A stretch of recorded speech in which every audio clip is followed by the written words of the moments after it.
Усім привіт! З вами пані Ганна і Радіо Бука. Новинка на нашому каналі – короткий любовний роман автора Іва Ніч «Без дозволу». Анотація. Це історія 3 зранених душ, що стикаються в момент, коли кожен опинився на межі.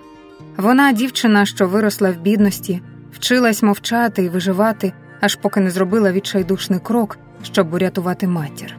Олексій – мовчазний охоронець з темним минулим і честю, що дорожча за життя.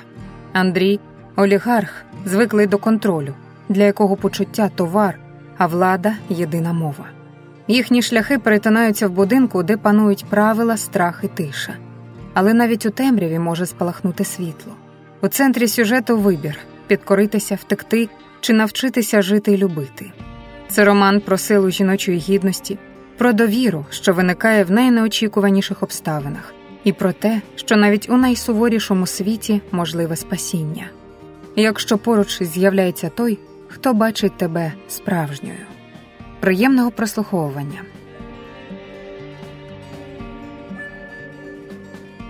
Іва Ніч. Без дозволу. Пролог. Усе починається з малого. З дитинства, яке формує наше сприйняття світу. У кожного з нас своя рана в серці, і ми ще не знаємо, як вона відлунить у майбутньому. Це історія не лише про мене. Це історія 3 людей, яким довелося вижити по-своєму. І все почалося задовго до нашої зустрічі. Мій перший чіткий спогад – запах сирої ганчірки і гіркий чай на кухні, де мама сиділа, загорнувшись у вовняну хустку. Ми жили в старій хрущовці на 3-му поверсі. Дах протікав, стіни тріщали від холоду, але найгіршою була тиша. Не тиша спокою, а та, що пронизує душу криком. Тато пішов, коли мені було 5.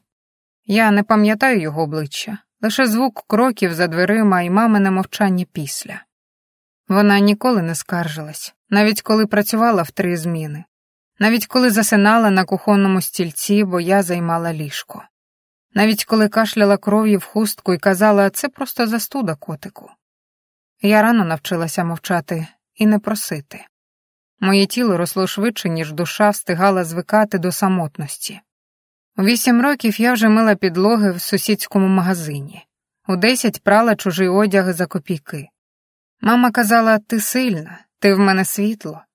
А всередині я була темрявою, тихою, терплячою, невидимою.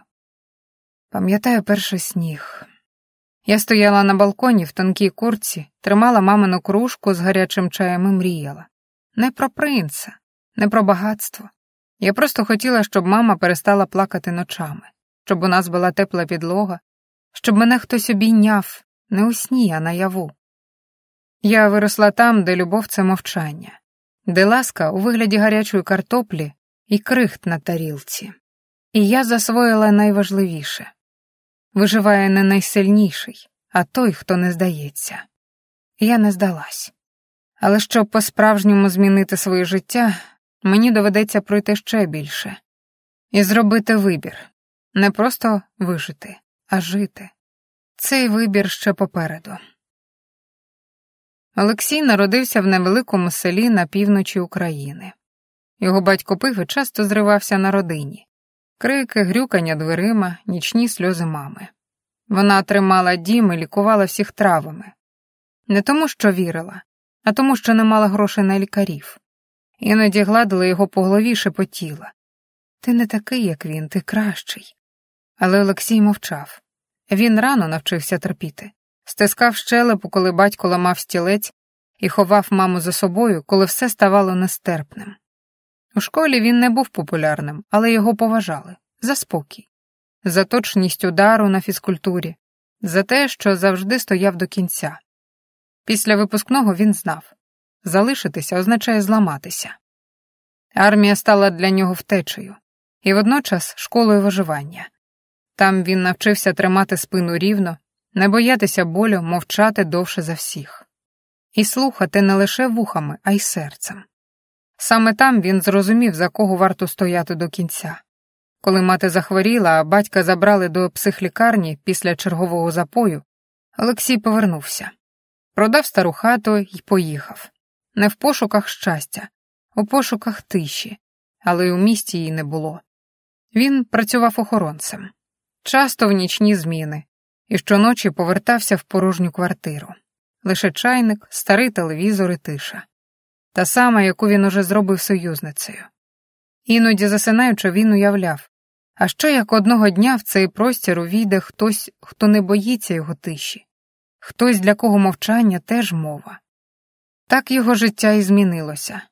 Не одразу, не яскраво, а тихо й глибоко, як змінюється ріка, непомітно, але назавжди. Олігарх у дитинстві Сашко ріс у великій родині в гуртожитку. Мати працювала на 3 роботах, батька він не пам'ятав. Ще школярем зрозумів, доброта нічого не дає. Перші гроші заробив на крадених телефонах, потім на перепродажі техніки, часто сумнівного походження. Його не ловили, він швидко вчився. Коли мовчати, коли усміхнутись, і головне, хто пише правила, той, у кого є влада. З дівчатами Сашко був інший, ввічливий, дарував шоколадки, але ніколи не залишався надовго. Йому подобалася увага, подобалось керувати навіть почуттями. Він спостерігав, як вони закохуються, як чекають, як їх можна залишити з порожніми очима. Його нічого не прив'язувало. Але жінки завжди цікавили. Не довіряв, але вивчав. Він був жорстоким, але справедливим, до тих, хто не зраджував. Друзів не мав, лише союзників. Саме тому він і став тим, ким став. Холодним, сильним і завжди з планом. Він вірив лише в одне – усе має ціну, навіть почуття. 3 різні долі, 3 історії, 3 шрами, що одного дня перетнуться, щоб зламати, змінити або зцілити. Розділ 1. Відчай і рішення. Я народилася в маленькому промисловому містечку, де кожен день був схожий на попередній. Вулиці були сірими, заводи гуділи майже цілодобово, а повітря пахло димом і втомою. Люди ходили з опущеними очима, ніби сам простір стискав їхні груди. З дитинства я бачила, як життя пожирає мрії. Моїх однолітків не було бажань, лише плани виживання. Хтось мріяв виїхати, хтось вийти заміж за місцевого підприємця, бо в нього хоча б була машина. Мама працювала прибиральницею в лікарні. Поверталась пізно, ледь тримаючись на ногах, але завжди знаходила сили посміхнутись мені. Її руки були потріскані від хімії, очі червоні від недосипу, вона не скаржилася, вона боролась. І я потім теж. Тато зник, коли мені було 5. Я знайшла його записку на кухонному столі, поряд із недопитим чаєм і порожньою пляшкою. Мама плакала лише 1 ніч. Наступного дня вона стояла біля плити, наче нічого не сталося. «Ми впораємось», — сказала вона, і я повірила, бо не мала вибору. Я підробляла, продавала пиріжки біля школи, доглядала за дітьми сусідів, мила під'їзди. Усе, щоб полегшити мамі життя. Але цього було замало. Коли вона захворіла, я тягала її по лікарях майже на руках. Діагноз був не чіткий, але страшний – автоімунне. Ліки коштували шалено, аптека відмовлялась давати в борг, газ вимкнули, зима наближалась. Тоді я вперше замислилась, на що я готова заради нас. Я шукала варіанти. Але життя швидко показало мені, у таких, як я, вибору небагато. Саме тоді написала Віка, колишня однокласниця, з якою ми давно не спілкувались. Вона завжди мріяла вирватися звідси, і, здається, їй це вдалося. На фото клуби, авто, дорогі сумки. Є місце, де платять готівкою. Там усе чисто, без наркоти, без небезпек. Але треба бути сміливою, написала вона і додала смайлик. За 2 дні ми зустрілися в кав'ярні з її знайомим, Сергій. Років 45, ідеально виголена голова, пальці в кільцях, дорогий костюм, запах парфуму і крижаний погляд. Перше – безпечність. Друге – мовчання. Хочеш – працюєш, не хочеш – іди, сказав він і ковтнув каву одним рухом. Я мовчала. Віка стискала моє коліно під столом, я кивнула. Він дав мені адресу і коротку інструкцію. Навіть після цієї зустрічі я вагалась. Щоночі лежала поруч з мамою, гортала форуми, читала історії інших дівчат, плакала в подушку. Шукала знак, вихід. І кожного ранку мамин кашель. Порожній холодильник, рахунки. Коли вона не змогла встати і прошепотіла, мені просто треба трохи часу. Я зрозуміла, часу більше немає. Це і був мій знак. Наступного ранку на телефон прийшло повідомлення з незнайомого номера. Коротко й сухо. Сьогодні 21:00. Адреса вулиця Лесі Українки, 12Б, квартира 47. Вхід з тилу, без запізнень. Без імен, без пояснень. Лише інструкція, як наказ. Я перечитала його тричі. Руки знову стали крижаними. Серце гупало в грудях, немов намагалося пробити ребра. У горлі пересохло. Я сиділа з телефоном у руці, не в змозі поворухнутись. Страх розливався по тілу гарячою хвилею, яка змінювалась липким потом. Це було не просто повідомлення. Це був перехід. Крок у темряву. І я знала. Назад дороги вже не буде.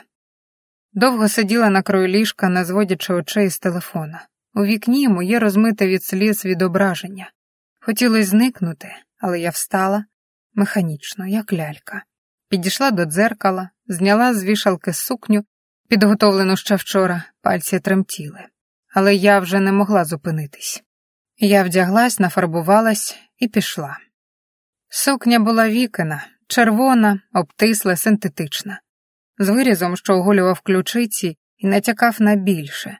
Вона облягала тіло, як друга шкіра. У дзеркалі я бачила не себе, а жінку, яка попри страх випромінює силу і чуттєвість. Очі з тінню, губи сміливі, яскраві, навіть шпильки, на яких я ледь стояла, додавали мені небезпечної грації. На шиї дешева біжутерія з базару, що в світлі виглядала майже справжньою. Колготки найтонші. Куртка чорна, груба, дивно контрастувала з образом, але робили його ще привабливішим. Ніби я загадка. Я підвела очі. В перший погляд уже не був наляканим. Я навчилась виглядати сильною. Адреса — новобудова в центрі. Все це надто тихо, надто чисто. Серце билося в горлі, долоні пітніли. Я стояла перед дверима, як перед вироком. Хотілося утекти, але я вже зробила свій вибір. Зробила перший крок. Я натиснула кнопку домофона. Двері відчинилися, і я ледь не зомліла. Мене зустрів не той, кого я уявляла. Молодий чоловік у чорній сорочці, з глибокими уважними очима, які ніби бачили мене наскрізь. Його погляд не був хтивим. Він був стриманий, зосереджений. «Ти Катя?» – запитав він. Голос низький, оксамитовий. Розділ 2. Я кивнула, слів не було. Серце калатало так сильно, що, здавалося, він чує кожен удар. «Я Олексій, заходь». Я ступила всередину. У квартирі пахло кавою, деревиною свіжістю, парфумом з натяком на море. Усе було прибрано, але затишно. Не як у готелі, як у домі, де живе хтось справжній. На столику книга, на підвіконні чашка з залишками кави. Тут жила людина. Олексій жестом запросив мене сісти, сам зачинив двері. Жодного тиску, жодної байдужості, лише стримана обережність. Він підійшов до вікна, завмер, плечі напружені, кулаки стиснуті. Навіщо він це зробив? Навіщо викликав її? Щоб забутися? Заглушити самотність і тишу? Він втомився. Від ночей без тепла, від служби, від того, що весь світ — це накази. І в той же час усе пішло не так. Він знову подивився на неї, але не бачив уже дівчини в червоній сукні. Бачив очі, живі, сумні, зламані, але не знищені. Бачив у ній щось знайоме. «Я не можу цього зробити», — сказав він тихо. Перед ним була не просто дівчина на одну ніч. У ній було щось справжнє, тонке. Він згадав, як учора шеф, власник цієї квартири, кинув між іншим. «Мені потрібна людина до малого. Няня, але не з вулиці, щоб мала серце, щоб бачила. Ти знайдеш, правда, Олексію?» Тоді він не відповів, лише кивнув. А тепер Ця дівчина могла б стати тією самою, і він зробив вибір. Він нахилився ближче, його губи майже торкнулися мого вуха. «Скажи ні, якщо не хочеш». Я мовчала. Не тому, що погоджувалась, а тому, що не знала, як реагувати. Моє тіло прагнуло тепла, моє серце розуміння. Ми не були закоханими. Ми були двоє потоплеників, які вперше відчули поруч когось, хто теж борсається у хвилях. Його губи торкнулись мої щоки, повільно, обережно. Я здригнулась, але не відступила. Він провів пальцями по моєму плечу, ковзнув до шиї, ніби хотів запам'ятати мене на дотик. Я раптом відчула, як усе в мені спалахує. Страх, сором, бажання, відчай. Коли його губи опустилися до моїх, я майже відповіла, але щось зупинило мене. Не зараз, не так. Я зробила півкроку назад, опустила погляд. «Вибач», — прошепотів він. «Це неправильно, не зараз. Ти не для цього тут». Я мовчала, хотілося плакати. Від полегшення, від того, що мене не зламали, від того, що хтось уперше побачив у мені людину. «Поїхали звідси. Є інше місце, інша робота. Я допоможу тобі». Моє серце стиснулося. Я ще не знала, чому він це робить, не знала, хто він насправді. Але в той момент я вперше відчула, що можу дихати. І я погодилась. Ми ще кілька секунд стояли в дивній тиші, трохи розгублені. Він злегка кашлянув, ніби намагаючись розрядити повітря. «Чай?» — запитав Олексій, раптом по-домашньому буденно. «А є щось міцніше?» — усміхнулась я, сама здивувавшись своїй сміливості. Ми обоє тихо засміялися, вперше за весь цей вечір. Напруга розтанула, залишивши після себе щось дуже схоже на початок чогось нового. Розділ 3. Новий дім. Я сиділа на задньому сидінні автомобіля, дивлячись у вікно на місто, що миготіло вечірніми вогнями. Олексій мовчав, зосереджено тримаючи кермо. Я поглядала на нього з-під вій, намагаючись зрозуміти хоч щось із його похмурого обличчя. Але він залишався холодним і відстороненим, ніби все, що сталося в квартирі, було помилкою.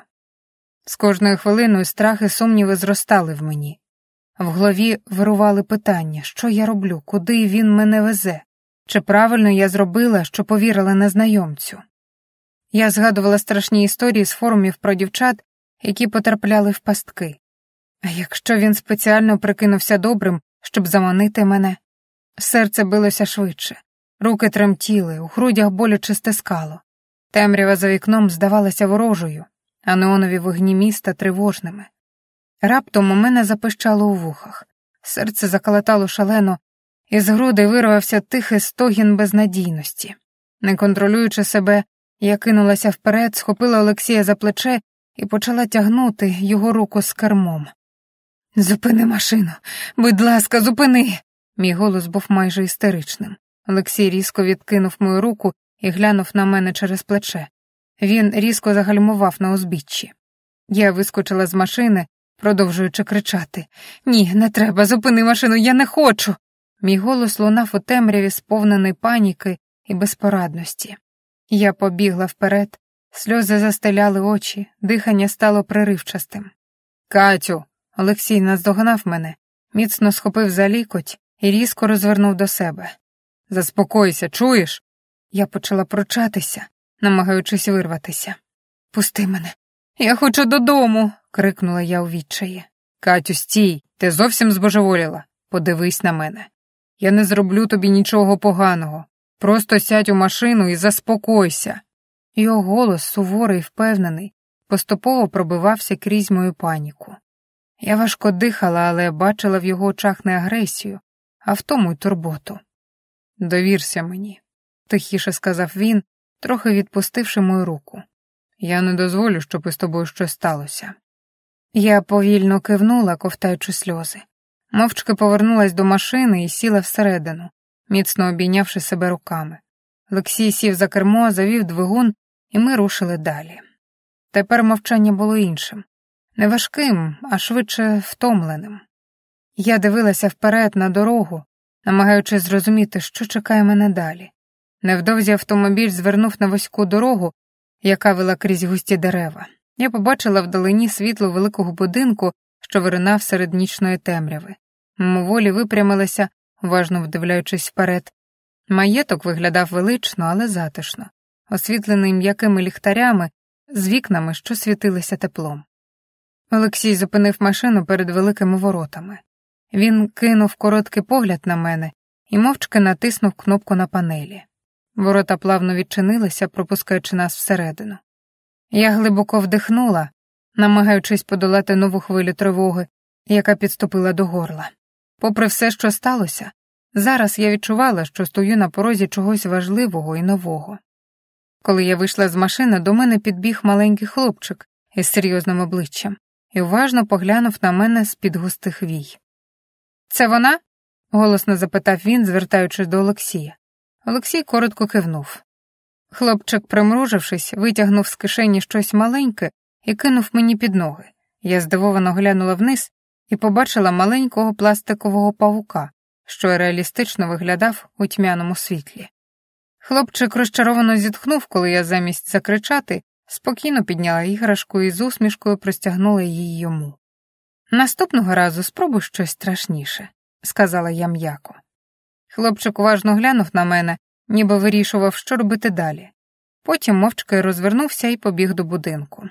Олексій ледь помітно посміхнувся і жестом запросив мене йти за ним. Я пішла слідом, серце ще калатало від невизначеності, але я знову згадала ніжність Олексія у квартирі і подумала про маму. Я роблю це заради нас. Усе буде добре, я впораюся. Мої думки про маму перервав голос Олексія. «Катю, ходімо, я познайомлю тебе з іншими». Він привів мене в дім, де вже чекало кілька людей. Усі вони уважно і зацікавлено розглядали мене. Я зніяковіла під цими поглядами. Олексій коротко представив мене. «Це Катя. Вона буде працювати тут, допомагати з малим. Прошу зустрічати привітно». Почувши ці слова, я відчула неймовірне полегшення, ніби величезний камінь упав з моїх плечей. Уся напруга і страх, які накопичили за цей час, раптово відпустили.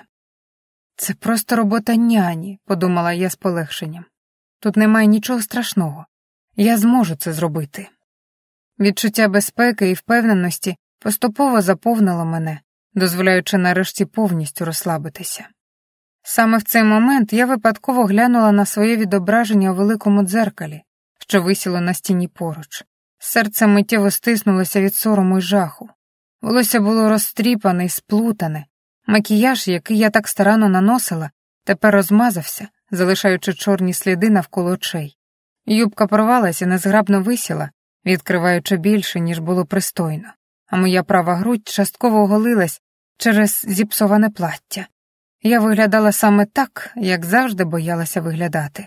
Розгубленою, бідною і, що найгірше, дійсно схожою на ту, ким майже стала цієї ночі. Від сорому я відчула, як мої щоки почали горіти, а в очах заблищали сльози. Хотілося провалитися крізь землю, але я стиснула кулаки, намагаючись утримати хоч крихти гідності, і повільно випрямилася, глибоко вдихнувши. Прислуга, які досі мовчки спостерігали за мною, раптом заворушилися. Дехто відвів погляд, ніби намагаючись не бентежити мене ще більше. Інші ж ледве стримували усмішки або ховалися за стриманою ввічливістю. Літня жінка з добрими очима кинула на мене співчутливий погляд і тихо промовила. «Ходімо, дитино, я допоможу тобі привести себе в порядок». Я вдячно поглянула на неї, намагаючись не плакати, і слухняно пішла за нею, відчуваючи, як палають мої щоки від сорому і приниження. Але ми не встигли зрушити з місця, як у коридорі пролунав стукіт кроків. Усі погляди звернулися в бік звуку.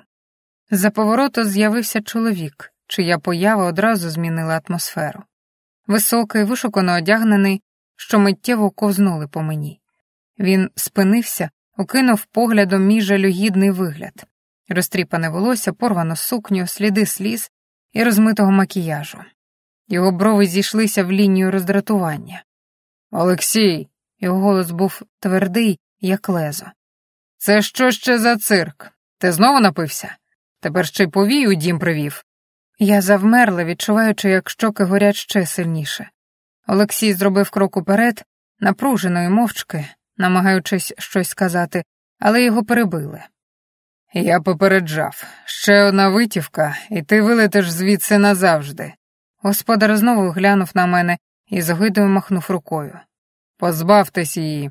І не дай Боже, щоб вона щось розповіла про цей будинок». Повітря стало важким, як перед бурею.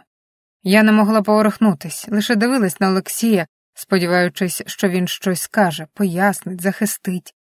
Моє тіло тремтіло, щоки палали від сорому і приниження, але найгірше — це погляд Олексія. Він був сповнений напруги, гніву, страху і болю. Я побачила в його очах блиск, не сліз, а люті, що змішувалися з розпачем.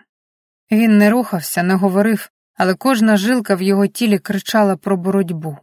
Між нами було лише кілька кроків, але я відчувала, ми на краю прірви. Ще миті все зламається. «Пане Андрію», — пролунало несподівано з-за моєї спини. Голос був твердим, хоч і належав літній жінці. Це була та сама бабуся, що хотіла допомогти мені. Вона не така, як ви подумали. Дівчина змучена, перелякана, але в очах доброта. Я бачила таких багато, і повірте мені, вона заслуговує на шанс. Я не повірила власним вухам. Ці прості слова, сказані спокійно, але впевнено, стали моїм порятунком. Мені захотілося розплакатися від подяки. Та водночас усередині мене закипала інша буря. Я не могла зрозуміти, чому Олексій мовчав. Чому він нічого не сказав, не зробив жодного кроку, щоб мене захистити. Його мовчання боліло гірше за крики Андрія. У голові лунало: невже йому байдуже? Невже я помилилася в ньому так сильно? Я мовчала, тремтіла, але не вимовила ні слова. Мовчки проживала кожну хвилину цієї зради. Душа розривалася, але обличчя залишалося кам'яним. Я не хотіла, щоб хтось побачив, як мені боляче. Та раптом щось у мені обірвалося. Я відчула, як хвиля люті піднімається зсередини, спалюючи залишки страху. Все тіло напружилось. Я зробила крок уперед, не роздумуючи, не стримуючи себе, і замахнулася, щоб дати цьому чоловікові, цьому холодному, зарозумілому господарю ляпаса. Але він встиг. Його рука блискавично перехопила моє зап'ястя. Міцно, боляче. Його очі засяяли. Не гнівом, а чимось іншим. Темним, небезпечним. «Ти смілива», — прошепотів він низьким голосом, нахилившись до мене так близько, що я відчула його подих. «Дуже смілива для дівчини, яка щойно стояла з опущеними очима. Це збуджує». Його слова опекли мене. Мені знову спалахнув страх, але поруч з ним щось нове, дике й неконтрольоване. Я відвернула обличчя, намагаючись вирватися, але його пальці залишались міцними, немов ковані з металу. Між нами нависла напружена пауза. Його обличчя було всього за кілька сантиметрів від мого, і я дивилась йому прямо в очі. У моєму погляді вогонь образи, гідності, гніву, у його холодна впевненість і хижий інтерес. Це була тиха, але жорстока битва. Погляд на погляд, волі проти волі. Я не могла відірватися від його обличчя. Його глибокі темні очі вбивали мене, немов тягли в себе. Від нього йшов сильний, насичений аромат дорогого парфуму, змішаний із запахом чоловічого тіла. Не різкий, а природний, збудливий. Я відчувала його дихання, бачила, як злегка пульсує жилка на шиї. Його щелепа була стиснута, вилиці чіткі, мужні. Під тканину піджака напружились м'язи рук і грудей. І я мимоволі затримала погляд на тому, як рухається його тіло при кожному вдиху. Я опустила очі нижче і завмерла. Там, де сходились полички його піджака, чітко виділялась приподнята напруга в паху. Моє тіло охопила хвиля сорому, тривоги і чогось зовсім забороненого. Але я не відвела очей. Ще мить, і він переміг. І саме в цю мить я побачила, як він трохи нахилився ближче, майже невидимо принюхуючись до мене, як хижак, що вловлює запах здобичі. Його очі більше не були холодними. В них блищала небезпечна пристрасть, як у звіра, який ось-ось кинеться. І найстрашніше було не це. Найстрашніше, що я хотіла цього.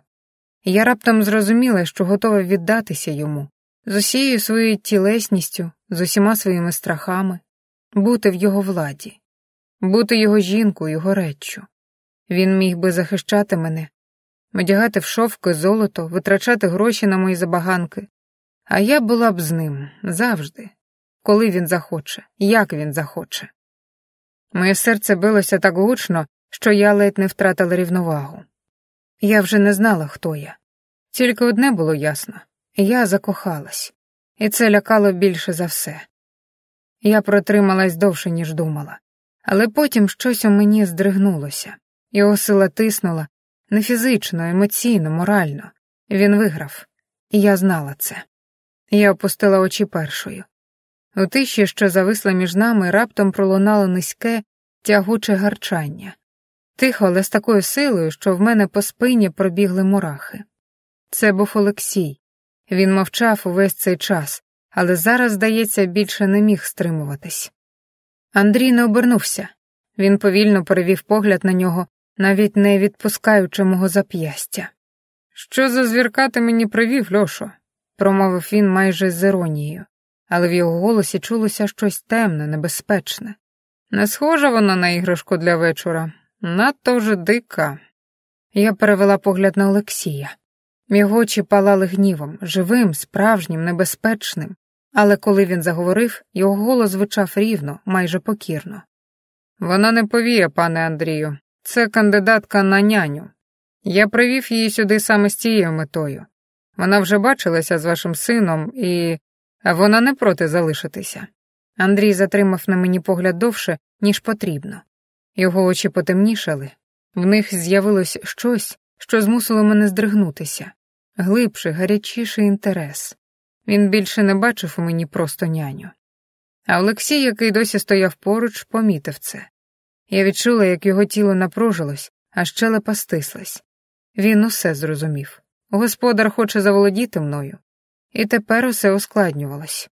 Але Андрій, ніби змінившись на очах, несподівано привів погляд на Олексія і сказав буденно, навіть трохи втомлено. «Ну, раз уж притащив, покажи їй, де буде жити. Поясни правила, розпорядок, усе як годиться». Він відвернувся від мене так, ніби вже вирішив усе, що хотів, і почав іти коридором далі, але на ходу кинув різко, не озираючись. «І звільніть цю Галину, чи як її. На сорочці мого сина залишилась пляма від дубайського шоколаду. Таке не прощається». Усі слуги одразу зрозуміли, що настав момент зникнути з поля зору. Прислуга мовчки і швидко почала розходитися, ховаючись у коридорах. Лише одна дівчина, висока з виразними очима та ідеальними формами, затримала на мені погляд. Її очі ковзнули по мені зверху вниз з цікавістю, а може і з презирством. Але я цього навіть не помітила, була надто поглинута подіями. Усі навколо метушилися, мов мурахи, намагаючись не потрапити під гарячу руку господаря. Дім завмер, але водночас наповнився напругою страхом, який ледь не бринів у повітрі. Олексій підійшов ближче до мене і сказав тихо, майже шепотом.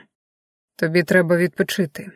Я доручу це Алісі, вона тебе проведе, покаже кімнату і все пояснить». Він кивнув у бік тієї ж дівчини з виразними очима, яка кілька хвилин тому дивилась на мене. Вона без слів підійшла ближче, її руки були граційні, впевнені, її погляд був холодним, професійним, але в ньому знову блиснуло щось, чого я не встигла зрозуміти. «Я особиста покоївка пана Андрія», — сказала вона спокійно. «Ходімо, тобі потрібно привести себе до ладу і трохи відпочити». Її тон був стриманим, але я відчула в ньому нотки холодної зневаги. Аліса не намагалася бути люб'язною, навпаки, кожне її слово звучало так, ніби вона робить мені послугу, до якої немає жодного бажання. Вона йшла попереду, навіть не обертаючись, і здавалося, що навмисне тримає дистанцію. Я мовчки йшла за нею, відчуваючи, як у грудях знову наростає тривога. Її постава, жорстокі руки, байдужий тон — усе в ній кричало про те, що вона не хоче мати зі мною нічого спільного. Та, незважаючи на весь її холод, у поведінці Аліси поступово з'явилося щось інше. Коли ми зайшли до кімнати, вона без зайвих слів принесла гребінець і почала обережно розчісувати моє волосся. Її рухи були спокійні, навіть лагідні. «Тримай», — кинула вона коротко, простягаючи мені акуратну стопку речей. «Це з мого, буде зручно». Я здивовано глянула на неї. Її постава лишалася стриманою, але вже не ворожою. Коли я переодягнулась, помітила, що речі сидять на мені майже ідеально. У нас за Алісою були дуже схожі фігури, і навіть щось у рисах обличчя перегукувалось. Не як у родичок, а як у людей одного типажу. Мені раптом стало тепліше. З'явилося відчуття, що ми з нею зможемо поладити, і це вселяло надію. Я сиділа на ліжку, тримаючи теплий светр, який дала мені Аліса, а вона тим часом продовжувала розчісувати моє волосся. Вже неквапливо, з якоюсь особливою увагою. «Олексій працює тут давно?» – запитала я обережно. Аліса кивнула, не відводячи погляду від моїх пасом. «З самого початку. Він охоронець пана Андрія, його тінь. Пережив 2 замахи на нього, одного разу сам кинувся під кулі, іншого вивів боса з будівлі за хвилину до вибуху. Це не просто охоронець, це відданість». Я слухала з напруженим інтересом. «І що, він завжди такий серйозний?» Аліса злегка посміхнулась. «Він майже не має часу, практично весь день із босом, ночами чергує або в дорозі. Йому довіряють. Пан Андрій вважає його майже сім'єю. Вони разом їдять, п'ють дорогий коньяк, курять сигари, діляться всім». Вона зробила паузу і дивно оглянула на мене. «Навіть жінками. Мене ніби щось обпекло всередині». «А як вони ладнають між собою?» – спитала я після паузи. Аліса знизала плечима. «Як брати з братом, без слів розуміють одне одного, а коли щось не так, між ними стає холодно, дуже холодно». Я вдивлялась у її обличчя. «А син Андрія, він...» Вона різко змінила вираз обличчя, її погляд потемнів. «Не про дітей уночі. І не про мене», – вона встала. «Краще спи, завтра буде важкий день». Тон її став сухим і чужим. Усі мости, які, здавалося, тільки-но почали будуватись між нами, знову почали тріщати. Але я вже встигла побачити, під цією маскою теж була людина, зі своїми болями і, можливо, секретами. Коли Аліса пішла і двері зачинилися, кімната наповнилася тишею. Я лежала в чужому ліжку, у чужому домі, загорнута в чужу теплу ковдру. Очі не змикались. У голові крутились події цього дивного, страшного, виснажливого дня. Я згадувала погляди холодні, пильні, жадібні, погляд Андрія, що опалював шкіру, погляд Олексія, що мовчав, але говорив більше за слова. Я не знала, кому довіряти. Мене тягнуло до обох, по-різному, але однаково сильно. Один був владою, інший захистом. Один пробуджував у мені щось заборонене, другий щось рідне. Чому я тут? Чому не втекла, коли ще могла? Що буде завтра? Я притислась до подушки, намагаючись заглушити бурю всередині. Але в тиші навіть власне дихання здавалося надто гучним. Я згадала маму. Її слабкий голос, коли вона ще тримала мене за руку: «Живи, доню, просто живи». Я прошепотіла в темряву. «Я намагаюсь, мамо. Я дуже стараюсь». Прокинулась я від дивного відчуття. Щось холодне і липке торкнулося мого обличчя. Очі ще не встигли відкритися, а серце вже прискорено забилось. Я різко сіла і побачила перед собою великі, круглі очі хлопчика. Він стояв біля мого ліжка, тримаючи у руках тюбик із шоколадною пастою, тією самою дубайською, про яку згадували вчора. Мій лоб, щока і навіть подушка були розмазані темною липкою масою. «Ти ж няня, так?» – невинно спитав він і посміхнувся так щиро, що я не знала, чи кричати, чи сміятись. «Це що?» – прошепотіла я, оглядаючи себе. «Це випробування. Якщо не будеш зла, значить, можна тобі довіряти», – промовив він урочисто і підморгнув. «Усі няні мають пройти пастовий тест». Розділ 4. Мені хотілося плакати і сміятися водночас. Волосся злиплося, сорочка з плямами, навіть ковдра, ніби після бою. «Цілий день буду липка», – пробурмотіла я собі під ніс. Хлопчик вже зник за дверима, радісно виспівуючи щось своє. А я залишилась сидіти серед шоколадного безладу, розуміючи, що день точно буде незабутнім. Я насилу відмила обличчя, привела до ладу волосся і переодяглася в одну із речей, які залишила мені Аліса. Коли вийшла з кімнати, вона вже чекала в коридорі, стримана, як завжди. «На сніданок не запрошена», — сказала вона сухо, «але твоя присутність потрібна в дитячій. Малий вже з'їв 2 шматки пирога і планує квест по кухні, встигне його перехопити». Я лише кивнула і рушила слідом. Протягом наступних годин я дізналась про свої обов'язки від Аліси, яка хоч і говорила стримано, але чітко. «Не думай, що буде просто», — сказала вона, зупинившись у дверях дитячої. «Малий не терпить чужих, але якщо звикне, не відчепиться. Твоя робота — годувати, грати, читати перед сном. І найголовніше — бути поряд. Він боїться залишатись один». Аліса розповіла також кілька речей, які не були вказані в жодному графіку. Наприклад, що хлопець має звичку вигадувати власні змагання, то тікати на дах, то влаштовувати водяні битви в бібліотеці. «Якщо впораєшся перші 3 дні, далі піде легше», — додала вона. «Якщо не впораєшся, сама знаєш, як буває». Вона глянула на мене з притишеною посмішкою, і я кивнула. І хоч у її голосі не було співчуття, я відчувала, що вона по-своєму хоче, аби я залишилася. Поки я вивчала дитячу кімнату і намагалася запам'ятати іграшки, двері за моєю спиною прочинились. Повз пройшли 2 чоловіків — Андрій і Олексій. Вони навіть не глянули в мій бік, повністю заглиблені в розмову. «Якщо ми не переглянемо контракт з італійцями, втратимо контроль над частиною логістики», — говорив Андрій спокійно, але впевнено. «Я вже передав копії юристам. Сьогодні до вечора матимемо відповідь, але охорону складів на півдні варто посилити. Минулого тижня знов була спроба проникнення», — відповів Олексій. «Зроби, як вважаєш за потрібне. Твої рішення там завжди були точні. Я розмовляв із хлопцями з підрозділу. Вони кажуть, що ті, хто вдерся до складу, були добре підготовлені», — додав Олексій. «Це не випадкові грабіжники». «Конкуренти?» — Андрій примружився. «Швидше за все. І, гадаю, не без підтримки ззовні. У нас витік інформації. Ми маємо посилити внутрішній контроль». Андрій кивнув повільно. «Перевір усіх, особливо новачків. І нехай зброю перевірять. Минулого разу на тренуванні виявили осічку в 3 одиницях. Мені потрібна стіна, а не дирявий щит. Я вже даю доручення. Якщо буде ще хоч один напад, відповімо жорстко». «Саме так. Ми не обороняємось. Ми імперія». Її голоси затихли за поворотом, а я залишилась, стискаючи в руках м'якого плюшевого дракона, що випав із коробки.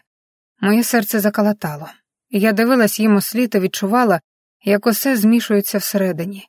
Вони були такі різні і такі сильні.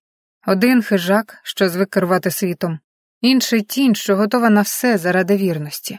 І я між ними. Що я відчуваю до кожного з них, і що насправді хочу?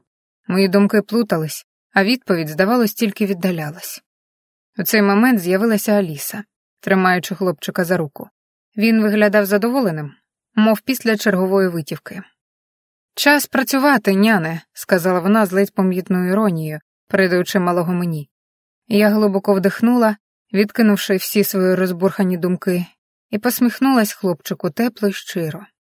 «Ну що, герой, почнемо наш день?» Він кивнув, і ми рушили до дитячої. Я зосередилась на своїх обов'язках, намагаючись не думати ні про Андрія, ні про Олексія. Протягом кількох годин я намагалася втягнутися у новий ритм. Малий був непосидючим, вигадував нові ігри, будував форти з подушок, влаштовував перегони з іграшковими машинками. Я вже почала думати, що потроху знаходжу з ним спільну мову. Навіть зловила себе на думці, що усміхаюсь щиро, а не через силу. Аж раптом у дверях з'явився Андрій. Його поява була раптовою, і вся атмосфера в кімнаті змінилася. Він ступив усередину впевнено, оглянув приміщення, і погляд зупинився на порожній оксамитовій коробочці на поличці. «Де годинник?»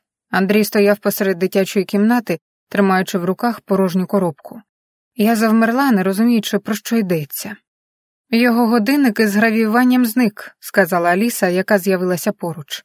Востаннє його бачили на полиці біля вікна. Я не знаю, прошепотіла я, а серце вже гупало в горлі. Хлопчик стояв трохи осторонь, опустивши очі, але я помітила, на його обличчі блукала тінь усмішки. І тоді я зрозуміла. Слухай, я присіла біля нього, намагаючись говорити м'яко. Це серйозно. Якщо ти щось знаєш, будь ласка, скажи. Я не сердитимусь. Хлопчик підвів очі, у них блищала невпевненість. Потім він витягнув годинник з-під подушки лялькового будиночка і мовчки простягнув мені. Я просто хотів побачити, як ти відреагуєш, прошепотів він. Марку, звернулась я до нього по імені, вперше вимовивши його ім'я вголос. Я розумію, але краще не жартувати з такими речами, добре? Ми з тобою команда, і мені потрібно знати, що я можу тобі довіряти. Марко знітився, кивнув і стиснув губи, опустивши очі. У його обличчі промайнуло щось м'яке, але він нічого не сказав. Я взяла годинник, поклала його назад до коробки і легко погладила хлопчика по плечу. Я глибоко вдихнула і усміхнулась. Уперше за день відчула, що, можливо, зможу впоратись. Щось тепле запало в грудях. «Обід!» – пролунав голос із коридору, і Аліса зазирнула в кімнату. «Усі до столу!» Я встала, жестом покликала Марка, ми разом пішли до їдальні, де на великому столі вже чекали вишукані страви. Запечена риба з цитрусовим соусом, крем-суп із трюфелями, свіжі булочки з кунжутом. Та щойно ми сіли, Марко почав розкидати шматки хліба, морщити ніс і фиркати. «Фу, знову ця риба! Хочу піцу і морозиво!» Він узяв ложку і кинув її в суп, так що той розплюхався на скатертину. «Марко!» Я спробувала говорити м'яко, але твердо. «Це невічливо. Їжа смачна, і багато людей старались, щоб її отримати. Мені байдуже. Усі думають тільки про себе», – вигукнув він. Очі блиснули образою. «Ніхто мене не слухає». «Слухай, я тебе чую». Я присіла ближче, намагаючись спіймати його погляд. «Просто треба говорити про свої почуття, а не кидати ложки. Давай разом подумаємо, що не так». Він не відповів, тільки сердито глянув, піднявся з місця і, стукаючи ногами, вибіг з їдальні, залишивши за собою слід розлитого соку. Я зітхнула, подивившись у слід. «От ти поговорили», – пробурмотіла я і вийшла слідом, знаючи, що його треба знайти. Мабуть, він побіг у сад. Я чула, як Аліса згадувала, що він часто тікає туди, коли ображений. Я вийшла на подвір'я, і сонце одразу торкнулося шкіри приємним теплом. Сад виявився великим, густим, із старими деревами, квітковими алеями та альтанками, схованими серед зелені. Я обережно ступала по кам'яній доріжці, придивляючись в усі боки. Нарешті в затінку під великою липою я побачила Марка. Він сидів на траві, обійнявши коліна, і втупився в землю. Його плечі злегка тремтіли, і я зрозуміла, що він плаче. «Марку», – тихо покликала я, наближаючись, – «можна присяду біля тебе?» Він не відповів, але й не відвернувся. Я сіла поруч, залишивши трохи простору між нами. Деякий час ми мовчали, лише спів птахів та легкий шум листя наповнювали повітря. «Знаєш, я теж іноді думаю, що ніхто не чує». Я говорила м'яко, що всі зайняті своїм, а мої почуття нікого не хвилюють. Марко з тишиною зітхнув. «Усі кажуть, що я вигадую, але я не вигадую, я просто втомився». Я помітила, як його губи тремтять, і в очах з'явився блиск. «А твоя мама? Вона що казала, коли ти засмучувався?» Запитала я м'яко, не знаючи, куди ведеться розмова. Марко опустив голову ще нижче. «Я не знаю, хто моя мама. Я її ніколи не бачив. А тато, він не хоче говорити про неї». Мене пронизала хвиля співчуття. Я побачила перед собою не розбещеного хлопчика, яким він здавався раніше, а маленьку самотню дитину, що намагається захиститися від світу своєю впертістю. «Знаєш, іноді найсильніші – це ті, хто навчився жити з тишею в серці», – прошепотіла я. «Але це не означає, що ти маєш бути сам». Марко трохи здивовано глянув на мене. «А якщо я не потрібен? Якщо всі тільки вдають?» «Я не вдаю», – відповіла я тихо. «Я тут, і я залишаюсь, поки ти цього хочеш». Він нічого не сказав, лише ледь-ледь кивнув. Я простягнула йому руку, і на цей раз він взяв її без вагань. «Ходімо», — усміхнулась я. «Там у кухні ще точно лишилося морозиво». Він стиснув мою долоню сильніше і встав. Ми пішли назад до будинку повільно, мовчки, але вже не окремо, разом. Я відвела Марка до його кімнати. Там уже чекала Аліса з охайно застеленим ліжком і новою зміною одягу. Вона лише кивнула, побачивши нас, і швидко зайнялась справами. «Побудь тут трохи, добре?» — сказала я Маркові. «Я неподалік, якщо що». Він мовчки кивнув і, сівши на ліжко, взяв до рук улюбленого плюшового дракона. Я вийшла в коридор, щойно зачинила за собою двері і зіткнулася поглядом із Андрієм. Він стояв біля вікна, руки схрещені на грудях, його постава була спокійною, але в очах читалася настороженість. Він не посміхався, лише мовчки дивився на мене кілька секунд, перш ніж заговорити. «Ти вже розібралася з ним?» «Наскільки можливо», — відповіла я, намагаючись говорити впевнено. «Він не злий, просто дуже самотній». «Самотність — поганий порадник», — сказав Андрій, поглянувши у вікно. «Але ще гірше, коли люди починають цим виправдовувати свою слабкість». Я відчула, як у мені закипає бажання заперечити, але стрималась. Не час, не місце. «Він дитина», — обережно сказала я. «Йому потрібна увага, а не тиск». Андрій знову поглянув на мене, цього разу довше. «Побачимо, скільки ти так протримаєшся».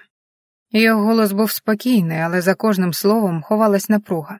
Він кивнув і рушив далі коридором, залишивши по собі легкий запах парфуму і відчуття, що ця розмова тільки початок. Час до вечері минув спокійно. Марко зайнявся своїми справами, малював щось кольоровими олівцями, будував із кубиків незрозумілі конструкції, бурмотів собі під ніс, не звертаючи на мене особливої уваги. Я сиділа на краю дивана, крадькома поглядаючи на нього, але більше поринаючи власні думки. Характер Андрія не давав мені спокою. У ньому було щось тривожне, контроль, сила, холод і водночас якась дивна привабливість. Я відчувала, що він звик командувати, але його реакції — це не просто влада. Там було щось особисте, інстинктивне, а ще Аліса. Вона була тінню у цьому домі. Усе знала, все бачила, але говорила рівно стільки, скільки дозволяв її статус. Її мовчання не порожнеча, а стіна. Я не могла зрозуміти, на чиєму вона боці, але точно знала одне — в цьому домі вона грає роль набагато важливішу, ніж просто покоївка. Після вечері я допомогла Маркові підготуватися до сну. Ми разом прибрали іграшки, він почистив зуби, не забувши залишити на дзеркалі пальчиковий слід у формі серця, і ліг у ліжко. Я притишеним голосом прочитала йому казку, сподіваючись, що він засне швидко. Але щойно я підвелася, він промовив. «Поклич Алісу». «Алісу?» – здивувалася я. «Вона завжди співає мені колискову, без неї я не засну». Я кивнула і вийшла, тихо зачинивши за собою двері. В коридорі зустріла Алісу. Здавалось, вона вже йшла до нього. Ми мовчки перетнулися поглядами, вона навіть не спитала, просто пройшла повз. Я рушила до своєї кімнати. Перший день був довгим, повним емоцій і нових облич. У голові роєм крутилися думки, але найсильніше хотілося одного — заснути і хоч ненадовго забутись у тиші. Я прокинулась посеред ночі, відчуваючи дивне занепокоєння, яке не давало дихати вільно. Кімната була темною, лише сріблясте світло з вікна лягало на підлогу.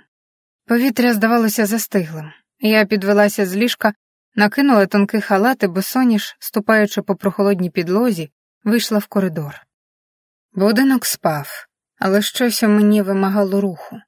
Я йшла повільно, тиснучи долоною до грудей, де серце билося неспокійно. Повернувши за ріг, я раптом зупинилась. Олексій. Він стояв біля масивних дверей, що вели до кабінету Андрія. У напівтемряві його силует був чітким, плечі напружені, руки схрещені, спина рівна. Від нього тягнуло знайомим запахом, свіжістю, металом і нотками парфуму, який я встигла впізнати. Гіркий, чоловічий, упертий. Я завмерла, не знаючи, чи йти далі. Але він обернувся сам. Його очі одразу знайшли мої. Вони були темними, глибокими, мовчазними, але в них світилась втома і щось ще. «Тобі не спиться?» – прошепотіла я, намагаючись говорити спокійно. І тобі, схоже, теж, відповів він тихо. Кілька секунд ми просто дивились одне на одного. Потім він повільно підійшов ближче, не загрозливо, але з тією мовчазною силою, яка змушувала затамувати подих. Тут не місце для прогулянок, Катю. Його голос був хриплим, трохи глухим, і в ньому вловлювався відтінок хвилювання. Вночі цей дім має свої правила. Я просто не могла заснути, відповіла я щиро. І мені здалося, що ти теж не випадково тут. Він зітхнув і на мить опустив очі. Я охороняю те, що мені наказали охороняти. І тих, кого хочу вберегти сам. Ці слова, сказані майже шепотом, змусили моє серце стискатися. Між нами зависла тиша, наповнена всім тим, чого ми не могли сказати вголос. Я відчула, як мої пальці злегка тремтять, і зробила крок назад. «Добраніч, Олексію», – прошепотіла я. «Добраніч, Катю». Його голос залишився зі мною ще довго після того, як я повернулась до своєї кімнати. Але ще до того, як я відвернулась, мій погляд ковзнув по його постаті і затримався. Під піджаком на рівні ребер чітко вимальовувався силует кобури, пістолет. Не іграшковий, не декоративний, справжній. Мене раптово охопив холодний страх. Я забула, що він охоронець. Забула, що це його робота. В одну мить перед очима знову промайнули всі нічні жахи, всі страхи з форумів і моїх уявлень. Що якщо я потрапила не туди? Я змусила себе відірвати погляд і піти, але всередині все стислося в тугий клубок. Серце билося глухо, ніби нагадуючи. Тут небезпечно лише настільки, наскільки це вирішать інші. Я повернулась до своєї кімнати, швидко зачинила двері і майже на пальцях підійшла до ліжка. Натягнула ковдру аж до самої маківки, ховаючись від світу, від дому, від усіх думок. Змушувала себе заснути, наче це було єдиним порятунком, і сон прийшов. Мені снився будинок, сонячний, теплий. Мама стояла біля плити, здорова, усміхнена, у фартусі з квітами.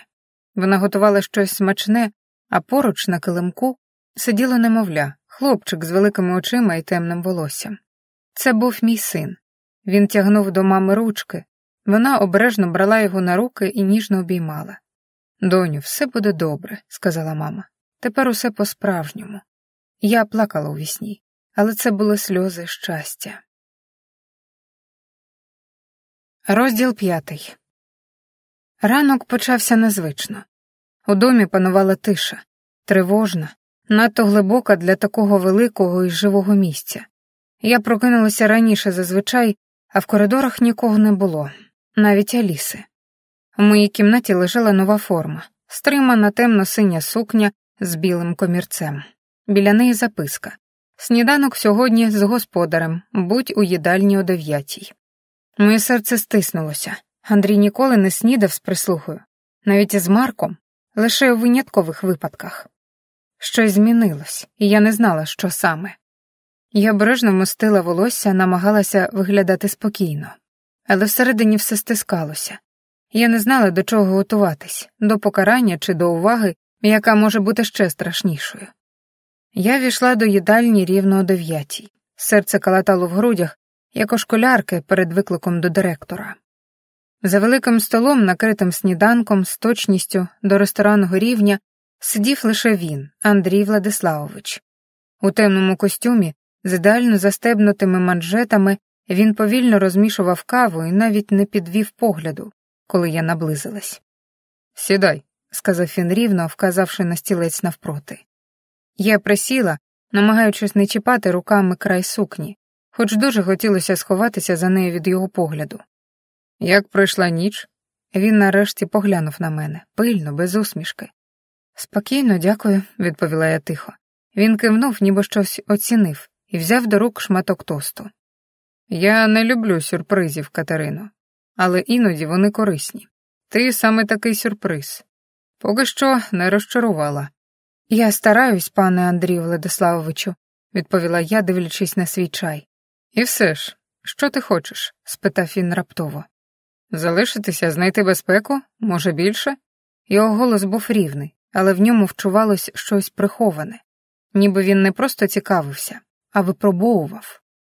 «Я хочу жити спокійно, працювати, допомагати вашому сину, пане Андрію Владиславовичу, сказала я щиро, хоч відчувала, що ці слова звучать наївно. Спокій — це найбезпечніша ілюзія, промовив Андрій Владиславович. Але хай буде. Побачимо, скільки ви витримаєте в цьому домі. Він поставив чашку і трохи нахилився вперед. Його погляд затримався на моєму обличчі. Ковзнув до ключиць, потім нижче, коротко, але впевнено. Я відчула, як тіло мимоволі напружилось. Ви гарна, Катерино, і розумна. Це рідкісне поєднання тут, сказав він, знову повертаючись до кави, але вже з ледь помітною посмішкою. Я не знала, як реагувати. Тон його голосу не був вульгарним, але в кожному слові відчувалась гра і влада. Дехто в цьому домі отримував більше, ніж просто зарплатню. Багато чого за відданість. За вміння бути корисною по-різному, додав він тихо, майже невиразно. Кров прилила до обличчя. Я відчула, як серце вдаралось об грудну клітку, але змусила себе зберегти спокійний вигляд і не опускати очей. Я хочу працювати, чесно, пане Андрію Владиславовичу, відповіла я рівно. Він кивнув, а в куточку його вуст з'явився ледь помітний хижий вогник. Побачимо. Я підвела очі на нього. Він більше не говорив, лише пив каву і ніби спостерігав за моєю реакцією, не приховуючи цього. В кімнаті стало душно, хоч повітря залишалось прохолодним. «Вам ще щось потрібно від мене, пане Андрію Владиславовичу?» – спитала я, намагаючись тримати голос рівним. «На сьогодні ні», – відповів він. «Але я хочу, щоб ви не йшли далеко. Раптом у мене з'явиться ще одне прохання. До вас особисто». Я кивнула, підвелася зі стільця. Кожен мій рух відчувався під прицілом. Не як загроза, а як вибір, який він спостерігає з цікавістю. «Дякую за сніданок», – сказала я і пішла до дверей. «Катерино», – покликав він раптово. Я зупинилась, але не обернулась. «Ви подобаєтесь мені більше, ніж ви думаєте». Я нічого не відповіла. Просто вийшла, прикривши за собою двері. Я вийшла в коридор, відчуваючи, як по спині повільно стікає холодний піт. Двері зачинилися за мною м'яко, але звук цього клацання здавався надто гучним. Наче межа. Ноги самі понесли мене геть, та я зупинилась біля великого дзеркала в ніші. Подивилася на себе. Рівна постава, гладко вкладене волосся, спокійний погляд, але всередині буря, пекуча, сором'язлива, незрозуміла. Він грається мною, але навіщо? Я повернула за ріг і зіткнулася з Олексієм. Його очі уважні, спостережливі, трохи втомлені, одразу ковзнули по моєму обличчю, ніби шукаючи відповідь на питання, яке не озвучив. «Все добре?» – спитав він спокійно, але в його голосі вловлювалася напруга. Я кивнула, хоча не впевнена, що змогла б зараз вимовити бодай слово. «Він був із вами наодинці?» «Це щось змінює?» – відповіла я тихо. Олексій зціпив щелепи. «Це може змінити все». «Ви знову мовчите», – сказала я тихо. «Коли він мене принижував, ви мовчали. Тепер знову». Олексій відвернувся на мить, стиснувши кулаки так, що виступили сухожилля. «Я не можу дозволити собі емоцій», – відповів він глухо. «Не тут, не з ним». «А зі мною можна?» – запитала я різко. Він наблизився на крок, і я відчула його тепло, як у ту ніч. Погляд став м'яким, але в ньому ще жила тривога. «Якби я міг», – прошепотів він. «Але я пов'язаний. Якщо він дізнається, що я думаю про вас...» «Що ви думаєте про мене, Олексію?» – перервала я, дивлячись просто в очі. Він мовчав, дихав важко, губи були стиснуті. «Те, чого не повинен думати, і чого не можу забути». Я мовчала, не знаючи, що сказати. У грудях щось стиснулось, болісно, але водночас солодко. «Знаєш», – заговорив він уже м'якше, – «мені набридло вдавати, що я не людина. Давай хоча б між собою на «ти». Я трохи здивовано посміхнулась. «Добре, якщо тільки це не призведе до скандалу», – обережно відповіла я. «Не призведе», – посміхнувся він ледь-ледь. «Якщо тільки ти не почнеш мене ображати, хоча за деякі речі я б і простив». Ми обоє на мить розсміялися. Напруга розтанула, лишивши по собі щось ніжне, тендітне. Моє серце билося швидко, в животі літали ті самі банальні метелики, про які я колись лише читала. Я хотів би, він зупинився і подивився кудись убік.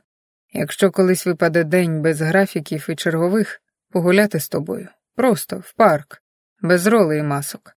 Я не відповіла одразу, просто дивилась на нього і відчувала, як усередині щось змінюється. «Я б хотіла цього», — сказала я тихо. «Добре, значить, це ще попереду». Але ця мить, така ніжна і майже чарівна, тривала недовго. У коридорі з'явився Андрій Владиславович. В руках чашка кави, обличчя розслаблене, на губах ледь помітна посмішка. Він ішов впевнено, з тією легкістю, яка належала лише тим, хто звик володіти простором. «Льошка, кобелю», — звернувся він до Олексія голосно, майже по-дружньому, але в кожному слові вчувалося щось образливе. «Не заважаю, сподіваюся?» Олексій відступив на крок, лице його стало кам'яним. Він нічого не сказав. Андрій зупинився переді мною, нахилився трохи ближче, і в його очах з'явився знайомий хижий блиск. Він витягнув із кишені новеньку купюру в $100 і простягнув мені. «Це тобі, дівчинко, подарунок. За старанність», — сказав він тихо, з тією самою посмішкою, яка змушувала шкіру стискатись. Я відчула, як щоки спалахнули. Сором, злість, приниження — все одразу накотило. Я не простягнула руки. Купюра залишилась між нами, як маленький, але надзвичайно гучний жест. «Не варто, пане Андрію Владиславовичу», — відповіла я рівно, ледь стримуючи голос. «Як хочеш», — знизав плечима він і засунув купюру в кишеню мого фартуха, не питаючи дозволу. Потім глянув на Олексія. «Ходімо, у нас є справи. Реальні». Олексій зустрівся зі мною поглядом. У ньому більше не було тепла, тільки жорстокий контроль. Він кивнув коротко і пішов слідом за господарем. Я залишилася стояти на місці, згортаючи фартух у кулак. Смак щойно пережитої ніжності з Олексієм розсипався, як цукор на гарячому камені. Я стояла ще кілька хвилин, не рухаючись. Кожне слово Андрія, кожен його жест, наче гачки, що залишали слід під шкірою. Хотілося стерти цей дотик, цей тон, цю купюру, яка тепер лежала в кишені і палила тіло, ніби вона була не з паперу, а з вогню. Я дістала її, розправила і вп'ялася в неї поглядом. Це не подарунок, це мітка, як у клейма на худобі, моя, не людина, власність. Я повернулася до своєї кімнати, увійшла і одразу зачинила двері, притиснувшись до них спиною. Сльози, які я стримувала, прорвались. Але це не були сльози слабкості, це була лють. Я не продам себе. Ніколи. Я поклала купюру на стіл, а потім сховала її в книжку. Не спалю, не викину, нехай буде.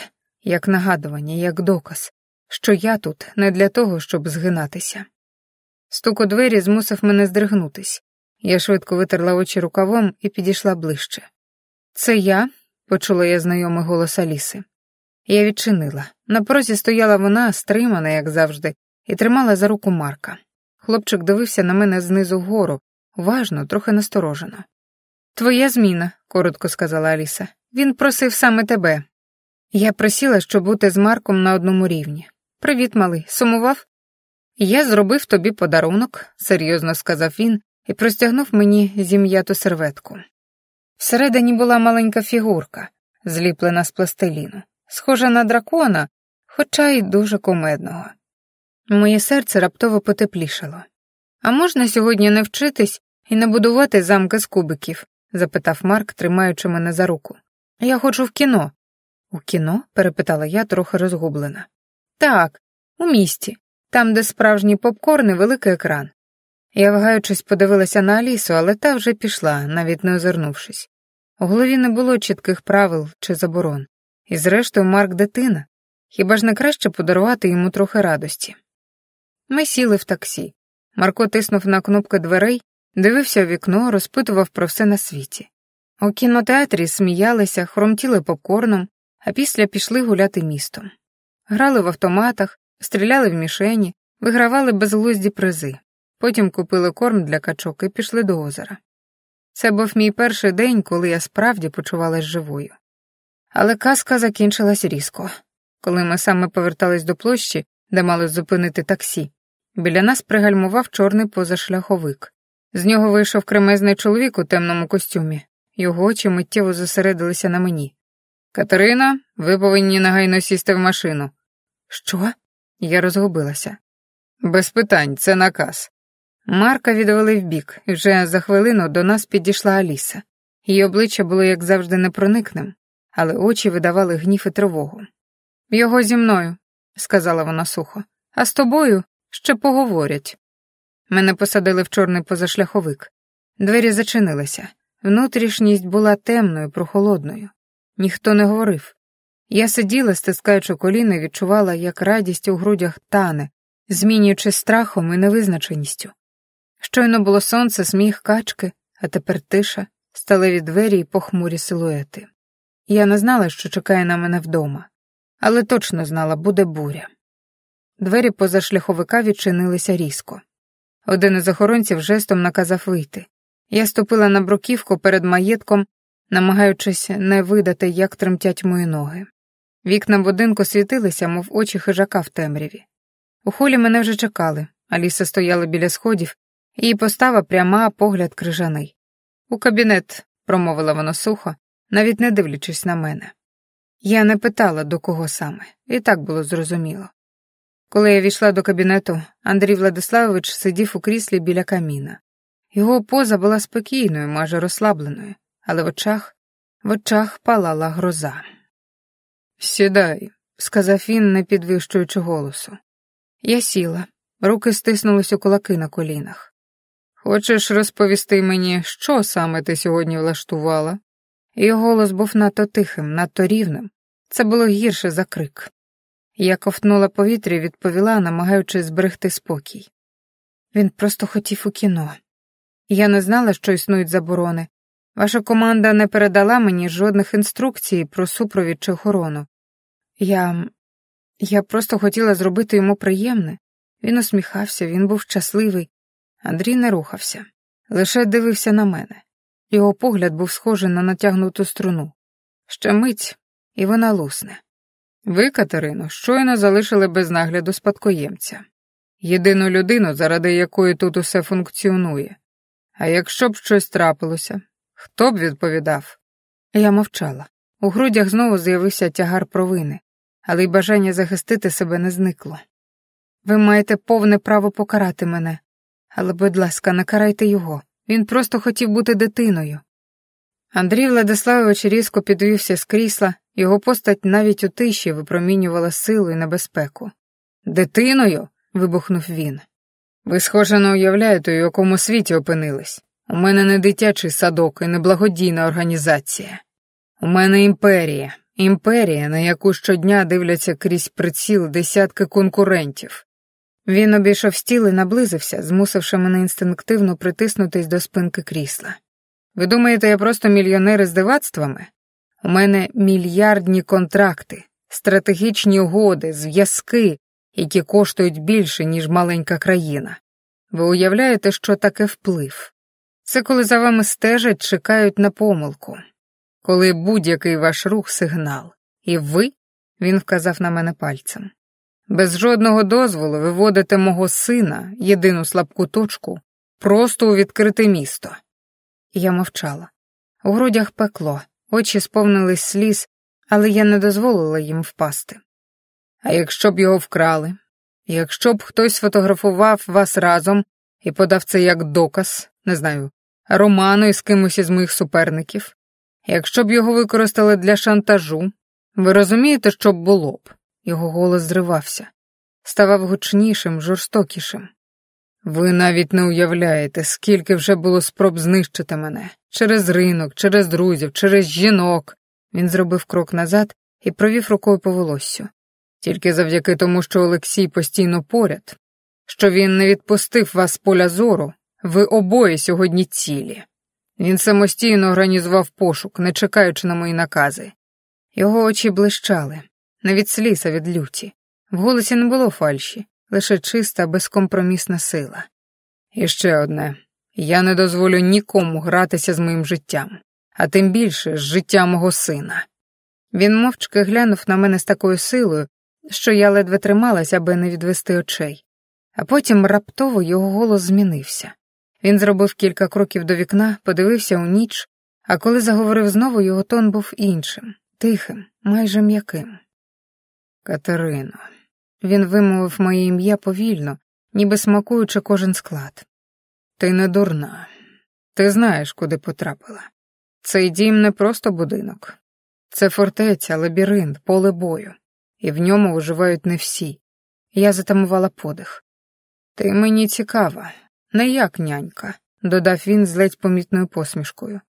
«У тобі є щось дике і справжнє, те, що я не бачив давно, і що хочеться приручити». Його погляд знову зустрів мій, але цього разу не хижий, а глибокий, небезпечний. «Але я не люблю невизначеності. У мене немає часу на неї. Або ти граєш за правилами цього дому, моїми правилами, або ти йдеш». Я відчула, як усе всередині напружилось. «У тебе є ніч, подумай, а завтра скажеш мені своє рішення».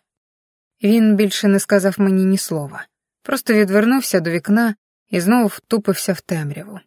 Я мовчки вийшла з кабінету, відчуваючи, як серце б'ється в грудях, як барабан. Мене ніхто не тримав, але свобода здавалася пасткою. Кімната здалася мені холодною, хоч вікно було зачинене. Я стояла в темряві, не вмикаючи світла. Роздягатись не хотілось. Лягти тим паче. Думки розривали мозок. Він хоче приручити мене? Як? Гроші, контроль, лестощі? Я сіла на край ліжка, згорнулася, обхопивши коліна. У голові голос Андрія. Або граєш за правилами, або йдеш. Але що це за правила? І скільки я зможу протриматись? Олексій. Його погляд, його теплий голос, коли він сказав: «Я хотів би побачити тебе у парку».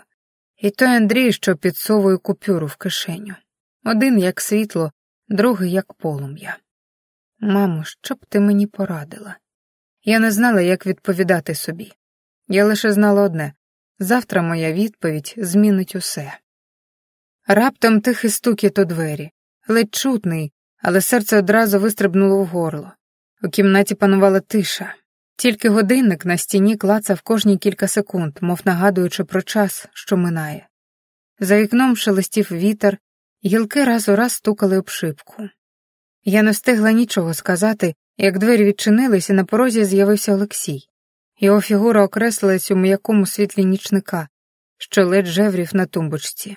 «Можна?» — запитав він тихо, з хрипотою в голосі, ніби вагався дорогою сюди. Я кивнула. Він зайшов і зачинив за собою двері. У повітрі одразу з'явився знайомий запах його парфумів. Деревний, терпкий, трохи димний. Змішавшись із запахом мого ліжка, він створив дивний, майже затишний кокон. «Я не повинен бути тут», — сказав він, опускаючись на стілець навпроти. Дерев'яні ніжки ледь скрипнули під його вагою. Але не міг заснути. Не хотів, щоб ти теж залишалася з цим одна. Я мовчала, лише дивилась на нього. Його обличчя в напівтемряві виглядало спокійнішим, але очі блищали напругою. Десь унизу в холі скрипнули двері. Хтось проходив повз, але ми не зрушили з місця. «Я не ідеальний, Катю. Я не герой. У мене всередині порожнеча. Іноді така глибока, що мені страшно самому в неї дивитись». Він зробив паузу, вдихнув. Я почула, як затремтів його подих, важкий, здавлений. «Мені потрібно щось більше, ніж просто тіло.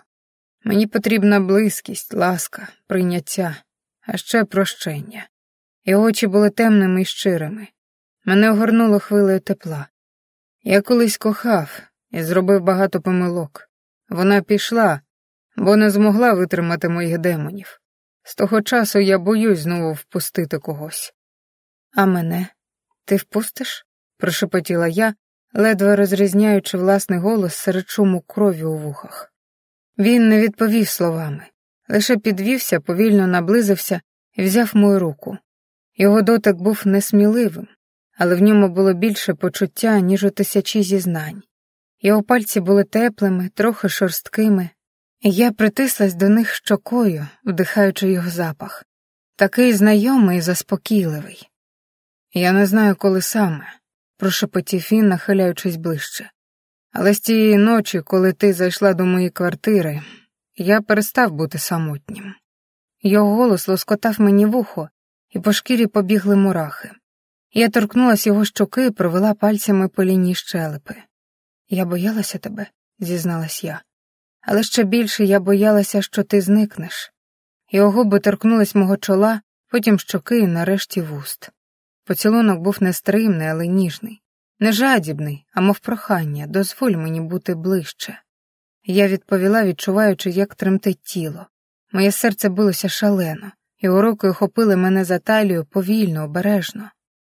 Ми опинились поруч на ліжку, ковдра ковзнула додолу, залишивши нас у півтемряві. Мої пальці самі розстібнули перший гудзик на його сорочці. Він дозволив, але не поспішав. Навпаки, спинив мої руки, подивився в очі. Я не хочу поспіху. Я хочу, щоб ти пам'ятала кожну мить, бо для мене це вперше. Не фізично, по-справжньому. Я усміхнулась крізь туман бажання. Я хочу цього. Хочу тебе, Олексію. Він нахилився до мене, наші тіла злилися в одному подиху. Все зникло, страх, сором, сумніви. Лишилось тільки тепло, трепет і його губи, які повільно торкались моїй шиї, плечей, живота. Сигналізація завила раптово, різким, пронизливим звуком, що розпанахав нічну тишу, мов лезо. Я здригнулася. Ковдра сповзла з плечей, а серце почало шалено гупати, стискаючи груди зсередини.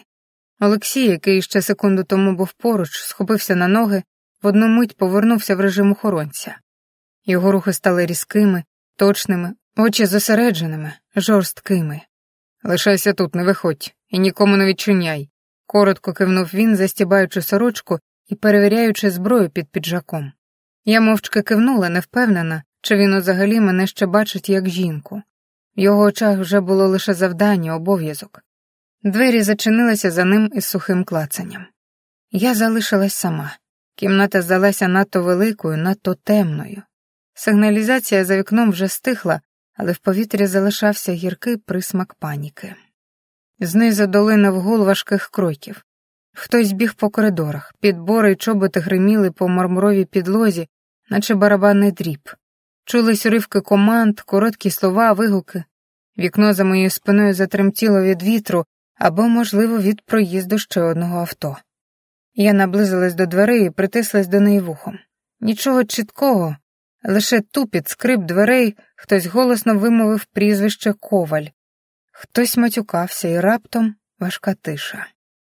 Моє тіло змерзло, хоч у кімнаті було не холодно.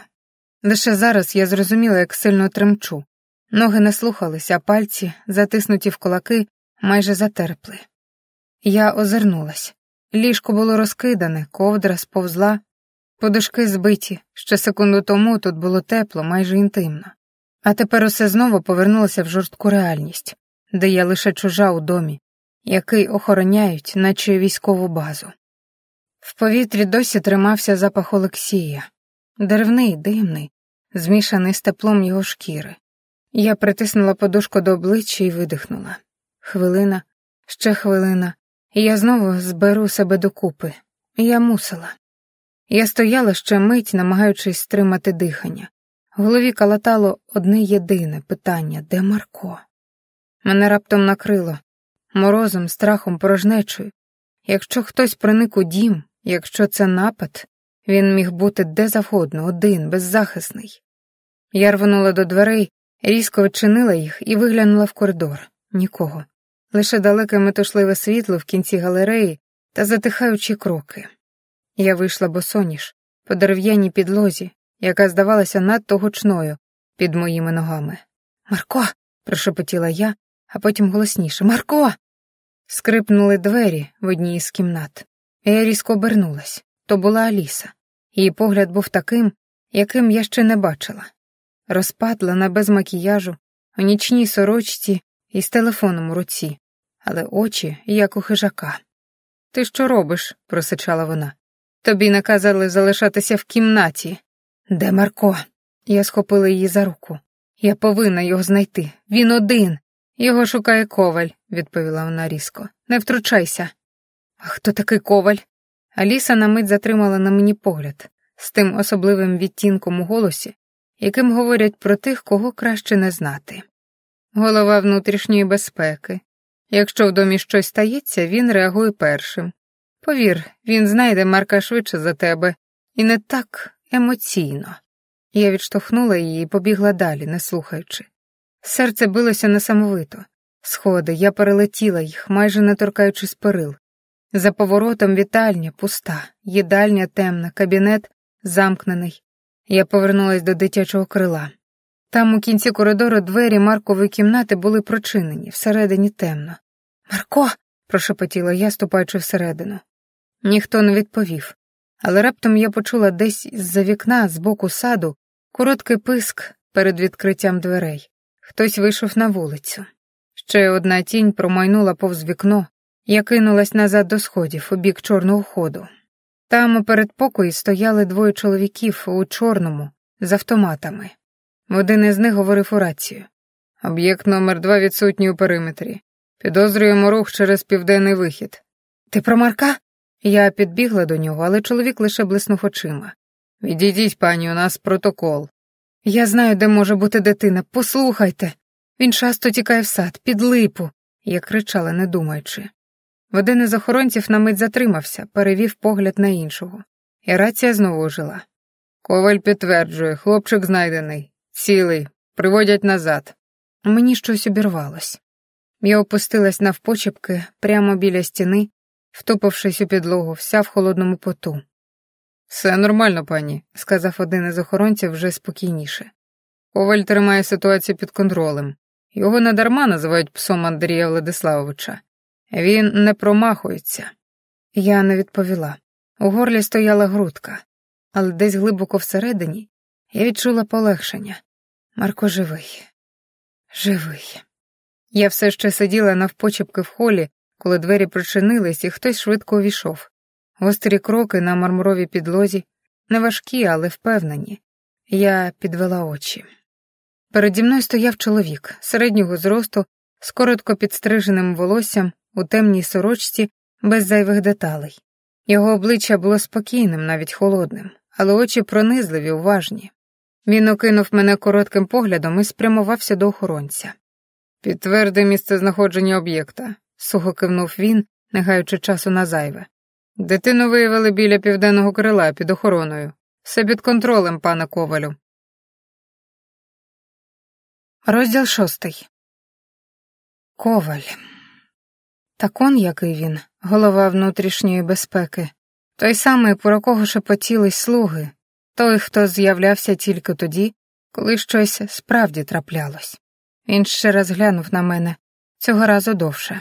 Його очі пронизували наскрізь, без жодного натяку на емпатію. Наче вивчав, зважував.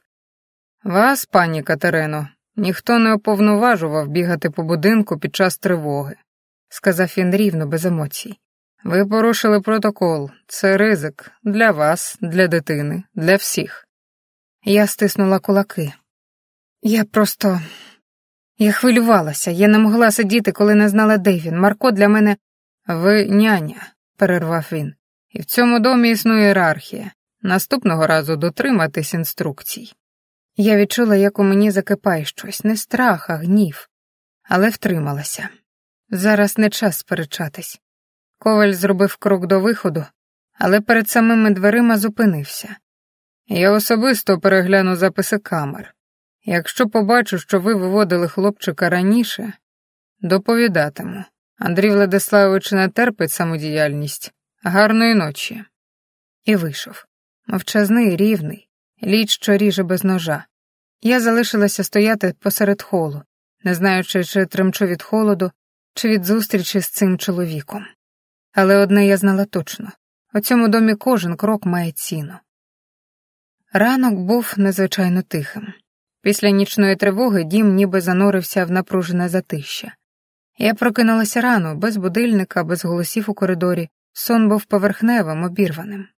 Коли я відкрила очі, кімната вже була залита м'яким сірим світлом. На тумбочці лежала складена форма, стримане плаття кольору мокрого асфальту, пояс, блузка з комірцем. Аліса. Вона завжди знала, що і коли залишити. Я вмилася, намагаючись змити втому, але дзеркало все одно повертало мені обличчя з тінню під очима.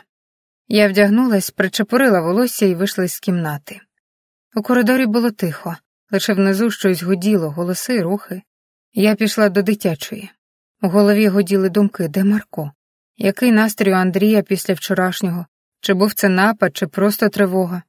Двері до дитячої кімнати були прочинені. Я постукала легенько. «Заходь», — почувся голос Аліси. Я обережно ступила всередину.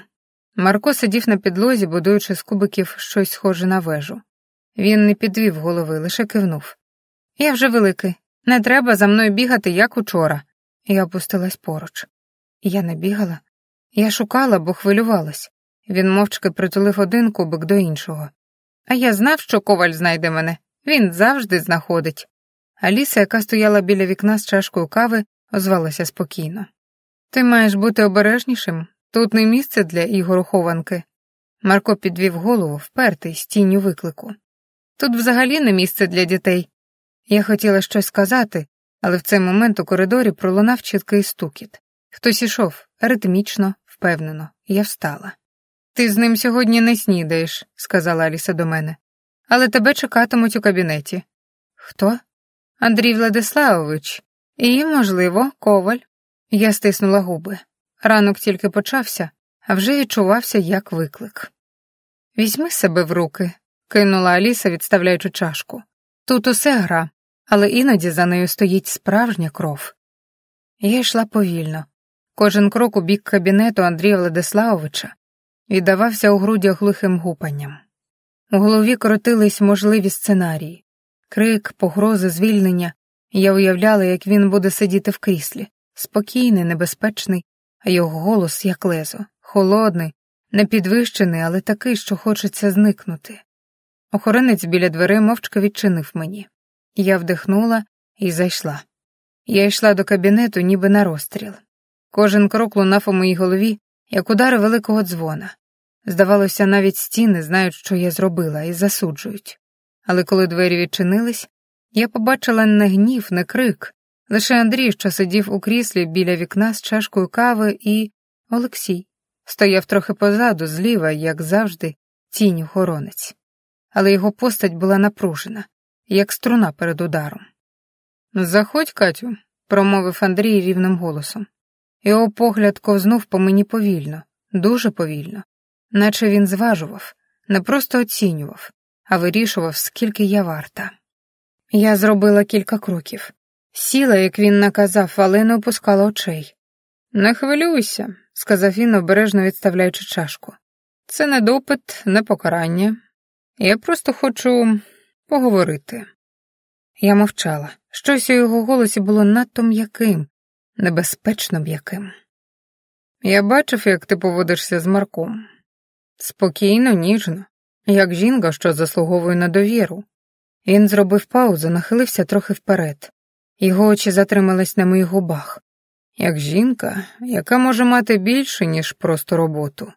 Моє серце калатало. Його голос був шовковим, солодким, слизьким. «У цьому домі, Катю, відданість не залишається без винагороди. Ти ж розумна. Я бачу, ти швидко вчишся, швидко вловлюєш суть, а це рідкість і цінність».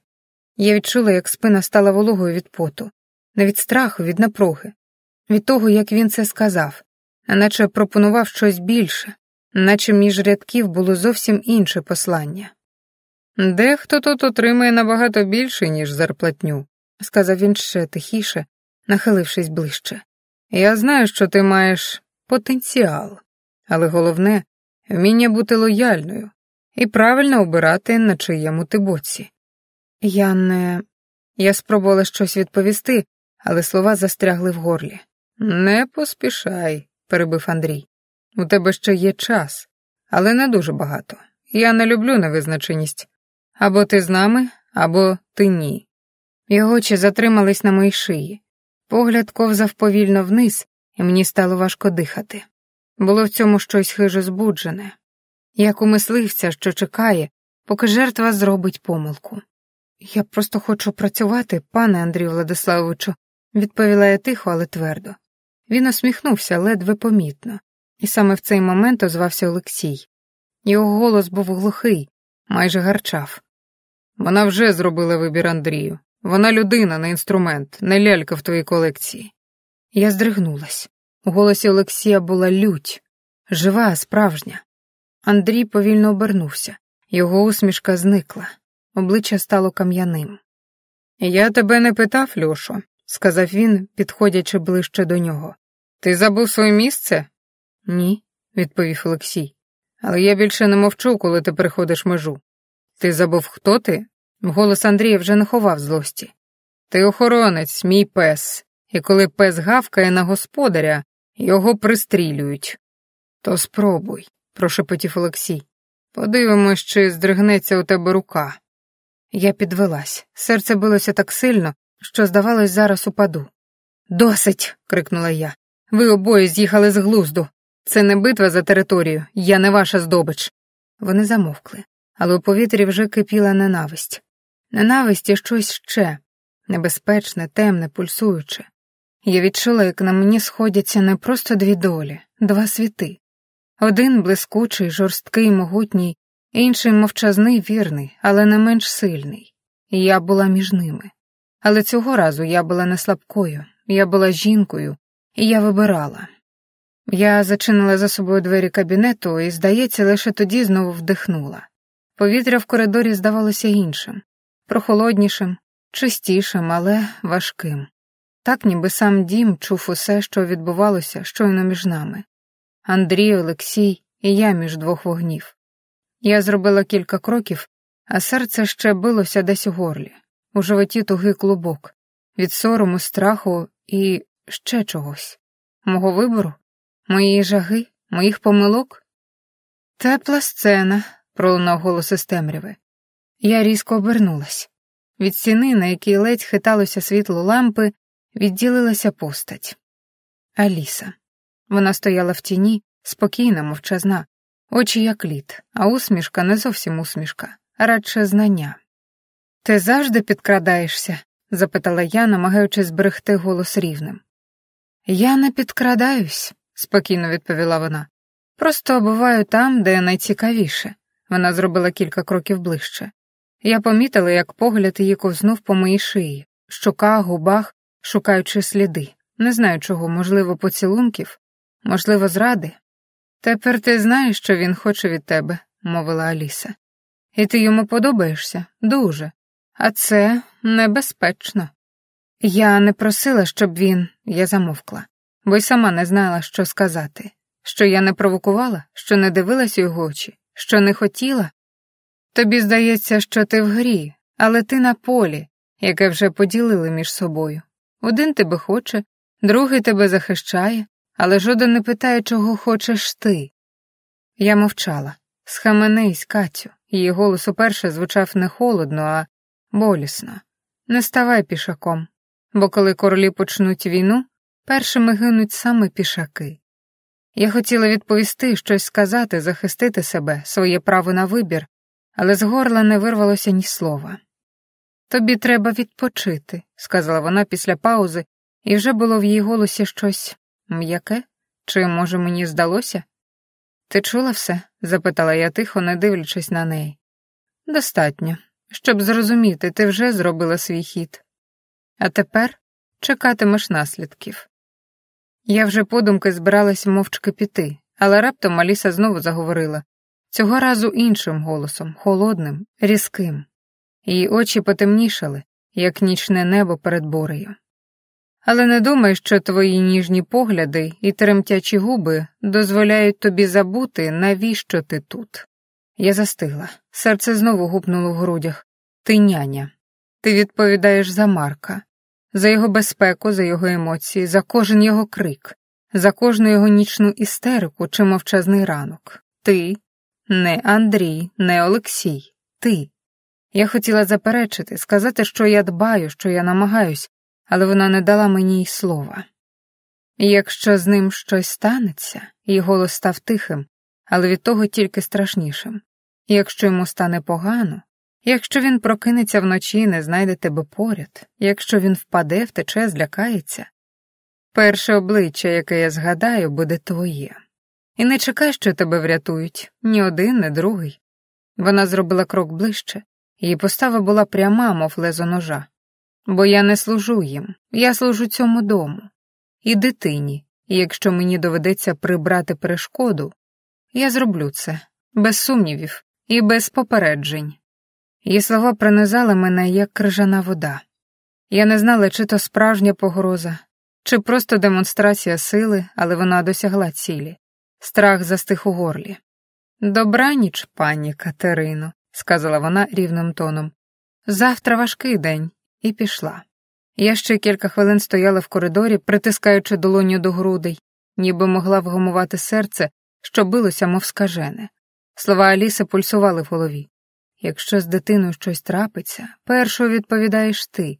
Переді мною. І ні Андрій, ні Олексій не зможуть тебе захистити. Перед нею. Не перед Андрієм, не перед Олексієм, перед Алісою». Це прозвучало так несподівано і абсурдно, що я спершу навіть не повірила. Я ж думала, що вона просто покоївка.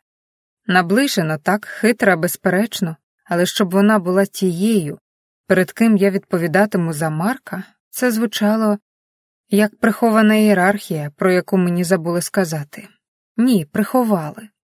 Від несподіванки я ледь не сіла просто там, на підлогу. У голові крутилося, хто ж вона насправді. Але відповідей не було, лише зростаюча тривога і відчуття, що я ступила в гру, правила якої ще навіть не почала розуміти. Я глибоко вдихнула, повільно випрямилася і рушила вперед.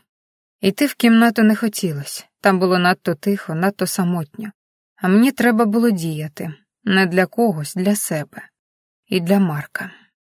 В дитячій кімнаті було тихо. Проміння ранкового сонця ковзало по стінах, на підлозі розкидані кубики і іграшки, а на ліжку він закутаний у ковдру, з розкуйовдженим волоссям і трохи заплаканими очима. «Привіт, малий», — сказала я м'яко, сідаючи поруч. «Все добре, я вже поруч». Марко мовчки глянув на мене, а потім потягнувся ближче і притулився чолом до мого плеча. «Ти не зникнеш?» — прошепотів. «Ні», — відповіла я, обнімаючи його, — «нікуди не піду». Робота почалася. Я знала, це вже не просто гра з дитиною, це місія, виживання, і я повинна її витримати. Я піднялась і почала прибирати іграшки, розкладати речі по місцях, не тому, що хтось скаже, а щоб навести порядок у собі, у кожному русі фокус, у кожному подиху контроль. «Що будемо сьогодні робити?» — спитала я, озираючись на Марка. «Пекти печиво», — сказав він серйозно. «Але ти не вмієш. А ти покажеш? Я зараз повернусь». Він усміхнувся, і я побачила у цій усмішці шанс. Я зачинила двері дитячої кімнати і на кілька хвилин просто завмерла, опершись спиною об стіну. Серце ще билося швидко, але думки вже повертались у порядок. Треба зібратись. Треба почати з азів. Я повернулась до своєї кімнати і одразу знайшла на столі тонку папку. На обкладинці мій підпис і короткий напис. Внутрішній регламент резиденції, контракт, обов'язки персоналу. Я взяла її, сіла в крісло і почала читати. Сторінка за сторінкою, чітко, сухо, без емоцій. Пункт 4.2. У випадку будь-яких позаштатних ситуацій відповідальність за психоемоційний стан підопічного несе персональний супроводжуючий. Далі няня. Пункт 7.1. Заборонено залишати територію без попереднього письмового дозволу охорони або прямого наказу Андрія Владиславовича. Пункт 12.6. Няня повинна підтримувати довірливі контакти з дитиною, забезпечуючи водночас повну безпеку та контроль за його переміщеннями. Я дочитала до кінця і видихнула. Тепер усе чітко. Жодних імпровізацій, жодних поблажок. Я в грі і маю грати професійно. І саме в цю мить двері прочинились. На порозі стояв Марко з нахмуреними бровами і пакетом борошна в руках. «Ми печемо чи як?» – буркнув він, наче я вже тиждень затримуюсь. «А ти звідки знаєш, що я погодилась?» – усміхнулась я, встаючи. «У мене інтуїція, і ти хороша, а хороші завжди погоджуються». Це з якогось фільму цитата? З мого життя, відповів він серйозно, а потім хитро посміхнувся. Ми пішли на кухню, і вже за кілька хвилин я стояла в фартуху, який знайшла Аліса, здається, спеціально яскравий, із каченятами, а Марко командував процесом з виглядом шеф-кухаря. Тепер сип муку. Ні, не так. Ти що, хочеш, щоб вона знову полетіла в повітря? Верещав він, коли я трохи переоцінила силу вітру з мішка. А ти що, кухар із зіркою Мішлен? Підкинула я йому ложку борошна. Не зіркою, а кометою, гордо відповів він і кинув у мене щіпку муки просто в ніс. Так ми й стояли, у хмарі борошна, посміхаючись і чхаючи. На хвильку я забула про Андрія, Олексія, Алісу, правила, контракт.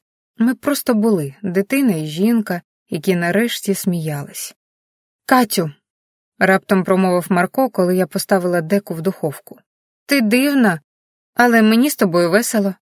«А ти важкий, але цікавий», — відповіла я, витираючи йому ніс. Він хмикнув і заліз на табурет, спостерігаючи за духовкою, як за відкриттям нового материка. Я сіла поруч і вперше за довгий час дозволила собі розслабитись. Не думати, не аналізувати, просто бути. Наступні дні були дивно теплими.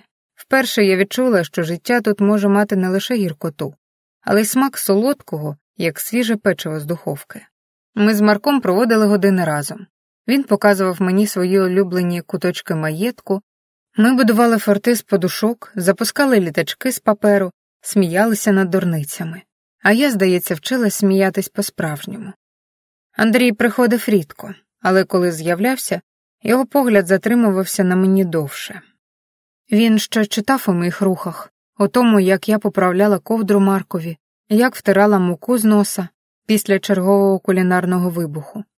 Одного вечора, коли Марко вже спав, а ми з Андрієм залишились удвох на терасі з келихами вина, він раптом обернувся до мене. «Ти любиш кіно?» — сказав він більше як констатацію, ніж як питання. Я трохи здивувалась. «Так, звідки ви...» «Ти згадувала, коли розповідала Маркові про свою улюблену історію. Пам'ятаєш, ти говорила, що в дитинстві мріяла працювати в кінотеатрі, бо там пахне карамеллю і тишею», — усміхнувся він. «Я запам'ятав». Мене ніби накрила хвиля тепла. Я й сама забула, що тоді сказала. Це було між словами, між жартами. Я подумав, продовжив він, чому б не подарувати тобі вечір, який буде не про роботу, не про правила, просто вечір, якого ти заслуговуєш. І ось у вечір п'ятниці мене зустрів Андрій просто під сходами. У темно-синьому костюмі, з тонкою срібною вишивкою на підкладці, біла сорочка бездоганно випрасувана та тонкий аромат парфумів із нотками кедру, ладану й шкіри. Його взуття блищало, а волосся було вкладене бездоганно. Він виглядав так, ніби щойно вийшов із модного глянцю, і водночас природно, без зусиль. «Ти готова?» – запитав він, подаючи мені руку. Я ледь кивнула, зачарована його виглядом. Пальці в його руці були теплими, впевненими. Він провів мене до авто, галантно відчинивши двері. Я відчула, як його енергетика огортає. Впевнена, спокійна, небезпечна і чомусь заспокійлива. Дорога до міста була схожа на кортеж із президентського фільму. Чорні автівки в ряд, вікна затемнені, а за ними силуети охоронців з автоматами. Мотор ревів глибоко, басовито, віддаючись у грудях вібрацією. У повітрі стояв запах озону, розігрітого асфальту і бензину, змішаний із хвилею дорогих парфумів Андрія. Олексій був десь позаду, як завжди, тінь у другій машині. Він бачив усе і все контролював, але цього разу щось пекло всередині нього. Вперше за довгий час він відчував, як ревнощі роз'їдають ребра. Цей вечір був не для нього. Кінотеатр був порожній, весь. Цілий зал лише для нас. Андрій викупив його на 2 дні. Один для перевірки охороною, інший для справжнього побачення. У повітрі запах попкорну, масла, солодкої вати, але водночас щось інше. Очікування. Неначе сам простір тримав подих. Фільм був легкий, романтичний, трохи комедійний. Я сміялася, і він теж. У темряві я відчула, як його рука торкнулась моєї. Невпевнено, невладно, а майже сором'язливо. І в цю мить у моєму животі щось завмерло. Я не відвела руку. У самому кінці фільму, коли титри ще котилися екраном, він нахилився трохи ближче. «Я давно не бачив тебе такою», — прошепотів, «справжньою». Я не встигла нічого відповісти, просто дивилась на нього і відчувала, як навколо нас затихає все, і навіть крики вуличного світу за межами цього залу. А десь там, у темному коридорі кінотеатру, стояв Олексій. Непомітний, як завжди, у чорному з поглядом вовка, що не зводить очей із лісу. Він усе бачив, і хоч ніхто не чув його думок, я знала. Йому боліло. Йому боліло бачити, як я сміюся не з ним, як я тягнуся до іншого, як моє серце відкривається, і не йому. Коли ми поверталися, кортеж знову вигравав на вулицях чорним хижим маршем. Я сиділа в тиші, вдихаючи ще залишки запаху попкорну на своїй шкірі і відчуваючи, як з кожною миттю ця історія тягне мене все глибше. А Олексій, він ішов десь позаду, в тіні, зі своїм болем і своєю відданістю. Андрій проводив мене до кімнати. Ми не говорили багато, але на прощання він узяв мою руку і легенько поцілував у пальці. «Це був гарний вечір», — сказав він. «Можемо ще раз, завтра, або коли ти захочеш». Я лише кивнула. У грудях билось щось нове, щось, чого я боялася, але водночас шукала все життя. Я зайшла до своєї кімнати і перше, що зробила, вперлась спиною в двері і усміхнулась, як дівчинка, як вперше закохана. А з вікна тінню ковзнула постать Олексія. Він стояв біля фонтану один і не дивився на дім. Він дивився вгору, на нічне небо, що не давало відповідей. Але я знала, він усе пам'ятає, кожен мій рух, кожен подих. І я не знала, що з цим робити. На ранок після кіно Андрій мовив просто, майже буденно. «Тобі варто поїхати додому, зібрати речі, документи. Я доручу охороні тебе супроводити». Його тон був тихий, але в ньому не питання, а рішення, як завжди. «Це безпечно?» – запитала я обережно. «Тепер ти частина мого світу, Катю», – відповів він. «А в цьому світі навіть твоя поїздка до мами – потенційна ціль». І я поїхала. Кортеж був майже такий самий, як у вечір кіно. Чорні авто, дзеркальні вікна, вогні мигалок, не ввімкнені, але відчутні. Силуети охоронців у темному, мов тіні з фільму. Один із них постійно тримав руку поблизу кобури.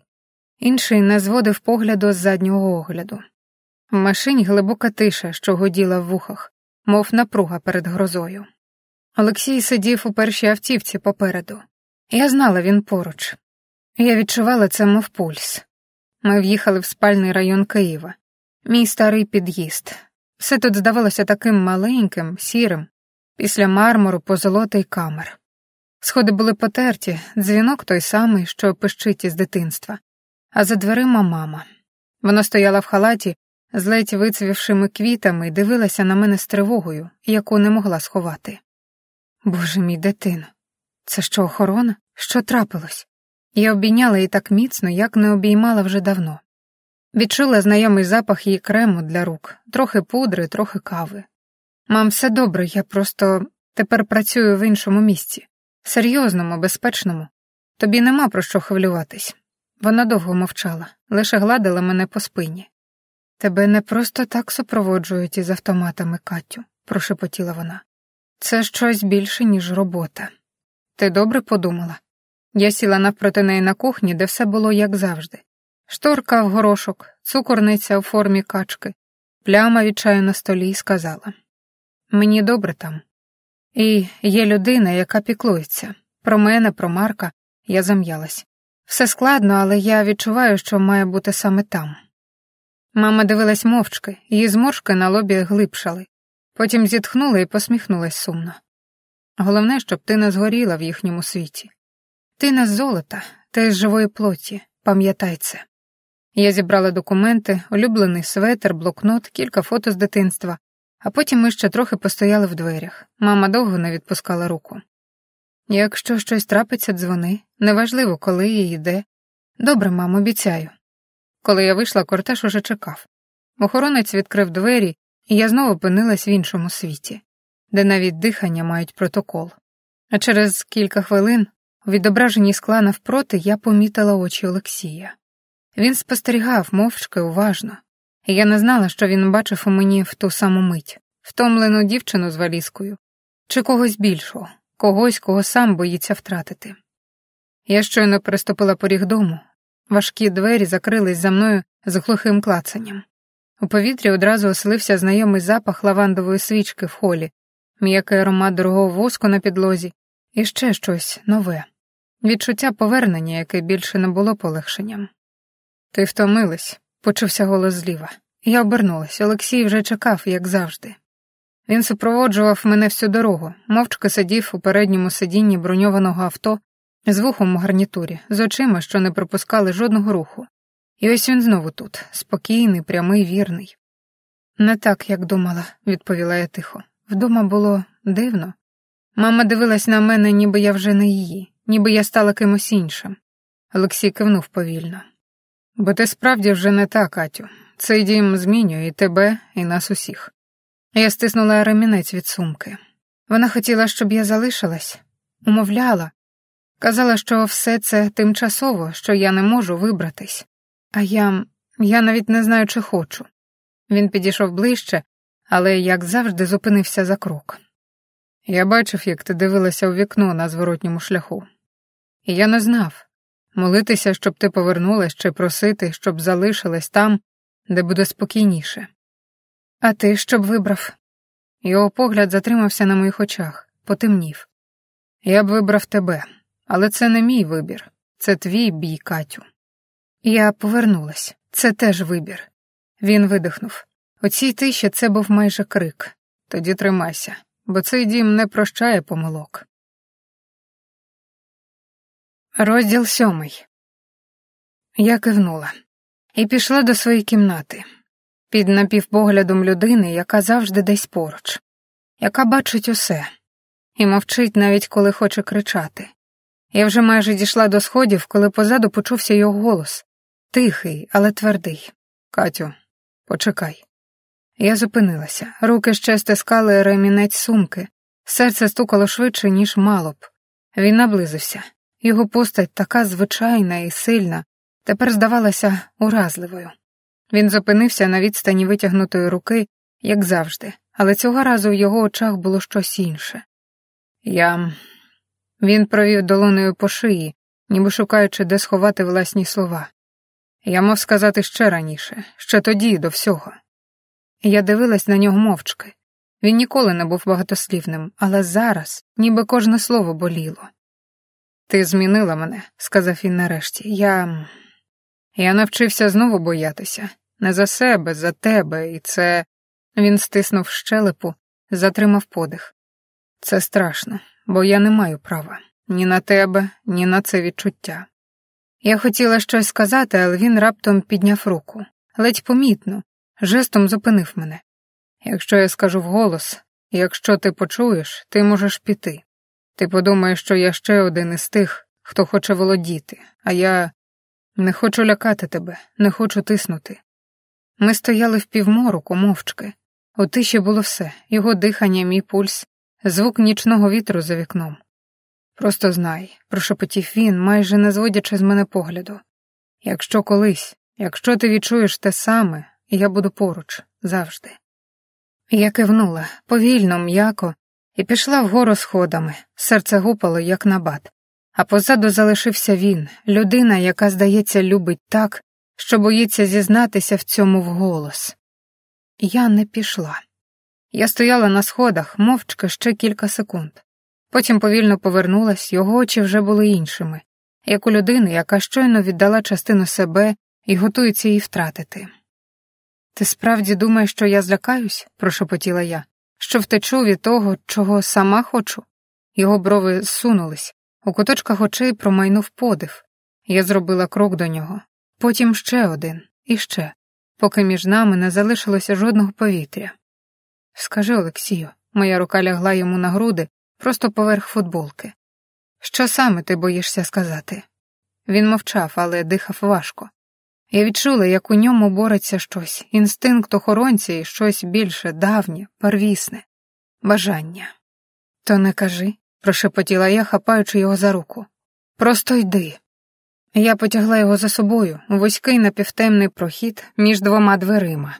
Стара кладова, де зберігались ліхтарі, аптечки, інструменти. Двері зачинились за нами з сухим клацанням. І тоді все вибухнуло. Він притис мене до стіни, гарячий, жадібний, такий ірраціональний, що в мені завила дикість. Його губи знайшли мої, спершу обережно, як у сні, а потім безжально, як у сповіді. Мої пальці заплутались у його волоссі, його долоні ковзали моїм тілом з відчаєм, у якому жила ніжність. Ми не говорили, бо слова були зайвими, лише дихання, рух, вогонь. Він скинув з мене сукню так, ніби боявся, що я зникну, якщо не торкнеться мене вчасно.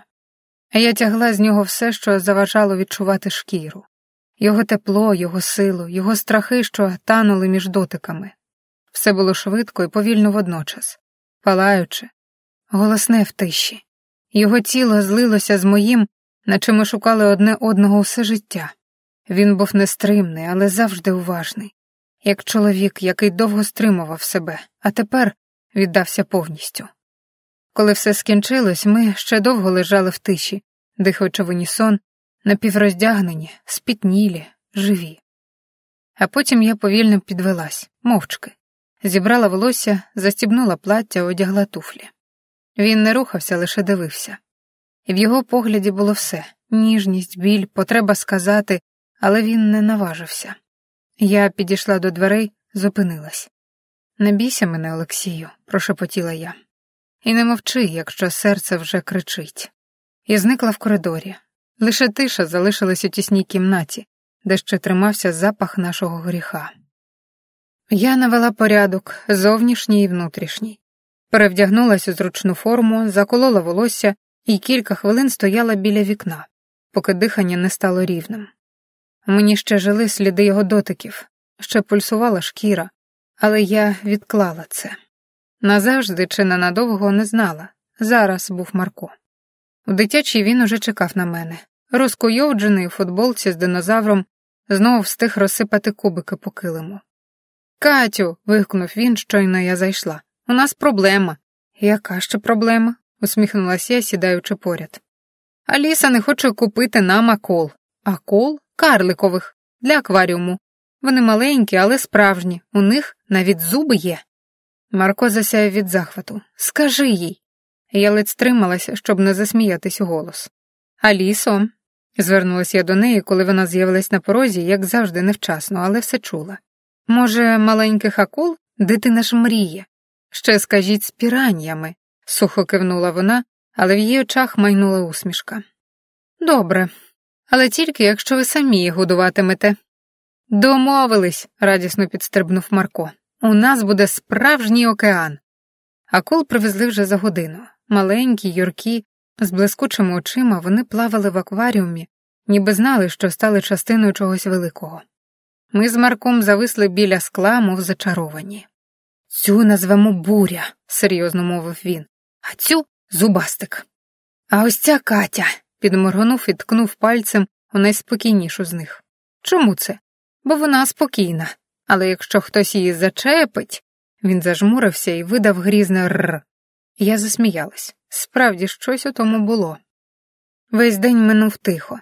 Ми грали, читали книжку про морських чудовиськ, будували акваріумні декорації з конструктора.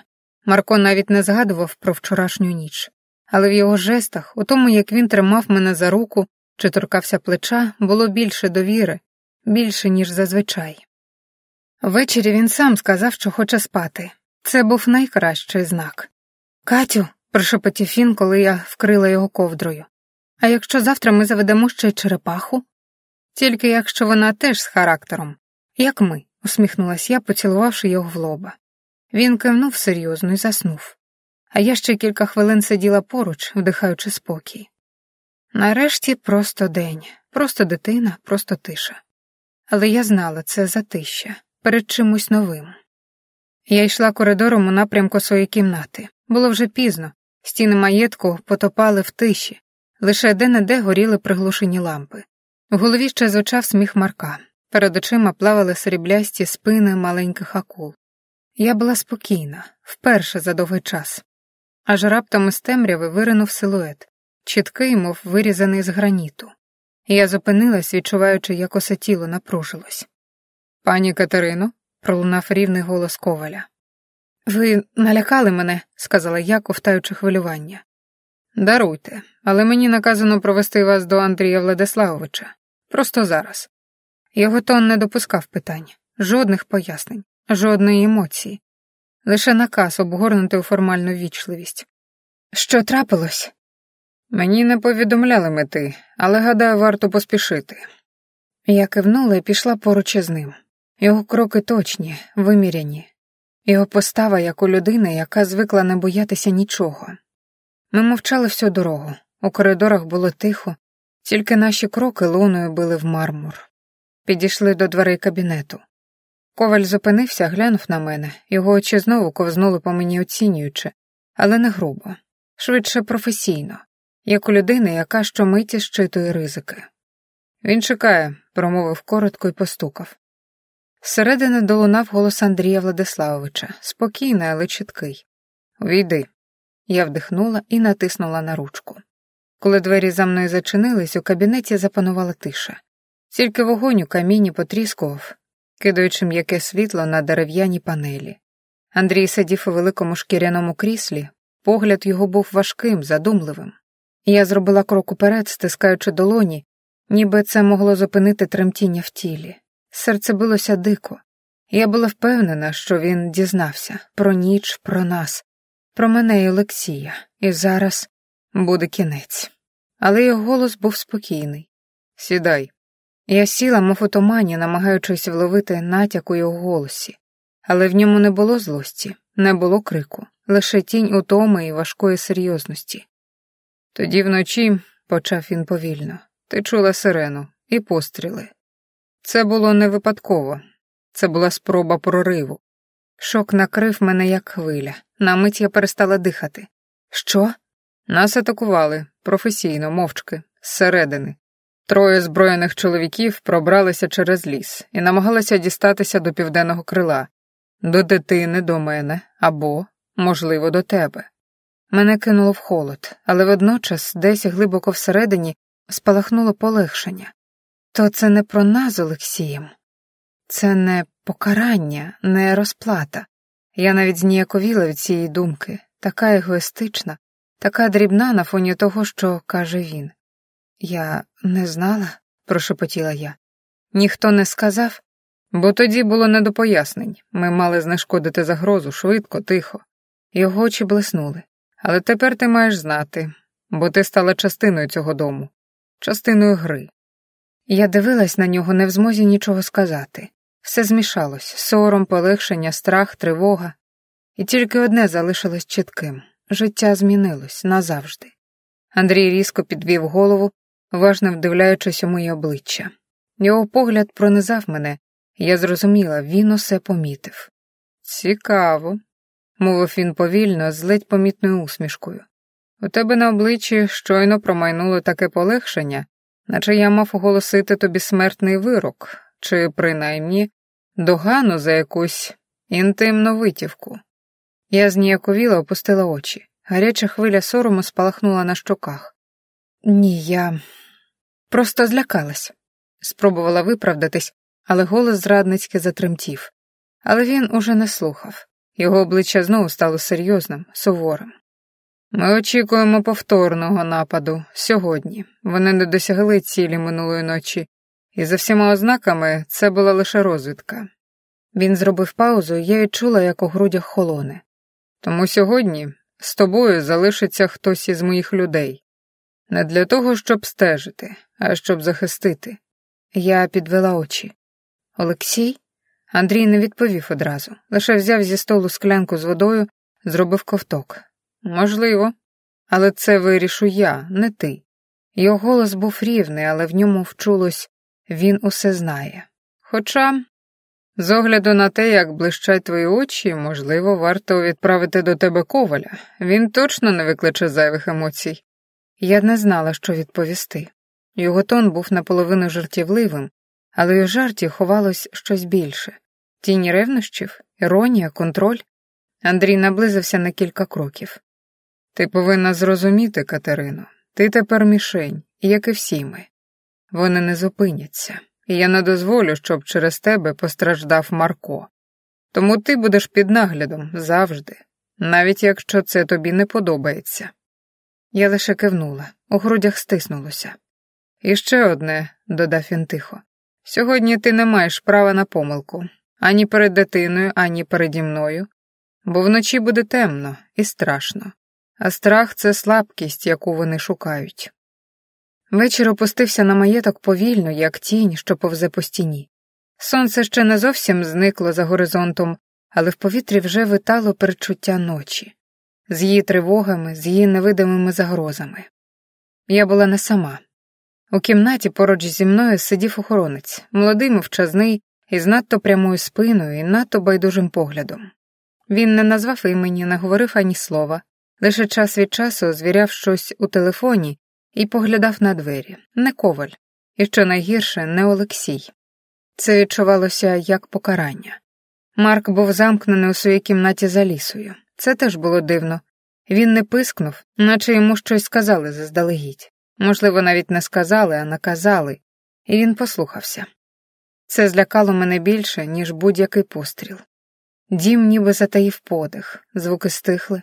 Навіть електрика, здавалося, текла тишею. Серце калатало, чекало чогось. І я, як і тоді, в ту ніч ловила кожен шерех, кожен скрип. Минали хвилини, години, а потім без жодного сигналу все змінилося. Мовчазний охоронець раптом отримав повідомлення, прочитав його і, не відводячи очей, сухо промовив. Загроза усунена, все чисто. Що? Я різко обернулась. Тобто, ніхто не прорвався? Їх зловили ще до спроби в місті. Один із них місцевий. Працював на конкурента. Решта найманці. Усе вже вирішено. Я не одразу зрозуміла, що чую. Присіла на ліжко, обхопивши себе за плечі. Тіло ще не встигло розслабитись, але мозок уже почав приймати. Усе минуло. Без пострілів, без тривоги. Тобто, ми в безпеці? Прошепотіла я. Повна, відповів охоронець. І вперше за вечір ледь помітно усміхнувся. Можете спати спокійно. Я не знала, чого хочу більше – заснути чи розридатись. У грудях щось розпустилось, як вузол, що нарешті відпустив. Я підвелась, пройшлась до вікна, глянула у темряву. Ліхтарі на подвір'ї світили рівно, охорона стояла, як і завжди. Тиша була глибокою, але вже не тривожною, спокійною. Цієї ніччю все закінчилось.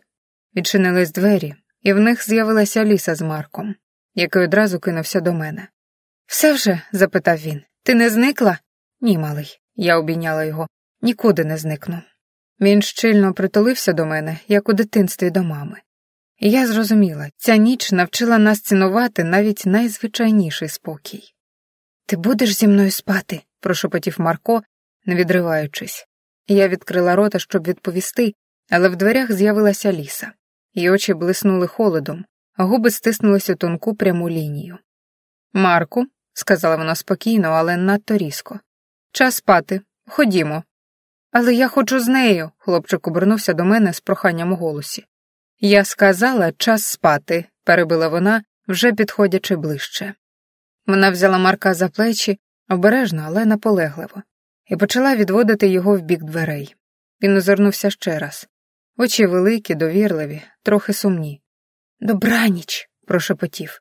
«Добраніч, малий», – відповіла я, силуючи себе посміхнутися. Коли двері за ними зачинилися, в кімнаті стало тихо, занадто. Я знову відчула себе гостю у світі, де кожен зв'язок ризик, де навіть дитяча прихильність викликає ревнощі. Аліса не сказала жодного слова, але її погляд був промовистим. «Тримайся на відстані». Вона могла не говорити, вона контролювала, і я залишилася сама. І знову з власними думками. Я щойно вимкнула світло, коли двері відчинилися з характерним клацанням. Я сіла на ліжку, серце стиснулося, але в кімнату війшов Андрій Владиславович, без охорони, у сорочці з розстебнутим комірцем. злегка розкуйовдженим волоссям і тінню втоми на обличчі. «Можна?» Його голос був тихим, майже теплим. Я кивнула, хоча дивувалася, що він сам, без супроводу, без зайвих жестів влади.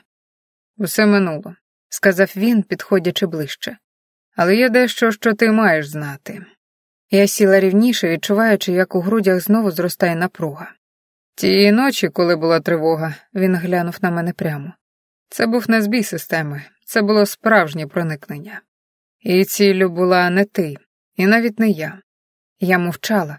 Вперше за весь цей час мої думки не поспішали. Вони завмерли.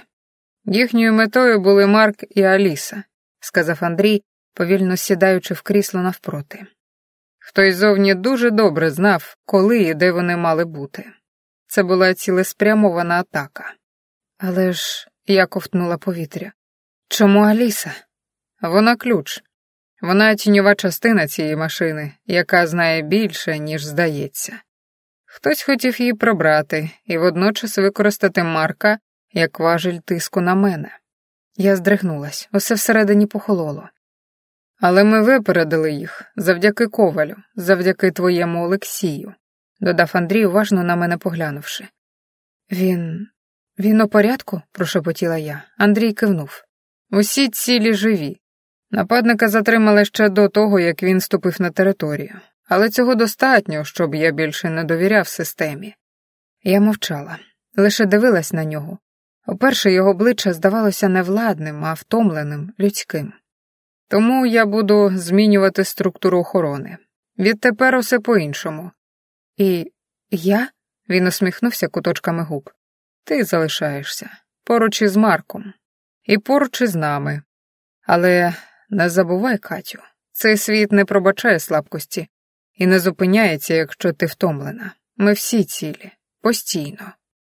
Він підвівся, підійшов ближче і зупинився зовсім поряд. Спи. Завтра нова гра, а може, нова війна. І вийшов тихо, зачиняючи двері. Двері вже майже зачинилися, коли я зірвалась із місця. «Зачекайте!» Андрій зупинився, озирнувся. У світлі нічника його силует здавався ще більш втомленим, але в очах увага. «Я не хочу бути сама», — сказала я тихо. «Сьогодні ні». Він мовчав кілька секунд, потім без жодного зайвого слова зайшов назад і сів у крісло. Я опустилась поруч на край ліжка, долоні стиснуті, серце билося глухо. Я боялася навіть не темряви, а власних думок, тиші після бурі. «Знаєш», — озвався він нарешті, — «я думав, що ти сильна, незламна, що тебе не налякає навіть вибух біля порога».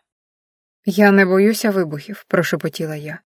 «Я боюся відчуття, що наступний буде останнім, що не встигну попрощатися із Марком, що ніхто не знайде моє тіло, що мене просто викреслять». «Тебе не викреслять», — сказав він. «Ти вже залишила слід». Я підвела очі. Його погляд був несподівано м'яким. Зовсім не таким, як завжди, без хижого блиску, без гри. «Можна просто побути тут, мовчки?» «Я залишусь», — відповів він, «але не як хижак і не як господар». Я кивнула, сіла зручніше. Він не наближався, не торкався, лише був поруч. Його присутність тепла, мов ковдра. І в тиші, наповненій лише нашим диханням, я вперше відчула, що не одна. Я заплющила очі, і перш ніж заснути, подумала, як дивно, що поруч саме він. Не Олексій, не Марк, а чоловік, якого я боялась, і до якого почала звикати. Я прокинулась від легкого руху, ледь чутного, обережного, майже невловимого. Сон був неглибокий, напівреальний, але тіло зловило зміну ще до того, як прокинулась свідомість. Я повільно розплющила очі. Світанок уже торкався вікон біло-рожевим відблиском.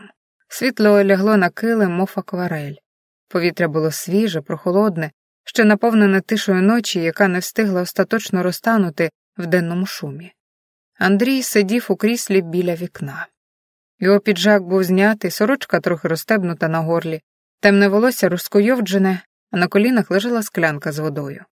Він не спав, дивився кудись у простір за вікно, але погляд був не відстороненим, навпаки, глибоким, зосередженим, таким, який буває в людини, що всю ніч думала і досі не знайшла відповіді.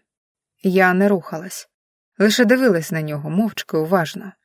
Було щось нове в тому, як виглядав Андрій у цю мить. Беззахисного лиску, без влади в кожному жесті. У ньому було людське, справжнє. Він раптом повернув голову і зустрів мій погляд. «Ранок», — сказав просто, без усмішки, але м'яко. «Ти спала спокійно». «Тому що ви були тут», — відповіла я. Він зробив ковток води, поставив склянку на підвіконні і підвівся. Його постать у напівтемряві світанку виглядала сильною, наче злитою з простором. «Усе минуло», — сказав він. «Тривога, ніч, небезпека. Ми вистояли. Але гра не закінчилась». Я кивнула. І тільки тоді дозволила собі стиснути ковдру на грудях, наче хотіла затримати тепло ночі. «Дякую, що залишилася», — прошепотіла я. Андрій підійшов ближче, нахилився. Його пальці ледь торкнулися мого плеча не для контролю, для підтримки.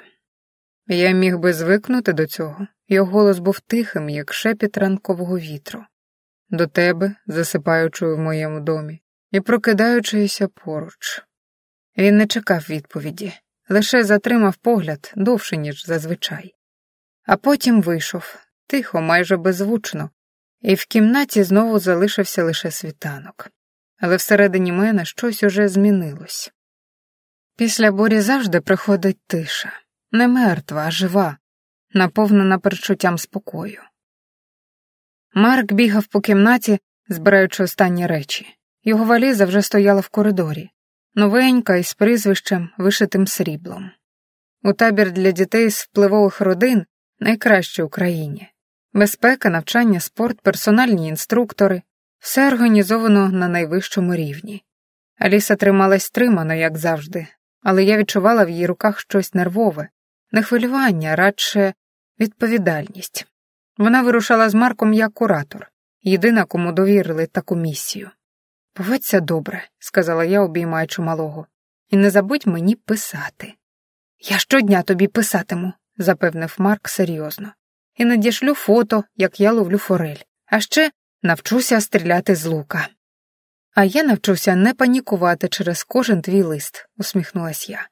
Аліса кивнула мені на прощання, її погляд був інший, тепліший, можливо, навіть трохи вдячний. Чорний автомобіль плавно рушив з подвір'я, залишивши за собою тільки слід розігрітого асфальту і ледь вловимий аромат парфумів Марка, який він захопив із моєї кімнати, щоб пахнути, як ти. Я залишилась на сходах, вдихаючи тепле літнє повітря. У домі було тихо. Залишилися тільки дорослі. Конкурента нейтралізовано, зв'язки відновлено. Андрій виглядав спокійним, зосередженим. Господар у повному контролі. І що найдивніше, усміхненим. У ньому з'явилося щось нове, майже людяне. «Усе налагоджується», — сказав він мені якось за сніданком, кидаючи погляд через газету. «І в мене є ідея, як тобі віддячити за все». «Ні», — відповіла я, сміючись. «Ніяких кінотеатрів, яхт і приватних островів. Просто дай мені трохи тиші. Я хочу відпочити вперше». «Як скажеш», — відповів він з усмішкою, яку я вже майже навчилась розшифровувати. Олексій зник. Тобто він був у домі, на об'єктах, на нарадах, але не в моїй орбіті. Ми не перетинались. Він мов би уникав поглядів, уникав слів. Після тієї ночі між нами зависло щось неозвучене, і він зробив крок назад. Я прийняла це, принаймні поки що.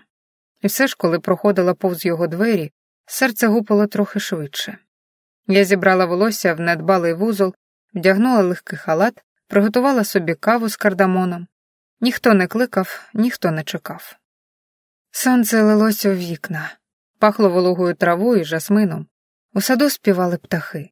Я сіла на терасі, взяла до рук книжку і вперше за довгий час дозволила собі дійсно дихати. Не думати, не боятись, просто бути. Розділ 8. Я прокинулась раніше, ніж звичайно. Сонце вже заливало кімнату м'яким золотистим світлом, пробивалося крізь штори і ковзало по ліжку, по підлозі, по моєму обличчю. Було тихо, дуже тихо і водночас спокійно. Я вперше за багато тижнів прокинулась не від страху чи крику, не від тривоги, а просто від того, що виспалась. Марк і Аліса поїхали в дитячий табір. Я лишилась у маєтку майже на самоті. Якщо не рахувати охоронців, прислугу, кухарів і того невловимого відчуття, що хтось завжди дивиться. Я тягнулась у ліжку, насолоджуючись м'якістю простирадл, коли пролунав стукіт у двері. «Заходьте», — сказала я сонно, підвівшись на лікті. На порозі з'явився Андрій Владиславович. Без супроводу, без Олексія, без попереджень. Він був у світлому костюмі, небесно-сірий льон, ідеально випрасований, з дорогою сорочкою кольору шампанського. Виглядав легко, ніби з обкладинки глянцю, але енергія, що струменіла від нього, була густою, важкою, магнітною. «Доброго ранку, Катю», — сказав він з усмішкою, яка ледь торкалась його губ, але не очей. «Збираєшся на сніданок?» «Ще ні», — розгублено відповіла я, притримуючи ковдру на грудях. «Ви щось хотіли?» Він підійшов ближче і поклав на мою тумбочку чорну картку з золотим логотипом банку. «Відтепер вона твоя, без обмежень. Купуй все, що хочеш. Одяг, парфуми, книги, вина, десерти, все. Відпочивай, насолоджуйся. Поки Марка немає, ти по-своєму у відпустці». Я завмерла, дивилась на картку, ніби вона могла обпекти пальці. «Це жарт?» «Ні». Він сів у крісло навпроти, закинув ногу на ногу. «Це вдячність. І ще дещо». «Що саме?» – прошепотіла я, не в змозі відірвати погляд від картки. «Це сигнал, Катю, що ти не просто няня, не просто співробітниця, що ти можеш мати більше, якщо захочеш». Його голос був м'яким, як оксамит, але в ньому відчувалась влада. Він не пропонував, він уже прийняв рішення. «Я не впевнена, що мені це потрібно», – почала я. «Тобі потрібно навчитися брати, бо поки що ти лише даєш. Собі нічого, а я хочу, щоб ти дозволила собі більше. Зроби це для себе». Я кивнула, і на диво мені не стало страшно. У мені не прокинулась злість чи протест. Навпаки, прийшло дивне відчуття дозволу. Я можу, я маю право, я хочу. «Дякую», — сказала я просто. Він усміхнувся, цього разу щиро. «Збирайся, авто відвезе тебе в місто. Бутіки, салони, ресторани — усе твоє. Якщо щось сподобається, бери. Не думай про ціну. І не забудь про червоне вино. Ти колись згадувала, що любиш його у дощ». Я підвела очі. Я справді колись сказала це, побіжно, десь між справами, і він запам'ятав. «Ти слухаєш?» – прошепотіла я. «А ти думаєш, я граю?» Його погляд знову став пильним. «Я завжди слухаю Катю, просто не завжди кажу про це». Через годину я вже стояла в центрі міста у світлому платті з волоссям, покладеним майстром у салоні, із пакунками в обох руках. На мені нові босоніжки кольору шампанського, на зап'ясті тонкі браслети з діамантом, подарунок від ювеліра, якого порекомендували просто в машині. Я сміялась, голосно, щиро, без сорому. Це було схоже на легке запаморочення. Ні, я не втратила себе. Я лише доторкнулась до того, ким могла б бути. Жінкою, яка не боїться. Не просить, а бере, бо знає, що заслуговує. У дзеркалі дорогого ліфта я не впізнала себе. Мій погляд став іншим, глибшим, впевненішим. Навіть усмішка змінилась. І це не було погано. Це було солодко. Коли я повернулася у маєток, Андрій уже чекав на мене в холі. Він був у темному костюмі, сорочка трохи розстебнута, на зап'ясті годинник, що коштує більше, ніж моя квартира колись. «Виглядаєш прекрасно», — сказав він, підійшовши ближче. «Я знав, що розкіш тобі личить». «Дякую, це новий досвід для мене». «І не останній», — додав він тихо. «В цьому домі ти можеш мати все, якщо сама цього захочеш». Я нічого не відповіла, лише пройшла повз нього, відчуваючи його аромат. Деревний, з ледь відчутною ноткою тютюну. Він вів за собою, навіть коли не торкався. У голові крутились слова «усе, якщо захочеш». І я раптом зрозуміла. Я вже хочу. Перший день мого нового життя закінчився келихом вина на терасі, де вітер грався моїм волоссям, а небо повільно тьмяніло від вечірнього світла. Я сиділа босоніж у тонкому шовковому халаті і вперше не думала про те, як вижити. Наступного дня я спустилась до авто з відчуттям, ніби ступаю на межі себе. Все було незвично. Свобода, тиша, золота картка в сумці і усвідомлення, що сьогодні я можу дозволити собі усе, вперше в житті. Місто здавалося іншим, світлішим, теплішим, люди спокійнішими. Але, мабуть, змінилася не вулиця, це я дивилась по-іншому. Мене привезли до невеликого, але вишуканого бутіка в центрі. Той самий, повз який я колись проходила, навіть не сміючи глянути всередину. Сьогодні я зайшла.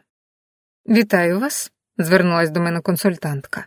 Вона була витончена, мов зі сторінки модного журналу, і подивилась на мене з професійною усмішкою, але без зверхності. «Ви до нас уперше?» «Так», — відповіла я й усміхнулась. «І, здається, трохи розгублена».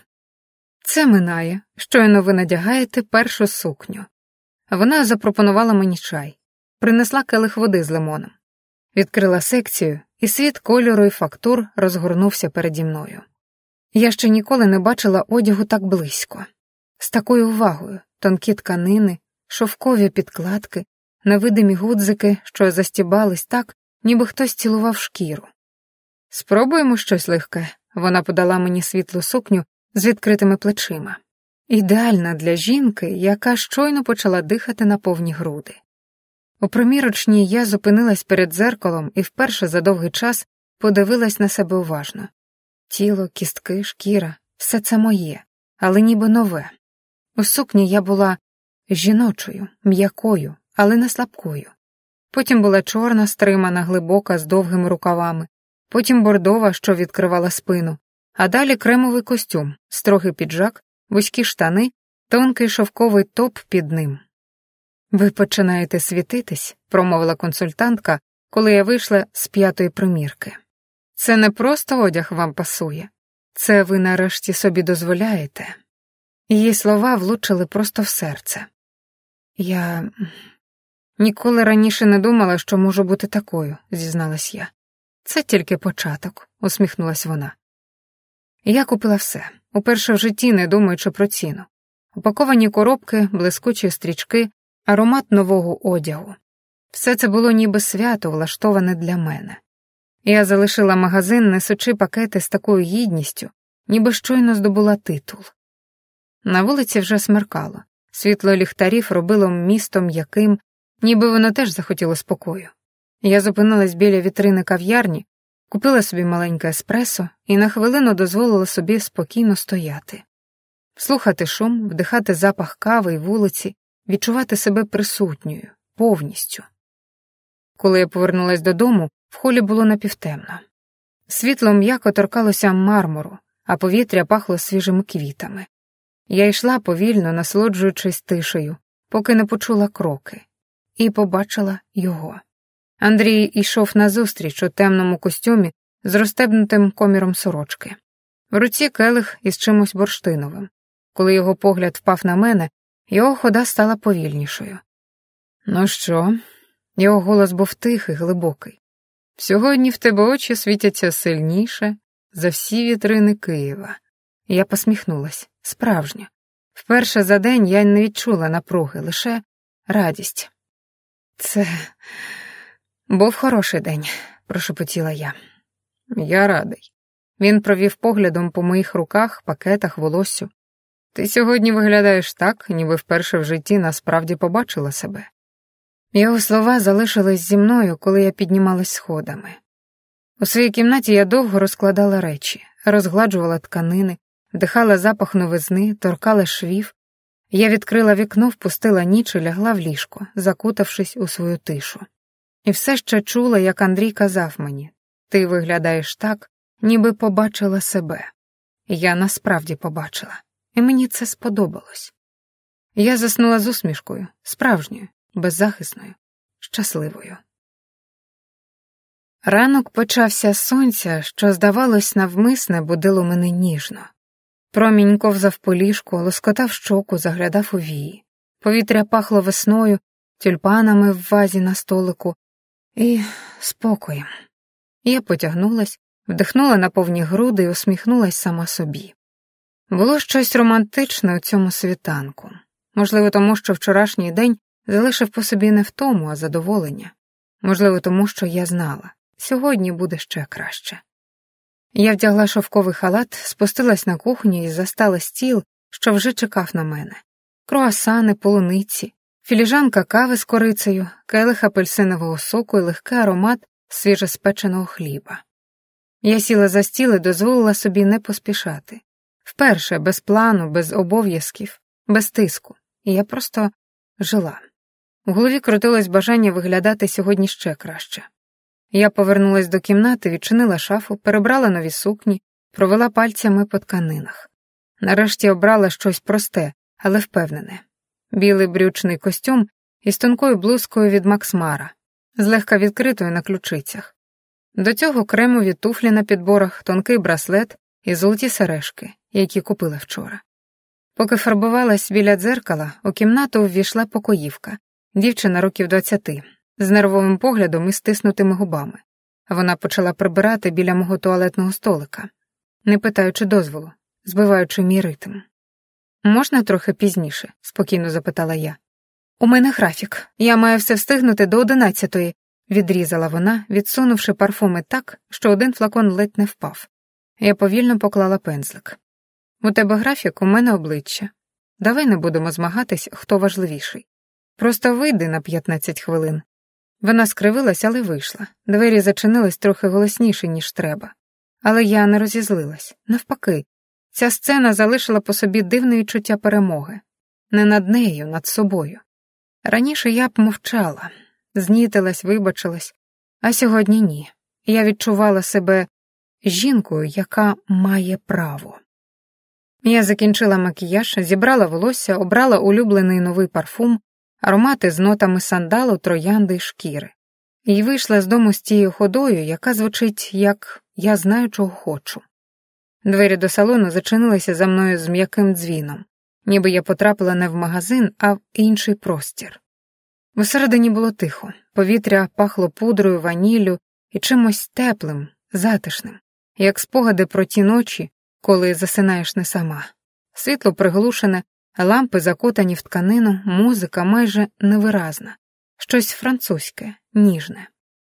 «Вітаю вас», — озвалася продавчиня, її голос був оксамитовим. «Ви до нас уперше?» «Так», — зізналась я і опустила очі. «І трохи хвилююся.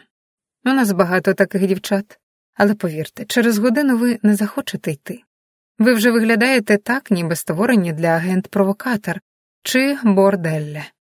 Я засміялась. Вона усміхнулась у відповідь, щиро. «Мене звати Іра. Я допоможу знайти те, що зробить ваше тіло вашим союзником». Ми пройшли повз стелажі, де мережево, шовки, тонка сітка лежали, мов коштовності.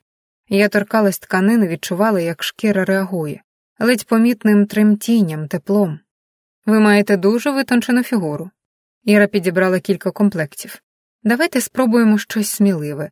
Ла перла, бежевий бралет із м'якої сітки й трусики з високою талією, а потім темно-зелений від борделля з золотими пряжками. І ще ось це. Чорне мережево з елементами вінілу. Виглядає гостро, але тіло його обожнює». Я зайшла в примірочну з оберемком білизни. Спершу бежевий комплект. Він був майже невагомим. Тканина огортала груди, мов дотик повітря. У дзеркалі я побачила себе не просто в білизні, а в образі, який не потребував дозволу.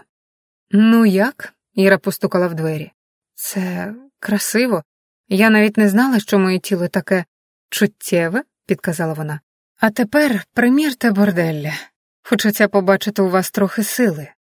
Темно-зелений комплект облягав мене так, ніби я мала вийти не з примірочної, а на сцену. Я відчувала, як усередині виникає щось нове, бажання дивитись на себе не критично, а із захопленням. «Вау», — сказала я, виходячи, — «це наче я зброя». «І дуже стильна», — засміялась Іра. «У цьому комплекті будь-хто буде дивитись вам в очі тільки після 5 секунд». Ми одягли ще шовкову нічну сорочку Карін Гілсон, кольору слонової кістки, комплект із синьо-сірого мережева з панчохами і підв'язками від флюр-де-мал, чорний бралет з відкритою спинкою від Аудабе. Я сміялась. Питала, як краще носити, як поєднувати з халатами, як правильно прати. Вона розповідала все з теплотою, як подруга. «Мені ніколи не дарували таке», – прошепотіла я. «То зробіть це сама. Повірте, іноді найкращі подарунки – ті, що жінка дарує собі власноруч». Я вийшла з салону з кількома коробочками в рожевому пакеті, перев'язаними стрічками. Ішла повільно, вдихаючи весняне повітря, усміхаючись. Це був не просто похід по білизну. Це було прийняття себе, своєї тілесності, своєї жіночності. Потім я зайшла у салон техніки. Вибрати смартфон було легко. Новий айфон у графітовому кольорі, тонкий, гладкий, блискучий. Продавець допоміг перенести дані зі старого. Я вийшла звідти з відчуттям, ніби скинула стару шкіру. І ще маленький ювелірний бутик. Я не могла втриматись. Побачила пару сережок, витончене золото з крихітними діамантами. Вони світились, як 2 краплі світла. Я приміряла і купила. Без вагань, бо так відчувала. Коли я повернулась у маєток, сонце вже опустилося, а небо налилось фіалковими барвами. Я підіймалась сходами з коробками в руках, коли побачила Андрія. Він стояв біля веранди, тримав в руці коробочку, загорнуту у чорний папір. Його погляд ковзнув по мені і залишив щось тепле в грудях. «Вдалий день?» – спокійно запитав він. «Дуже», – відповіла я. «То дозволь і мені долучитись». Він простягнув мені коробку. Відкривши її в себе в кімнаті, я ледь не затамувала подих. У ній лежали тонкі золоті підв'язки, ручна робота, елегантні, з крихітним логотипом бренду, що я бачила в салоні білизни. А всередині коротка записка, написана від руки. «До сьогоднішніх покупок. Просто, щоб ти знала, я бачу, і мені подобається». Серце тріпотіло. Через півгодини я спустилась на веранду. Андрій уже чекав із чашками чаю, в якому відчувалась м'ята і щось гірко-солодке. Ми сиділи мовчки, іноді перекидаючись кількома словами. Він не питав, що я купила, не говорив нічого зайвого. Але я знала, він бачив усе. За спиною трохи вдалині стояв Олексій. Його силует, мов статуя, очі темні, пильні, його присутність сильна, але мовчазна. Він охороняв, але не втручався. І в цьому мовчанні було щось болюче. Але в той вечір я обрала тишу, і чай, і Андрія поруч. Я прокинулась від звуку дощу.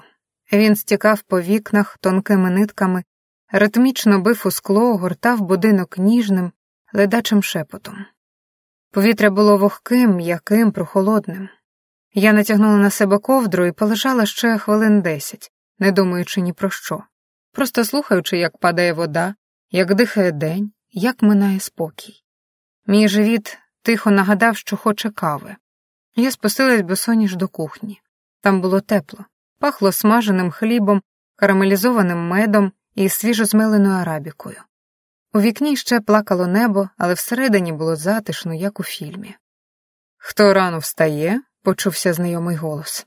Я повернулась і побачила Андрія. Він сидів на краю кухонного острова без піджака, в білій сорочці з відкритим коміром і чашкою в руці. Розслаблений, красивий, надто красивий, як для 7 ранку. «Той має право на найкращу каву», – відповіла я, підморгнувши. «Або на щось більше». Він провів поглядом по моїх босих ногах, по халату, що ледь тримався на плечі. Його погляд був теплим, але з іскрою, з підтекстом. «Наприклад?» Я сіла навпроти обережно. «Наприклад, сонячний ранок, коли ви обоє мокрі, не від дощу, а...» Зробив паузу, усміхнувшись. Від моря, від шкіри, від задоволення. Я не змогла стримати сміх. «У тебе хворобливо романтизоване уявлення про відпочинок. У мене досвід. Секс на пляжі – це не тільки коктейль». Я зробила ковток кави, відвела очі, бо знову відчула, як щоки нагрілись. Чортів Андрій. «Сьогодні їду в місто», – змінила тему я. «Парфуми. Можливо, щось солоне, з димом і шкірою. Захотілося запаху, який буде тільки моїм». «Обов'язково купи щось нестримне», – кивнув він. «І ще, заскочи до мого улюбленого магазину на Хрещатику. Візьми пляшку хорошого шампанського. Я довіряю твоєму смаку. А він, схоже, стає все краще. Дегустуєш мене? Примружилась я. Ще ні, але маю намір. Він підвівся, залишив чашку в раковині і, проходячи повз, ледь торкнувся пальцями мого зап'ястя. Легко, без ваги, але від цього дотику пульс змінив ритм. Гарного тобі дня, Катю. І тобі, Андрію. Я залишилась сидіти з усмішкою. Було щось особливе в цій кухонній тиші, дощі, у каві, у фразах, які більше нагадували дотики, ніж слова. Коли я вийшла з дому, сонце вже прорізало хмари, і на асфальті залишились лише вологі тіні. Повітря пахло мокрим листям і свіжістю, небо знову набирало колір, а я впевненість. Сьогодні в мені не залишилось сумнівів. Ні в собі, ні в бажаннях. Я знала, чого хочу, і я їхала по це. Я вже стояла на подвір'ї, коли авто під'їхало до сходів. Вітер легенько колихав поділ мого плаща, а сонце тільки но поривалося крізь хмари, кидаючи теплі промені на асфальт. Я відкрила дверцята, але раптом почула кроки за спиною. «Катю!» Я повернулась. Олексій. Він ішов швидко, майже нервово. Очі блищали не гнівом, а чимось глибшим. Його завжди спокійне, стримане обличчя тепер було напружене, щелепа стиснута. «Що?» – я здивувалась. «Щось сталося?» Він зупинився зовсім близько. Його голос був хрипким, майже гарячим від емоцій. «Не їдь. Не роби вигляд, що все нормально. Андрій — це не той, ким здається. Ти думаєш, він дає тобі свободу? Він просто готує ґрунт, щоб взяти тебе. До кінця». Розділ 9. «Що?» Я відступила на півкроку. «Ти п'яний?» «Ні, я нарешті тверезий, Катю». Його голос зірвався. «Ти не бачиш? Він поводиться з тобою, як із новою іграшкою. Дарує, показує, піднімає, щоб потім кинути, коли набриднеш. Я бачив, як це було з іншими. Я знаю, що він робить за закритими дверима». Моє дихання прискорилось, але не від страху, від напруги. «І що ти пропонуєш? Втекти? Замкнутись у кімнаті, перестати жити?» «Я пропоную хоча б не давати себе використати», – прошепотів він. Його голос став тихішим, але напруженим, мов струна. «Катю, він недобрий, він небезпечний. І він просто хоче тебе... Йому не потрібна ти. Йому потрібне твоє тіло, реакція, підкорення. І він отримає це. Так, як завжди». Серце гупало в грудях. Очі в очі. «А тобі що потрібно?» – запитала я майже пошепки. «Ти стоїш тут, кажеш мені жорстокі речі, а сам що? Мовчки тижнями ховаєшся, дивишся, але нічого не робиш. А тепер приходиш і хочеш, щоб я тобі вірила?» Він відвів погляд, стиснув кулаки. «Я мовчав, бо боявся, бо думав, що зможу тебе вберегти, не втручаючись. Але я бачу, як ти змінюєшся, як він тебе змінює. Я боюсь не за тебе, я боюсь за себе, бо чорт забирай. Я вже не знаю, чи витримаю, якщо ти підеш до нього сама». Це прозвучало тихо, але відгукнулось болем. Як правда, яку не хочеш чути. Між нами зависла пауза, а потім я сказала: «Я поїду, але не тому, що ти не правий, а тому, що це мій вибір». І сіла в авто. Він не зупиняв, лише стояв, поки машина повільно від'їжджала від маєтку. Його постать ставала все меншою, але очі, я відчувала їх на собі ще довго. Я сиділа в машині, спокійно дивлячись у вікно. Серце билося трохи швидше, ніж зазвичай, але не від страху, від того, що всередині мене зіткнулося одразу кілька світів. Олексій, його очі, його голос, його біль. Я думала про нього, про те, як він завжди поруч, як його мовчання голосніше за крики інших. Про те, як він дивиться на мене, наче я останній шанс на щось добре. Я, мабуть, і справді люблю його, але ця любов не мала права позбавляти мене радості. Він не давав її, а Андрій, хоч і небезпечний, хоч і темний, давав, принаймні зараз. Я вдихнула глибоко, дощ вщух, небо прояснилось, сонце блиснуло по мокрому асфальті, і мій настрій, всупереч усьому, залишився світлим. Авто зупинилось біля невеличкого парфумерного бутика на тихій вуличці. Я вийшла і на мить зупинилась. Подивилась на своє відображення у вітрині. Високі підбори, кремовий костюм, розпущене волосся, блискучі губи. Це я така. Я штовхнула двері. Двері до салону зачинилися за мною з м'яким дзвоном, ніби я потрапила не в магазин, а в інший простір. Усередині панувала напівтемрява, затишна, мов оксамит. Тиша була м'якою, музика ледь чутна, десь на межі відчуття. Повітря пахло квітами, прянощами, вином, деревиною. Це був запах жіночності, живої, складної, вільної. Я зробила кілька кроків, підлога ледь скрипнула під підборами. Із глибини зали вийшов чоловік, років 35, у сірому светрі й окулярах на тонкій дужці. Його обличчя було тонким, трохи втомленим, але погляд неймовірно уважним. «Доброго дня», — сказав він. «Ви виглядаєте як жінка, яка вже знає, чого хоче, але дозволяє собі сумніватися заради насолоди пошуку». «Гарне почуття. Я справді не впевнена, але точно хочу щось нове. Щось тільки для себе». Запах, що шепоче замість кричати. Він дістав з полиці флакон, обережно натиснув на розпилювач і простягнув мені блотер. Ось, це чорна троянда, гвоздика, мускус, сандал і сіль, як шкіра після нічного плавання. Я вдихнула. Очі мимоволі заплющилися. У цьому запаху було все. Ніч, тіло, мовчання, пристрасть, післясмак, його пальці, мої губи. «Вау!» – прошепотіла я.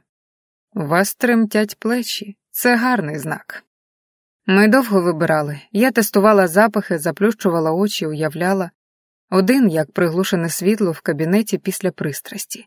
Другий, як чоловіча сорочка, яку носиш на голе тіло. Третій, як пальці, що повільно ковзають по стегну, зупиняючись саме там, де хочеться найбільше. «Ви дуже чуттєва», – сказав він, спостерігаючи. «Але не вульгарна. Це рідкісне поєднання. Беріть ось цей, Last and Smoke. Його вдягають, коли не хочуть нічого пояснювати. Або коли хочуть, щоб їх зрозуміли без слів». Я купила 2 флакони. Один для ночей, один для себе. Коли вийшла на вулицю, мені здалося, що світ став інтимнішим. Навіть сонце торкалося щік якось ніжніше. А я йшла повільно, відчуваючи аромат на шкірі, і знала, тепер у мене є зброя. Не для війни, для задоволення. Після парфумів я зайшла у невеликий винний бутик, який Андрій згадував вранці. Всередині було тихо, пахло дерев'яними полицями, пробками, виноградом, теплом. Продавець, сивий чоловік у жилеті з льону, уважно вислухав моє прохання. «Шампанське? Для вечора класичне Дом Періньйон. Але якщо хочеться чогось незвичного, ось ця пляшка з Франції, ручна ферментація, рожевий колір, дуже еротичне тіло». «А смак?» – запитала я. «Як перший поцілунок після тривалої паузи, м'який, але хвилюючий». «Беру», – усміхнулась я. Він поклав пляшку в чорну коробку, перев'язав стрічкою. «Особлива нагода?» «Завжди», – відповіла я. Коли я повернулась додому, вечір уже розтікався по підлозі м'якими тінями. Повітря пахло трояндами і весняною землею. У холі було напівтемно, і я вже збиралась піднятись до себе, як побачила Андрія. Він стояв біля вікна у білій сорочці з розстебнутими манжетами, тримав чашку чаю. «Вчасно», – мовив він, озирнувшись. Я виконала замовлення, простягнула йому коробку. Він узяв її, коротко поглянув і не відповів одразу. Потім підійшов ближче, так близько, що я відчула на собі запах його парфуму. Деревина, спеції, ніч.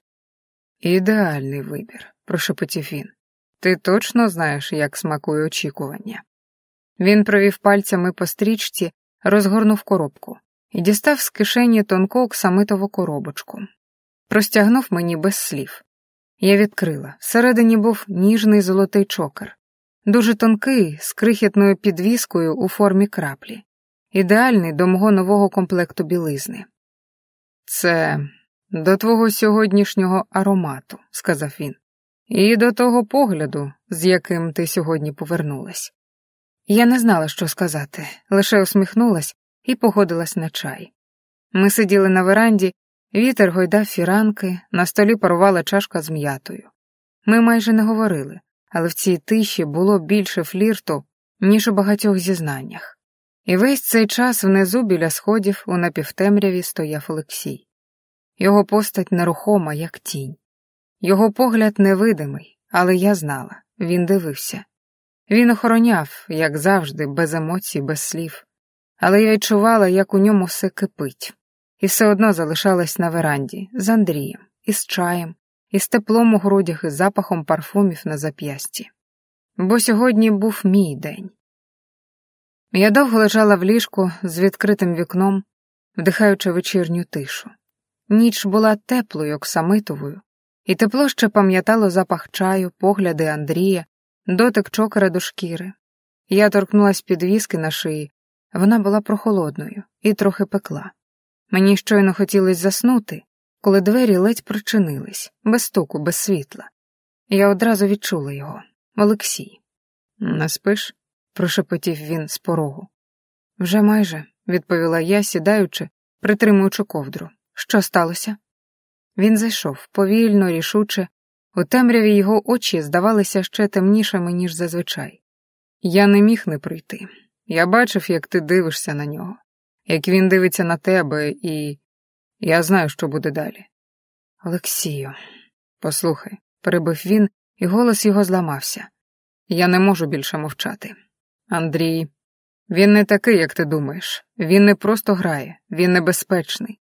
І не тільки для тебе. Я знаю про нього речі. Я знаю, хто такий Марк. Я завмерла.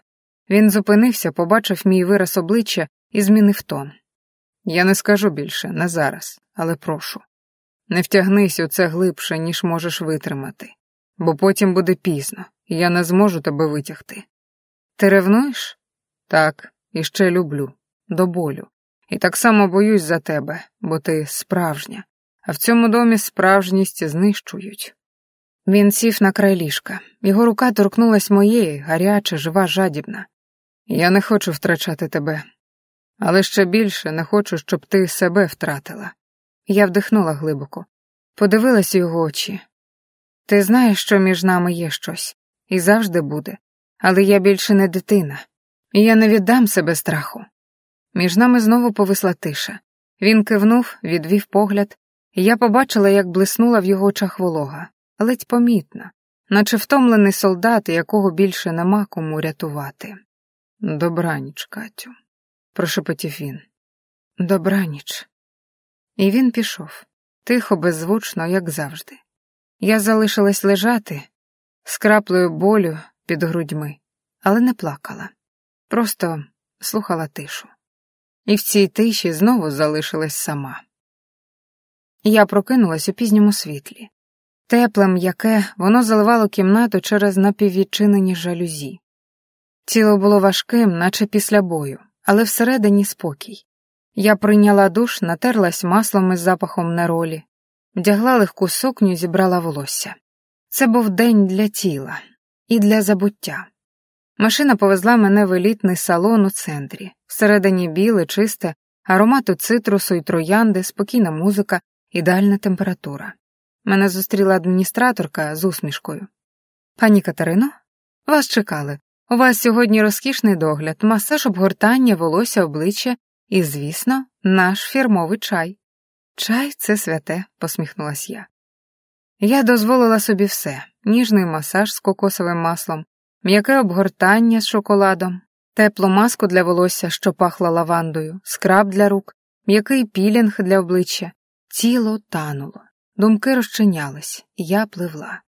Я жінка, жива, гаряча, ніжна, сильна, всі ці частини мої, і я не віддам їх більше нікому. Тіло вже розслабилось після обгортання, ароматерапії, процедури для обличчя і волосся.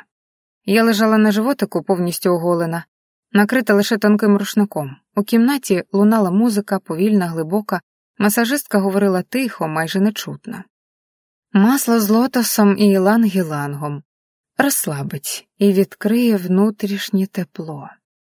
Перший дотик до моєї спини був ніжним, як подих. Долоні ковзали повільно, малюючи лінії вздовж хребта.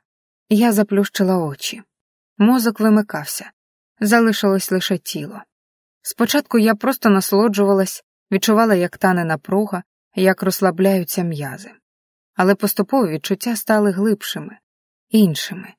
Коли її руки пішли вниз, уздовж стегон, потім знову вгору по боках, ковзаючи так, ніби читали мої думки, я почала дихати глибше. Шкіра реагувала. Всередині прокидалося щось голодне. Я уявила Олексія, його пальці замість її, його подих на моїй спині. Він зупиняється біля основи моєї шиї, цілує шкіру, дихає мені в потилицю. Руки ковзають вниз, міцно тримаючи за стегна. Я тремчу. Його голос шепоче щось тепле, ніжне, він обіймає, і я здаюсь йому повністю, знаючи, що там любов. Я ледь не застогнала. Але наступний рух трохи сильніший, глибший, агресивніший, і замість Олексія в голові з'явився Андрій. Він притискає мене до ліжка, роздирає білизну, бере швидко, жорстоко, ніби вже стільки часу чекав, що не може стриматись. Його рука на моїй шиї, його стегна б'ються в мої, я кричу, він мовчить, але в кожному його русі жадоба. Він не кохає, він володіє. Я стиснула пальці в простирадло. Тіло палахкотіло. «Усе гаразд?» – спитала масажистка тихо. «Так», – прошепотіла я, ледь стримуючи голос. «Прекрасно». Я вже не була в салоні. Я була між двома вогнями. І обидва я хотіла. Я вийшла з салону, наповнена ніжністю. До себе, до свого тіла, до кожного дотику вітру до моєї шкіри. У мене не залишилось напруги. Лише м'яке внутрішнє світло, як після глибокого сну чи любові. Я сіла в авто, заплющила очі і усміхнулась. Я не боюсь бути красивою. Я більше не боюсь бути помітною. Машина м'яко рушила, місто проминало повільно. Я спостерігала за ними з тишею в серці. У маєтку було тихо. Прислуга ходила коридорами, схилялась над вазами з квітами, прибирали срібні ложки зі столу, але коли я увійшла в хол, щось змінилося. Я йшла повільно, з прямою спиною, одягнена у свою нову сукню з відкритими плечима, з блиском на губах, із шкірою, що пахла іланг-ілангом і жасмином. І я бачила, як на мене дивляться.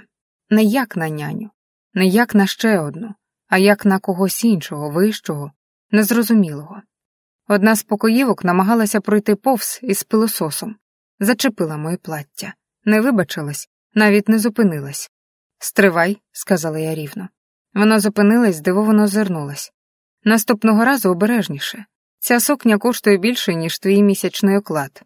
Я сказала це без агресії, спокійно, але твердо. Її очі розширилися, вона кивнула і зникла. І я вперше не відчула провини. Мої межі — це мій простір. Я маю право на них і маю силу їх захищати. Я пройшлась будинком, дивилась, як хтось мив підлогу. Хтось розставляв квіти, і в якийсь момент зловила себе на думці. Я не просто тут живу. Я частина цього світу. І більше не знизу. Не зверхність, ні. Я не хотіла принижувати. Просто я більше не хотіла принижуватись. У своїй кімнаті я повільно знімала прикраси, вдихала аромат парфуму і думала. Я змінююсь. І це не страшно, це смачно. На ранок я прокинулася легко. Тіло було розслаблене, тепле після вчорашнього масажу. В голові тиша. Не болісна, як раніше, а ясна, прозора. Я випила воду з лимоном, розчесала волосся і вибрала для сьогоднішнього дня щось нове. Легку сукню, що оголювала ключиці, та капці з тонкими ремінцями. Дзеркало подарувало мені нову себе, спокійну, красиву, з тією впевненістю в погляді, якою раніше я соромилася. Розділ 10. На кухні вже стояв сніданок.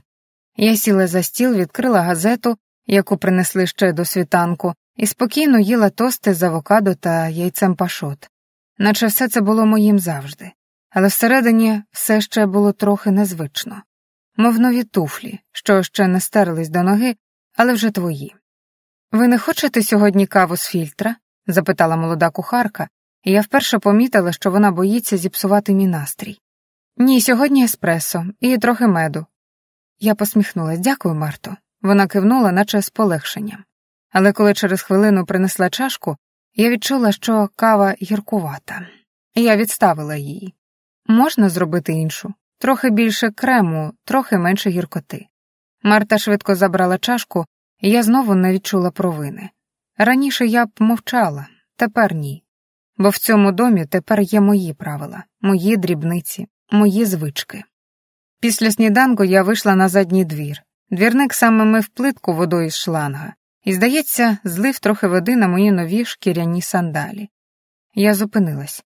«Уважніше, будь ласка», — мовила я без підвищеного тону. «Я не планую прати нове взуття через вашу недбалість». Він кивнув, пустив голову. Я ще мить стояла, дивилась, як тече вода, і раптом зрозуміла, що раніше я відчула б себе не на місці. Але сьогодні ні, я була саме там, де хотіла. У вітальні я зустріла охоронця, молодого, новенького. Він намагався не дивитись мені в очі, пропустив повз себе, не вітаючись. «Стривайте», — сказала я, зупиняючись прямо перед ним. Він здивовано зупинився. «У цьому домі я не тінь. Коли проходжу, вітаються. Завжди». Він мовчки кивнув. «Доброго ранку, пані Катерино», — сказав тихо. «Ось так краще», — усміхнулась я. Я піднялась по сходах легкою ходою. І лише у своїй кімнаті зупинилась перед дзеркалом. Торкнулась губ. Дивилась у свої очі і раптом відчула дивне. Я звикаю до розкоші, до уваги, до влади, але чомусь це вже не лякає. Я ще не розуміла, наскільки змінююсь, але десь всередині це вже знала. Я провела день повільно, без поспіху. Я читала в саду, пила лимонад з м'ятою, розкладала нові речі в шафі. І вперше отримала задоволення не від самих речей, а від того, що вони мої. Не тимчасові, не позичені, а належать мені. На обід я попросила приготувати рибу на парі з овочами, трохи вина і з'їла все сама, під легку музику, що ледь чулася з програвача. Було відчуття готелю, розкоші, але в якому я не гість, а господиня. День плинув, минав спокійно, повільно, і тільки надвечір, коли сонце почало сідати за обрій і тіні стали довгими, у повітрі щось змінилося. Я вийшла на веранду, загорнута в легкий шовковий халат кольору слонової кістки з келихом вина в руці. У небі повільно горіли ліхтарі, вечір був теплим, тихим, майже нерухомим. Я вже звикла до цієї тиші, але вона сьогодні тремтіла, чекала. Коли Андрій увійшов у простір, я відчула це всім тілом. Навіть не почула кроків. Просто повітря стало густішим, напруженим. Я не повернулась одразу, лише зробила ковток. «І як смакує розкіш?» — пролунав його голос за спиною. «М'яко, глибоко і трохи п'яно», — відповіла я, не обертаючись. Він обійшов стіл, став навпроти. У темному костюмі з розстебнутим верхнім гудзиком сорочки. Очі пильні, уважні, мов сканують нову версію мене. «Ти змінилась». Це комплімент чи зауваження? Це попередження. Я підняла очі, посміхнулась. Для кого? Його погляд спалахнув, але він стримався. Пройшов повз, сів напроти, узяв зі столу другий келих. Знаєш, я завжди вмів бачити, як росте влада в людині. В очах, в мовчанні, в тому, як вона бере келих, і в тому, як вона віддає накази без крику. «Я не віддаю накази», — тихо відповіла я. «Я просто більше не прошу». Пауза, довга, важка, тепла. «Це красиво», — сказав він зрештою. «Я завжди цінував жінок, які стають небезпечними.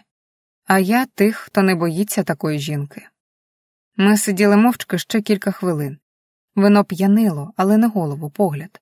Його очі ковзали по моїх зап'ястках, ключицях, лінії шиї. Я це відчувала і не відверталась. Він нахилився вперед, поставив келих.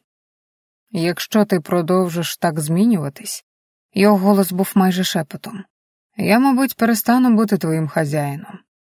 «А ти був ним?» Я підвелась обережно з грацією. Підійшла до нього, нахилилась, так, що моє обличчя опинилось близько до нього. Чи просто думав, що був? Між нами залишилося півподиху. «Я не думаю, Катю», — прошепотів він. «Я беру. Спробуй». Я підійшла. І цього разу він залишився сидіти мовчки, а я піднялася до себе. з відчуттям, що баланс сил змінився. Було вже за першу, у будинку всі давно спали, тільки в коридорі тьмяно горіла нічна лампа. Я не могла заснути, тіло після масажу було розслабленим, але розум пульсував думками. Я пішла на кухню, у шовковій піжамі, босоніж, огорнена тишею, що ніби дихала разом зі мною. Кухня зустріла мене знайомим запахом кориці і теплою лампою над плитою. Я налила собі води, притулилась спиною до стільниці. «Не спиться?» — пролунав за спиною голос. Я не здригнулась, просто усміхнулась. «Ні. І тобі теж?» Олексій, він стояв у дверях, без сорочки, лише в темних штанях. Волосся трохи розтріпане, погляд м'який, але втомлений. «Я завжди чую, коли ти ходиш поночі», — сказав він, наближаючись. «Справді?» Я взяла чашку і зробила ковток. «Це вже другий раз, просто я не завжди говорив». Він зупинився поруч, між нами було півметра тиші. Тіло зреагувало першим, серце стукнуло сильніше, шкіра натягнулась. «Ти виглядаєш інакше», — прошепотів він. «У поганому сенсі?» «У небезпечному». Я підняла погляд. У його очах було все — страх, біль, бажання. Я ще та сама, Олексію. Просто більше не ховаю себе. Він провів пальцями по моїй руці, легко, ніби питав дозволу, і я не зупинила. «Не змушуй мене забути, яка ти була», — прошепотів він. «А якщо я хочу, щоб ти запам'ятав, яка я є?» Я зробила крок ближче. Його руки схопили мої стегна, притисли до себе. Я відчула, наскільки сильно він мене хоче. Поцілунок був нелагідним, голодним. У ньому було все, що він не сказав. Він підняв мене, посадив на стільницю, розсунув коліна. Його долоні ковзали по моїх стегнах, животі, грудях, мов би вивчали. Я дихала глибше, гарячіше. Я скучив. Вирвалось у нього, коли він зупинився біля моєї шиї. «Не кажи цього», — прошепотіла я, стискаючи його плечі. «Просто будь». Він зірвав з мене піжаму, різко, але не грубо. Я тягнула його ближче, жадібно. Його тіло було гарячим, сильним, напруженим. Секс був повільним, довгим, глибоким, без зайвих слів. Тільки подихи, шепіт, звук шкіри об шкіру, стогін, що виривався сам собою. Він дивився мені в очі весь час. І я бачила, він хоче сказати більше, але не може. І, можливо, я не хотіла цього чути. Коли все скінчилось, ми ще довго лежали на кухонному дивані. Я поклала голову йому на груди, він гладив моє волосся. «Катю, не треба», — перебила я. Це було правильно, але не варто ускладнювати. Він мовчав, і це мовчання боліло більше за всі зізнання. Я повільно піднімалась сходами, босоніж, притримуючи на плечах пижаму, яку натягнула вже після того, як він відпустив мене. На кухні ми не прощались, не домовлялись ні про що, просто розійшлись, мовчки. Я вгору, він залишився в тій напівтемряві, де пахло м'ятою, потом і чимось таким, що важко вимити з плитки. Коли я лягла у своє ліжко, тіло ще пам'ятало його долоні, губи, подих на шиї. Але простір був порожній. Я заснула без слів. У тому самому самотньому ліжку, де останнім часом усе частіше прокидалась із думкою про нього. А саме тому на ранок було боляче. Я спустилась на сніданок із надією. Неявною, напівсвідомою. Можливо, він скаже щось, усміхнеться, згадає. Але в холі серед охоронців стояв Олексій, холодний, стриманий, у формі, і не глянув, навіть на мить. Я пройшла повз спеціально повільно, але навіть тоді він не глянув. Чому це болить більше, ніж будь-яка сварка? Упродовж дня я бачила його ще кілька разів випадково. У коридорі, у дворі, на веранді. Він був поруч, як завжди, мовчазний, уважний, присутній, але не для мене. Жодного погляду, жодного слова, тільки напруга, гостра, як лезо. Я намагалася зупинити його легко, неочевидно. «Олексію», — сказала я тихо, коли він пройшов повз у вестибюлі. Він зупинився, але не повернувся. «Все гаразд?» — запитала я. «Так, пані Катерино», — відповів він рівно і пішов далі. «Пані Катерино». Ці слова били сильніше за крик, глибше за ревнощі. Мені хотілося його схопити, зупинити, закричати: «Чому ти тікаєш, коли я нарешті йду до тебе?» Але я лиш стояла, тихо, і з кожною хвилиною віддалялася від нього, і він від мене. Я сиділа в бібліотеці з книжкою в руках, але не прочитала жодного речення. Погляд ковзав по літерах, думки по ньому, по Олексію, по нічному дотику, по ранковому відчуженню. Пані Катерино. Його голос усе ще звучав у мені, не той ніжний, шепочучий, гарячий, а холодний, рівний, чужий. Він зачинився, відступив, а я не вміла бити в зачинені двері. Якщо це не найсумніша книжка в цьому домі, тоді, мені здається, ти читаєш її не для сюжету, пролунав знайомий голос. Я підвела очі. Андрій. У нього в руках була коробка. Маленька, чорна, перев'язана чорною стрічкою. Він виглядав спокійним, зібраним, як завжди, але в погляді було щось інше — розуміння. «Я просто відпочиваю», — відповіла я, намагаючись повернути собі звичайний тон. «Від себе?» Він підійшов ближче, поклав коробку на стіл. «Від усього». Я закрила книжку. «Іноді хочеться просто не думати. А іноді краще думати правильно». Він сів навпроти. «Відкрий». Я повільно розв'язала стрічку. Усередині тонкий шовковий шарф кольору вина із вишивкою по краю «Пухселькі сеетонг» для тієї, що вміє чекати. Я провела пальцями по тканині. Вона була така м'яка, як дотик вечора. «Це красиво?» «Це не просто подарунок», — сказав він. «Це жест. Я не поспішав і досі не поспішаю. Але я не пропускаю моментів. Ти сама їх створюєш». Я мовчала, але моє тіло реагувало. Подих став глибшим, шкіра чутливішою. В його голосі було тепло і сила. «Я хотів би запросити тебе на вечерю», — додав він. «Тільки ми, вино, тиша, музика, без персоналу, без нічого зайвого». «Як побачення?» — мій голос затремтів. «Як вечір з жінкою, яку я хочу дізнатись більше. Зсередини». Він дивився прямо в мене, без фальші, без поспіху. І в цей момент я усвідомила. Я одна. Олексій сам відійшов, а Андрій тут. І він завжди діє, коли інші мовчать. І я не знала, чи готова сказати «ні». Я кивнула. «Добре». Від обіду до вечора я ходила по кімнаті, мов тінь, що не знала, куди впасти. Я не думала про Андрія свідомо, але він був у мені. У дзеркалі, у русі, коли я пригладжувала волосся, у ковтку води, що раптом здавався солоним, як шкіра. Це ж просто вечеря, просто келих вина, просто чоловік, що вміє дивитися так, що тобі хочеться віддатися, не знявши сукню. Я відкрила шафу. Пальці ковзнули по шовку, шкірі, блискітках.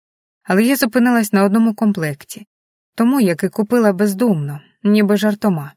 Червоне мережево, тонке, майже прозоре, з подвійною підв'язкою на стегні і відкритою спинкою. Я дивилась на нього довго. Розділ 11. Не для нього, для себе, щоб пам'ятати, що я жінка, і моє тіло — це не зброя, це свято. Я одягла його, і лише після сукню, ту саму чорну з глибоким вирізом на спині, туфлі без ременців, парфум важкий, вечірній, і тільки тоді дзеркало. Моє відображення було спокійне, незвабливе, вільне. Я не планую з ним спати, але я збираюся бути присутньою в кожній хвилині, і якщо він торкнеться, я не зламаюсь, я вирішу сама. Я спустилася вільно. У новій чорній сукні з глибоким вирізом на спині, з волоссям, зібраним у недбалий пучок, і з парфумом, який пахнув сандалом, тілом і спокусою. Кожен крок лунав по мармурі, і я чула, як серце б'ється гучніше. У залі було напівтемно, світло тільки від свічок і вогню в каміні. Скатертина чорна, посуд, білий фарфор з тонким золотом, келихи високі, важкі. На столі ікра, ягня у вині, стиглі інжири, сири з горіхами. Андрій сидів уже за столом, у темному костюмі з розстебнутим верхом сорочки. Погляд його ковзнув по мені, повільно. І в цьому погляді було все. «Ти спізнилась рівно на 5 хвилин», — мовив він тихо. «Але цього вистачило, щоб я почав тебе хотіти ще більше». Я сіла навпроти, рухи впевнені, посмішка ледь помітна. Тобі завжди так легко. Що саме? Говорити такі речі, ніби ти кажеш «передай сіль». Тобі не подобається? Навпаки, я взяла келих. Це збуджує. Він усміхнувся, налив вина, густе, рубінове, воно блищало в склі, мов кров. Знаєш, Катю, я не люблю чекати. Але з тобою хочу тягнути кожен момент. Повільно, точно, влучно. Він говорив спокійно, але погляд пульсував. Він не дивився на декольте, не стежив за моїми руками. Він дивився прямо в очі, і я від цього хотіла згоріти. А якщо я скажу, що теж не люблю чекати, тоді я попрошу тебе ще трохи потерпіти. Він підвівся, підійшов з келихом до мене, бо цей момент занадто красивий, щоб його пропустити. Він торкнувся моєї щоки пальцями, тепло, повільно, і я заплющила очі. «Я хочу тебе», – прошепотів він, «але ще більше хочу, щоб ти цього хотіла сама». «І що, ти не впевнений?» – тихо сказала я, не відкриваючи очей. «Я завжди впевнений. Просто люблю, коли жінка сама простягає руку». Я відкрила очі. А якщо я простягну її зараз? Його погляд став темнішим. Він зробив півкроку назад. «Тоді я тебе вже не відпущу». Пауза, напруга, повітря, що стало густим. Але я нічого не сказала. Просто усміхнулась і зробила ковток вина. Після вечері ми ще трохи сиділи мовчки, вино залишалось у келихах недоторкане. Слова більше не мали сили. Все вже було сказано очима. «Хочеш ще залишитись?» – тихо запитав він. Я кивнула. Він підвівся, я встала слідом, повільно, наче за гіпнозом. Ми мовчки вийшли із зали, і він повів мене темним коридором у свій кабінет. Світло лише з каміна, полум'я палахкотіло в тиші, наче відчувало, що зараз станеться щось небезпечне. Я пройшла вперед і зупинилась, чекаючи. Андрій зачинив двері, клацнув замком. Я обернулась. Його погляд був темний, гарячий, владний. «Зніми сукню». Я не відповіла, просто підняла руки, повільно, театрально, і стягнула з себе тонку тканину. Вона впала на підлогу. Під нею червоне мережево, моє визнання власного бажання. Його щелепа напружилась. «Ти знала, що це станеться?» «Ні. Але хотіла, щоб сталося». Він наблизився. Схопив за талію сильно, його пальці впились у шкіру. Я не опиралась. Я не хотіла ніжності. Я хотіла згоріти. Його губи врізались в мої. Не цілували, а забирали. Дихання збилось. Він розвернув мене, притиснув до стола, а одним рухом розірвав трусики.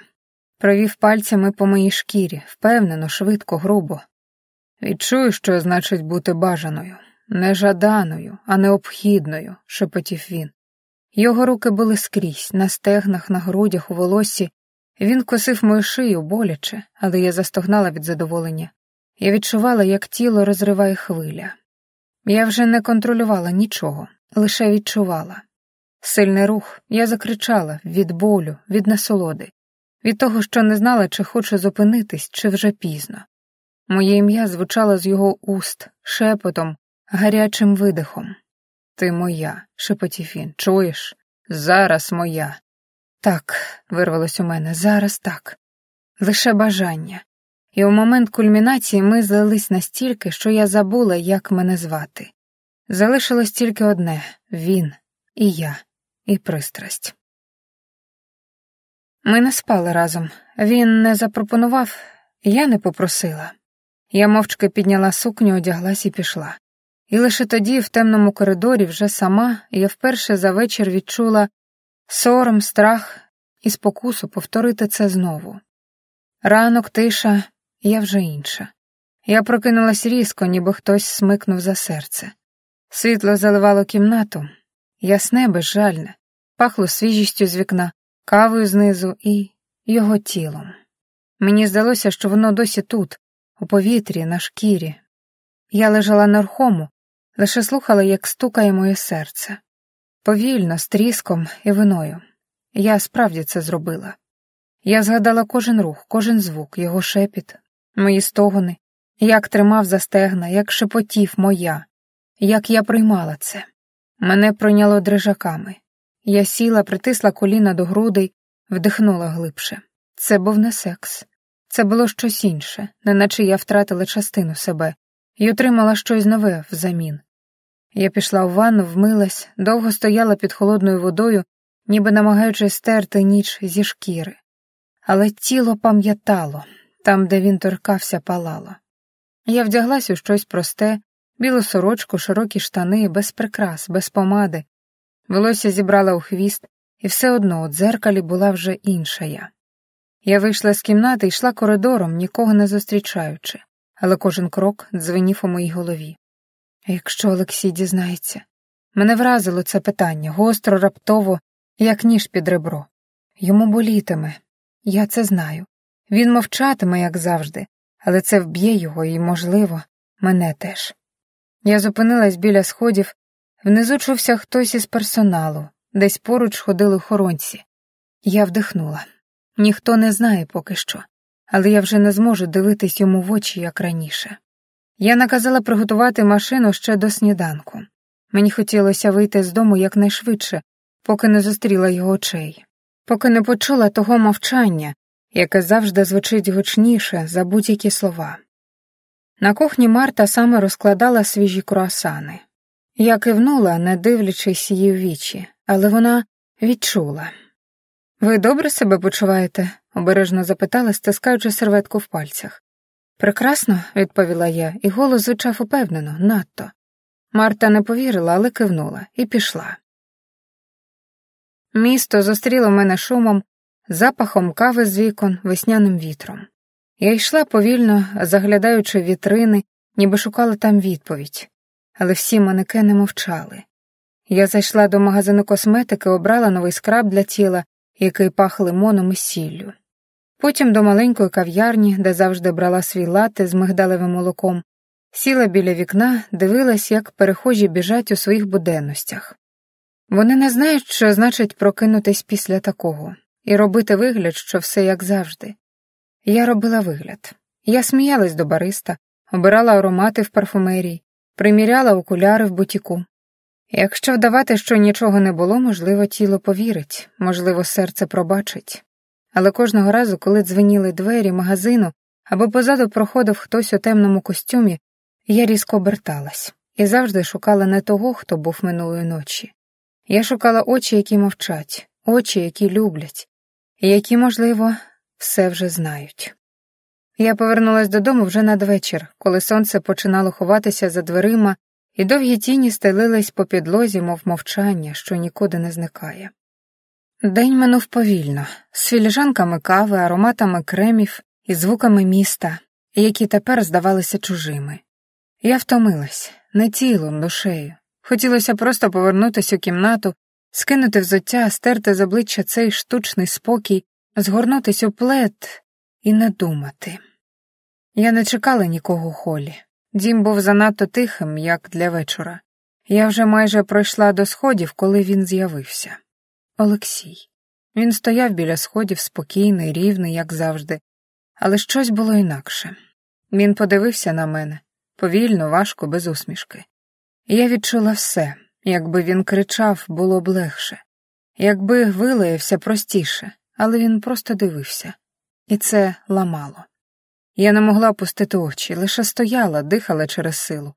Його погляд у моєму серці, у моїх ключицях, у зап'ястках, в тій самій частині тіла, яка ще вчора була в іншого чоловіка.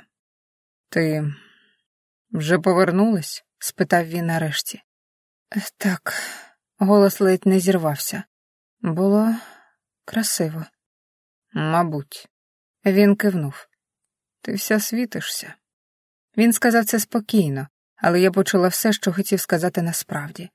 Я світилась, але не від нього, не через нього. Я зробила крок до нього. Ненавмисно, просто хотіла, щоб він хоч якось доторкнувся. Поглядом, рухом, хоч чимось. Але він не ворухнувся. «Олексію, я маю стати на зміну», — сказав він рівно, без жодної емоції. «Вибач». І пішов. Просто пішов. А я залишилась у коридорі. З серцем, що більше не було впевненим, кому воно належить. І вперше за довгий час я відчула, що залишилась справді одна. Я лежала у своїй кімнаті на дивані, загорнута в плед із чашкою недопитого чаю. Голова боліла не від вина, а від надто багатьох думок.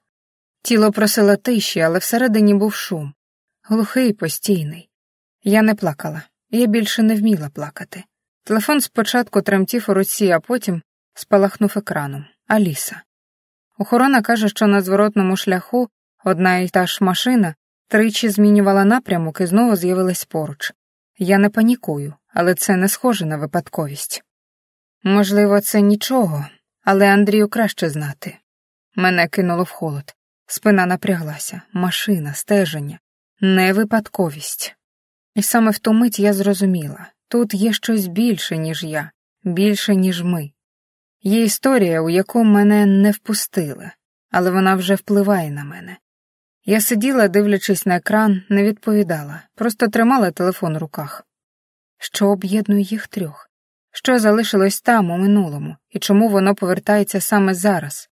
Двері моєї кімнати залишились зачиненими, але я чула, як за стіною проходить Олексій, як десь унизу в кабінеті клацає запальничка Андрія, як за вікном повільно зникає день.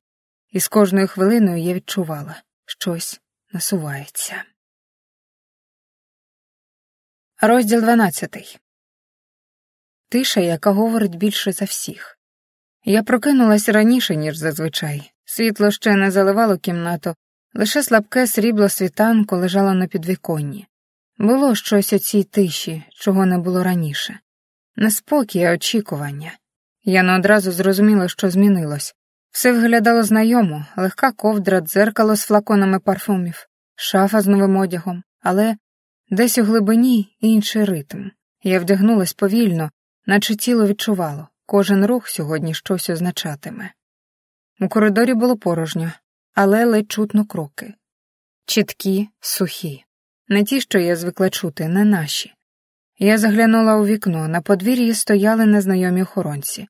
Вони трималися не як ті, хто просто патрулює маєток. Вони шукали, сканували. Внизу біля входу побачила Коваля, сухий, точний, з планшетом у руках. Видавав вказівки. Він зазвичай з'являвся лише в крайніх випадках. А сьогодні зранку. Що сталося? Я спустилась у кухню. Марта накривала на стіл, але не дивилась мені в очі. «Щось не так?» – спитала я, нахиляючись за чашкою. «Пані Катерино, просто сьогодні трохи інакший режим». «Чому?» Вона мовчала. І це мовчання було гучнішим за будь-яке слово. Я вийшла в внутрішній сад, повітря пахло холодом, металом і напругою. І тут я його побачила. Олексій.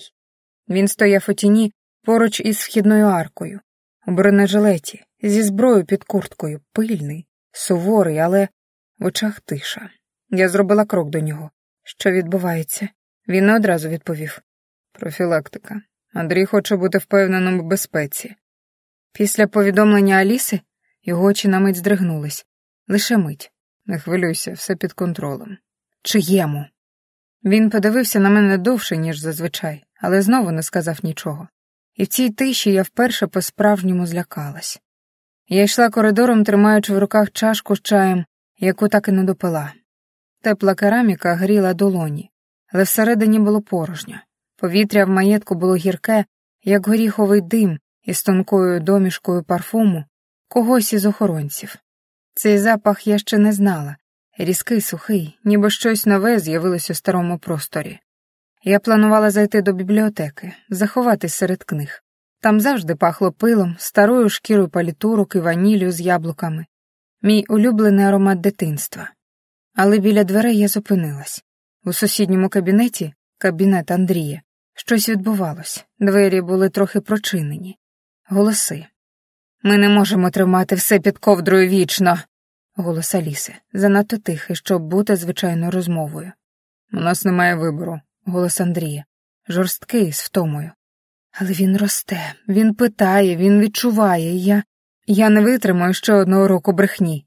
Якщо Олексій дізнається зараз, це все зруйнує. Він має право знати. Має, але не зараз. Я притислась до стіни. Серце билося десь у горлі. Вони говорили про когось, хто росте, хто питає. Марк. Вони говорять про Марка. Чай у чашці захитався. Я не зводила погляду з щілини між дверима. Мені хотілося вдертися, крикнути про кого ви, чому я не знаю. Я не зможу більше. Аліса, її голос зламався. Він щоранку дивиться мені в очі, і Я знаю. Андрій. Його тон змінився. М'який, теплий, майже ніжний. Я ніколи не чула такого голосу в нього. Ні до мене, ні до когось іншого. Я тримаю його біля себе, щоб Олексій ніколи не запідозрив. Але ти маєш зрозуміти. Якщо правда вийде назовні, ми втратимо все. Ми вже втрачаємо, прошепотіла вона. Я зробила кілька кроків назад, повільно, обережно, мене нудило. Повітря стало густим, липким, як у кімнаті, де горять свічки, і ніхто не відчиняє вікна. Марк, син, таємниця, Олексій і я — просто глядачка, просто зайва, просто використана знову. Я пішла, так і не дійшовши до бібліотеки. Кроки здавались чужими. І з кожним новим у голові крутились слова, які я не мала чути. Він має право знати, але не зараз. Олексій. Він не дав мені впасти. Я не пам'ятаю, як дійшла до своєї кімнати, двері самі зачинились за спиною, і я притулилась до них, ніби хотіла розчинитись у дереві. Я не мала чути це, не мала знати, але тепер вже не можу не знати. Я скинула кардиган, вклалась на диван і загорнулась у плед. Чай давно охолов, а я тримала чашку просто для того, щоб не тремтіти. Коли пролунав стукіт у двері, легкий, майже вічливий, я не відповіла, просто лежала. Двері відчинились тихо. Андрій. Катю, його голос був майже шепотом. Можна? Я мовчала, але не відвернулась, і це було досить. Він зайшов повільно і одразу якось м'яко змінив повітря. Пахло кавою з коньяком, його парфумом, теплим, терпким, пряним. Як чоловік, який завжди приходить, коли ти вже майже зламаний. Я помітив, що ти зникла після сніданку. Все добре? Ні, я сказала чесно, тихо. Хочеш поговорити? Я сіла, притягла плед ближче до шиї. Ні, я хочу, щоб хоч хтось не брехав. Він сів поруч, не торкаючись, але близько. Я не брехав тобі, просто не все говорив. Це одне й те саме. Не завжди. Його голос був низький. У ньому терпіння, тиша, сила. Я подивилась на нього, прямо в очі. Чому ти дозволяєш мені тут бути? У цьому всьому? Чужій історії? Чому ти робиш вигляд, що я щось значу, коли я лише спостерігач? Він не відповів одразу, просто поклав долоню мені на плече.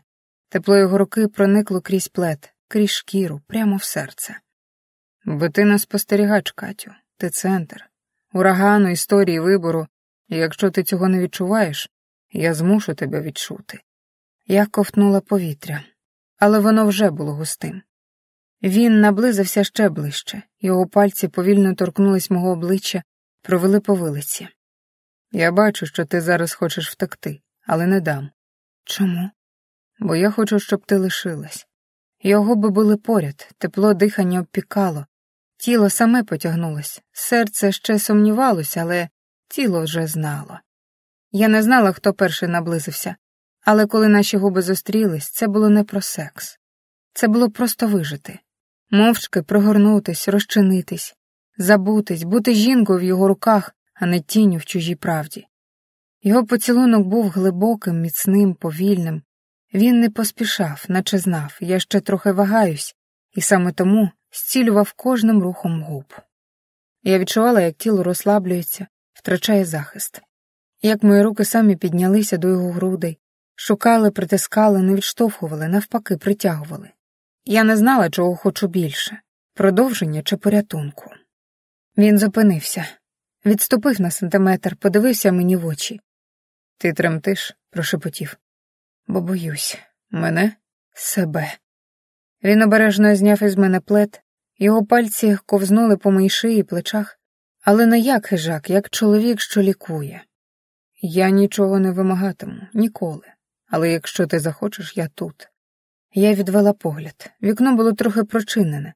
Всередину просочувався запах дощу, свіжості і диму з вікна. І його парфум, солодкий, важкий, як ніч, що не хоче кінчатись. Його близькість спокушала, але не тіло, суть. Я була зламана, він сильний, і саме це зараз п'янило. «Я не знаю, хто ти насправді», – прошепотіла я. Але я не хочу думати. То й не думай, просто будь. Він знову нахилився, поцілунок у щоку, у скроню, у вухо, м'яко, дбайливо, без тиску, але з обіцянкою. Якщо я скажу так, він забере мене всю, але поки я мовчу, він просто тримає. Мої пальці стиснули край дивану, і я відчула, як губи тремтять. «Я не готова», — видихнула я. Він не відійшов, лише взяв мою долоню у свою. «Тоді я просто посиджу тут, поки не настане ранок, або поки ти не заснеш, добре?» Я кивнула, і вперше за весь день знову змогла вдихнути. У світі, де всі щось приховують, він на мить став єдиним, хто був просто тут. Він стояв біля сходів у напівтемряві, наче став частиною стіни. Ніхто б не помітив. Охоронець, якого ніколи не видно, як завжди. Але цього разу він дивився не вперед, а вбік, на третій поверх. Туди, де відчинене вікно заливалось теплим світлом. У кімнаті хтось рухався — Андрій і Катя. Постать Андрія сіла поруч, він нахилився, її голова торкнулась його плеча, потім поцілунок. Олексій опустив очі. Він ніколи не був їй, але вона завжди була десь поруч, у світлі, у голосі, у погляді. А зараз її вже нема. Він повільно вдихнув. Повітря пахло вогкістю, металом і м'яким жіночим парфумом, що тягнувся коридором. Його рука мимоволі лягла на кобуру, потім на груди, потім просто в кишеню. Андрій отримав усе, знову. Жінку, сина, повагу і навіть любов, навіть її. Олексій нахилив голову назад і дивився в стелю. Сухі очі, рівне дихання, але всередині порожнеча, щільна, як камінь. Його пальці стиснулись, потім розтиснулись. Це кінець. Вона вже зробила свій вибір. А потім він повернувся і пішов, без шуму, без слова, без кроку вбік. Але тепер він уже не мав стримуючого голосу у собі. Ні любов, ні жалість, ні страх більше не були союзниками. Залишилась тільки мета. Він йшов довгим коридором, не дивлячись ні вправо, ні вліво. За його спиною лишалось світло, тепле, жовте, що лилось з її кімнати. Її сміх, її голос, її тінь поруч з Андрієм. Ще недавно вона шепотіла йому, дивилась на нього, шукала його, а тепер вона там, у когось іншого, його ворога, і в її очах більше не він. Ноги самі привели його вглиб будинку, туди, де ніхто не ходить, де тиша не схожа на спокій, де давно жодна лампа давно не горіла. Він відкрив двері, які давно не скрипіли, ввімкнув лампу. Просте приміщення, бетонна підлога, старий стіл. Місце, де колись зберігали речі. Тепер стало його особистим простором. Якщо не можеш виграти, не грай за їхніми правилами, створи свої. Він розгорнув планшет. Перед ним схеми будинку, графік чергувань, доступ до камер, плани виходів. Він знав систему зсередини, кожну сліпу зону, кожен пролом. Знав, коли Андрій без охорони, знав, коли Катя з ним. Знав навіть те, що не хотів знати, що тепер вона теж його. Поруч акуратно розібраний пістолет. Кожна деталь мовчала, але чекала. Пальці Олексія повільно почали збирати зброю. Рух за рухом, холодний метал лягав у долоню, як продовження тіла. Клік, клік, клац. «Усе нормально?» — голос у дверях. Він не зірвався, навіть не підвів очей. «Перевірка сигналізації», — сказав рівно. «Зачиняй двері». Коли тиша знову стала повною, він залишився на самоті. І цього разу. Вперше за довгий час не відчував болю, лише ціль. Андрію не можна довіряти. Аліса мовчить. Катя зробила свій вибір. А він зробив свій. Вечір був дивно тихим. Катя довго стояла біля дзеркала, вдягаючи нову білизну. Червоне мережево з тонким шовком — подарунок Андрія. Вона не думала про секс, просто хотіла почуватися красивою. Але тіло знало краще. Коли він зайшов до її кімнати без стуку, вона навіть не здивувалась. «Можна?» Його голос був глибоким, уже напівтемним. «Ти ж уже всередині?» — усміхнулась вона. Все сталося без ривка, без слів. Тільки подих, дотик, тінь пальців на талії, і я вже не мала сил боротись. Він торкався її ніжно, але з напругою хижака, який стримує себе лише з повагою до здобичі. Його губи були гарячими, його руки точними. Сукня впала з плечей, білизна залишилась лише на кілька секунд. Вони мовчали, лише погляди, дихання, стиснуті пальці. Він посадив її на край ліжка, опустився навколішки, повільно провів губами по внутрішній стороні стегна. Усе зникло. Лишився тільки він і її тіло. Зрадник з кожним рухом. «Ти вся моя», – прошепотів він. «Зараз так», – сказала я, і сама не впізнала свій голос.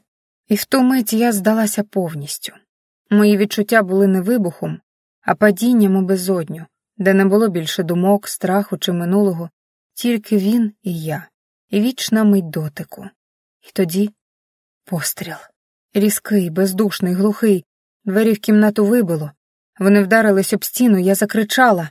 Андрій різко повернув голову, і ми обидва побачили Олексія. У темному одязі, з пістолетом у руках, з очима, які більше не ховались. Він дихав глибоко, але руки не тремтіли. «Відійди від неї», — сказав він. Його голос був сталевий, порожній, без ревнощів, без кохання. Це був не Олексій. Це був той, ким він став, тінь, що прийшла по своє. «Відійди від неї», — повторив Олексій. Його голос був сталевим, пістолет навпроти Андрія, але очі були на мені. Андрій повільно піднявся з ліжка. Повністю оголений, його тіло м'язисте, важке, дике, у ньому не було страху, лише лють. «Поклади зброю», — сказав він, — «поки я не розчавив тебе. Віддай мені сина». Секунда, і все вибухнуло. Андрій кинувся вперед, Олексій вистрілив, постріл пронизав шафу за його спиною. Я закричала, скло розлетілось, дерево тріснуло. Наступний рух Андрій вже вдарив. Пістолет вилетів із рук Олексія, ударившись об стіл, і почалось. Вони билися, як дикі звірі. Кулаки, груди, гортанні крики, удар у живіт, коліном у стегно, захват за шию. Вони катались по підлозі, перевертаючи крісло, розбиваючи столи. Скалки полетіли на всі боки. Я ховала голову руками, кричала, але ніхто не чув. Андрій перекинув Олексія через себе, той впав на спину з глухим стогоном, але піднявся. І вдарив. Ще, лиця в обох в крові. «Ти зрадив мене!» — кричав Андрій, душачи його. «Ти вбив усе, що в мені було живе!» — задихався Олексій, намагаючись звільнитись. Постріл. Пістолет знову опинився в руках. Хтось вистрілив, але куля пішла в стіну. Обоє вже не бачили, куди стріляють. Вони билися за зброю. Я побачила, що Андрій переміг. Він зірвав пістолет із рук Олексія, відкинув його вбік. Схопив його за шию, припечатав до підлоги. «Зрадник!» — прохрипів він. «Я тобі життя дав! А тепер візьми його!» Олексій дивився прямо в очі, без страху, без жодної емоції. Андрій підняв руку, і я зрозуміла, зараз він уб'є. Я встала, голою, вся в подряпинах, тремтяча, і стала між ними. «Не смій!» «Відійди, Катю!» «Ні, якщо хочеш, стріляй у мене!» Він зупинився, дихав, як звір. Піт тік по грудях, кров із губи, але рука завмерла. Олексій лежав під ним, здушений, побитий, але живий. І тільки я змогла зупинити смерть. Я, голою, закриваючи собою того, хто прийшов убити. «Він батько Марка», — сказала я. «Він усе втратив. Ти забрав у нього все». «Це не виправдання». «Але це правда». Пістолет впав на підлогу. Андрій сів, відвернувшись. І вперше я побачила його не як олігарха, не як звіра, не як чоловіка, а як людину, яку зрадили двоє найближчих. І ми всі троє залишились у цій кімнаті, в крові, в уламках, в мовчанні. Розділ 13. Я стояла між ними, гола. Шкіра ще зберігала тепло його рук. Пульс не встиг зійти з піку. Волосся липло від поту. В повітрі ще залишався запах сексу, важкий, як дим після вибуху. А тепер тиша і смерть у кожному подиху. Андрій тримав пістолет, його груди здіймались, тіло тремтіло від ярості. На підлозі Олексій, закривавлений, але живий. Погляд не зламався. Навпаки, став яснішим, мов він нарешті бачив. Я стала між ними. «Не чіпай його», — прошепотіла. «Відійди, Катю». «Стріляй, якщо хочеш. Я дивилась йому в очі. Але доведеться почати з мене. Андрій не опустив зброю, але зробив півкроку назад. Його щелепа зводилась, погляд різав. «Тепер ти знаєш, так», — сказав він, не зводячи очей з Олексія. Олексій мовчав, у його погляді тиша, але така, що била сильніше за крик. «Я здогадувався», — хрипко сказав він, — «уже давно. Але не вірив, не хотів». Андрій повільно опустив пістолет, сів на край ліжка, вдихнув. «Ми знали з самого початку. Я і Аліса. Вона була вагітна, коли прийшла до мене. Я забрав її, врятував, захистив, дав прізвище. А ти був занадто молодий, занадто бідний, занадто вірний. І занадто небезпечний». Олексій сидів, опустивши очі. Його плечі опущені, але в ньому не було поразки, тільки глибокий біль. Я бачив його, бачив тебе в ньому, в погляді, в рухах. Коли він навчився ходити, я вже не міг не знати. І я тримав це в собі. «Щоб мати владу», – прошепотів Олексій. «Щоб мати тишу», – відповів Андрій. «Бо якби ти дізнався раніше, усе б згоріло. А тепер...» Олексій підвів на нього очі. «Тепер згорить?» Я сіла на підлогу між ними. Гола, слабка, але єдина, хто ще міг дихати без ненависті. «І що тепер?» – спитала я. «Тепер ми говоримо», – сказав Андрій. «Уперше за багато років».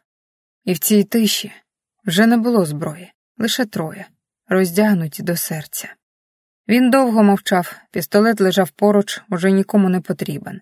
Тиша в кімнаті густа, важка і вже не страшна. Андрій підвів очі, дивився не на мене, на Олексія. «Ми були молоді», – почав він тихо. «Початок 2000-х. Я тільки ліз вгору, піднімав перші гроші, перші контракти, кругом кримінал, зброя, ставки, рейдери. І ти». І він кивнув. Був поруч. Як брат, мій єдиний. Єдиний, кому я довіряв спину, життя і себе. Олексій мовчав, але дихав уже по-іншому. Ми разом пройшли десятки розбірок. Ти витягав мене, я прикривав тебе. Ми жили як на війні, і коли можна було, знімали напругу. Алкоголь, клуби, жінки. Він зітхнув. Аліса була випадковістю, як тоді здавалось. Я познайомився з нею першим, але не звернув уваги, а ти загорівся. Я подивилась на Олексія, він не кліпав. У тебе були очі, як у хлопця, який нарешті побачив свою. Ти планував сім'ю, весілля, ти навіть обручку купив, але тоді прийшла та справа під Києвом. Погана, кривава, і ти зник. Голос Андрія затремтів, але він продовжив. Тебе шукали. Думали, все, загинув. Аліса плакала день і ніч, і через кілька тижнів сказала, що вагітна. І прийшла до мене. В очах страх, безсилля, відчай. Він провів рукою по волосю. Вона була беззахисна. Ворогів у тебе вистачало. Якщо хоч хтось дізнався б, що вона вагітна, її б не лишили в живих. Я не мав вибору, зробив єдине, що міг. Записав Марка на себе. Оформив їй документи, прикрив, узяв у неї розписку і зробив служанкою, щоб ніхто не запідозрив. Це було правильно, так я думав. Олексій опустив очі, вперше в ньому зламалося щось. А потім ти повернувся, продовжив Андрій, через 2 роки. Після коми. Без пам'яті, очі без світла. Я тримав тебе біля себе, навіть не знав, чи все ще в тобі лишився той, кого я колись називав братом. І далі шепотом. Але коли ти знову став собою, подивився на неї, на дитину, я бачив у твоїх очах питання. Ти просто мовчав, бо думав, що вона зрадила, що я забрав її. Але ми нічого не забирали, ми зберігали, захищали і мовчали занадто довго. Тиша знову. І тільки після хвилини мовчання Андрій додав. Це була брехня, але добра. До певного моменту. Олексій мовчав. Довго. Його очі були червоними, у губах трималась злість. Але з кожною секундою вона змінювалась. Коли я прокинувся, почав він, не пам'ятав нічого. Взагалі. Навіть свого імені. Лікарі казали, що я не мав вижити. Але вижив. І не знав, навіщо. Я вчився заново, як ходити, як тримати зброю. І ти, подивився на Андрія, був там. Дивився мовчки, годував мене мовчанням і холодом. Я вірив, без слів, бо не мав нічого іншого, бо не знав іншого. Він вдихнув, продовжив. Потім пам'ять почала повертатись. Спершу уривки, її сміх, її волосся, дотик, потім ім'я Аліса. І мій страх, що я щось забув назавжди. Ти не питав, тихо сказав Андрій. Бо боявся. Олексій подивився на нього вперше без ненависті. Я бачив її біля тебе, біля дитини і думав усе. Ви разом. І я зайвий. Тиша. Я заливав себе алкоголем, Катю, щоночі. Вбивав себе по краплі. Замовляв жінок, бо не витримував самоти. Бо хотів хоча б на годину забути, що я втратив. Його голос затремтів. А вдень? Я вдягав костюм, брав зброю і охороняв того, хто, як я думав, забрав у мене все. Щоранку вчив себе мовчати. Я ковтнула сльози, бо це було не про нього, про нас усіх, про все, що ми пережили. І тоді з'явилась ти. Він подивився на мене. Не як світло, як шанс, як поранений пес шукає руку, що не вдарить. Я повірила, прошепотіла я. Олексій подивився на мене, його очі були повні втоми, як у людини, що більше не має слів, але ще тримається за правду. А я тягнувся до тебе, Катю. Його голос був глухий, але кожне слово лезо. Малими кроками, без різких рухів, без надії, просто спостерігав, як ти смієшся, як мовчиш, як засинаєш у кріслі і збирав себе по шматках. Ти не уявляєш, як боляче відчувати любов, коли в тобі немає живого місця. Я боявся торкнутися, боявся навіть уявити, що можу мати щось своє. Після всього, після того, як мені лишили роль охоронця, тіні, я не мав права на тебе. Але кожен раз, коли ти дивилась, мені хотілося бути кращим. Я тремтіла, не від страху, від сили його зізнання. Але потім з'явився він, Андрій. Пауза. А в цій паузі тріщина. І знову все повторилось. Ти потягнулась до нього, ти сміялась з ним, він дарував тобі речі, увагу, силу. А я просто стояв у дверях і дивився, як ще одна любов минає повз. Олексію, я простягнула руку, але він не взяв її. І тоді я не витримав. Я не хотів зла, не хотів убивати. Я хотів тільки вирвати тебе, врятувати, забрати звідси, хоч раз не програти. Це не була помста, це був крик. Крик людини, яку знову залишили в темряві. І він опустив голову. Я не зміг, але я... Ти мене не втратив, прошепотіла я. Ще ні. Двері раптом розчинились з глухим ударом. Олексію! Голос Аліси був криком, розпачем, панікою. Вона влетіла в кімнату босоніж, в нічній сорочці, з розпатленим волоссям і переляком в очах. В одну мить вона впала в коліна поруч, обхопила його руками, пригорнула до грудей, почала цілувати його обличчя, скроню, лоб, щоку, навіть закривавлені губи. «Я не можу без тебе, чуєш? Я не можу!» Її голос ламався. «Ти найкраща, що було зі мною!» «Алісо!» Він мовив її ім'я як молитву, низько, глухо, майже не вірячи. Пробач, що мовчала, що не сказала, що він твій, що дозволяла їм вирішувати все за нас, але я...» «Ти що?» – прошепотів він. «Я кохаю тебе», – її губи здригнулись. «Чуєш мене? Не з того часу, коли ти повернувся, а ще з того моменту, коли ти зник. Я кохала тебе, я чекала. Я вірила, що ти повернешся, і боялась». В її словах роки мовчання, страху, болю й любові. І тепер усе це прорвалось. Вона схопила руку Андрія. «Пробач йому, будь ласка!» Це не зрада, це крик душі. «Я віддам усе, але не забирай у мене його». Андрій стояв, як камінь, дивився на них. У його погляді не було ненависті, але й не було жалю. Просто втома, і щось важке, що більше не хотіло бути в ньому. Він повільно рушив до крісла біля ліжка. Підібрав брюки, вдягнув їх мовчки. З кишені витяг навушник, крихітний чорний комунікатор. Поглянув на нього на мить і сказав рівним сухим голосом. «Коваль, снайперам відбій». Пауза. «Повторюю, відбій». Він прибрав пристрій назад у кишеню. Жодного слова більше. Жодного погляду на Олексія. Він уже все сказав. Своєю владою, своїм жестом, тим, що не натиснув на курок і не дав іншим натиснути. Катя, яка весь час тримала руку на його плечі, раптом зітхнула, повільно, полегшено, як після довгої затримки дихання. Тільки тепер вона відчула, як болить усе тіло, як тремтять ноги, як серце б'ється десь у горлі. Я опустила руку і тільки тоді згадала, що досі стою гола. На фоні вибитих дверей, слідів боротьби, уламків скла це виглядало майже сюрреалістично. Я поспішно підняла свою сукню з підлоги, натягнула її на тремтливе тіло. Тканина була теплою, ще зберігала аромат мого тіла і його. Цей запах більше не викликав збудження, тільки біль, тільки наслідки.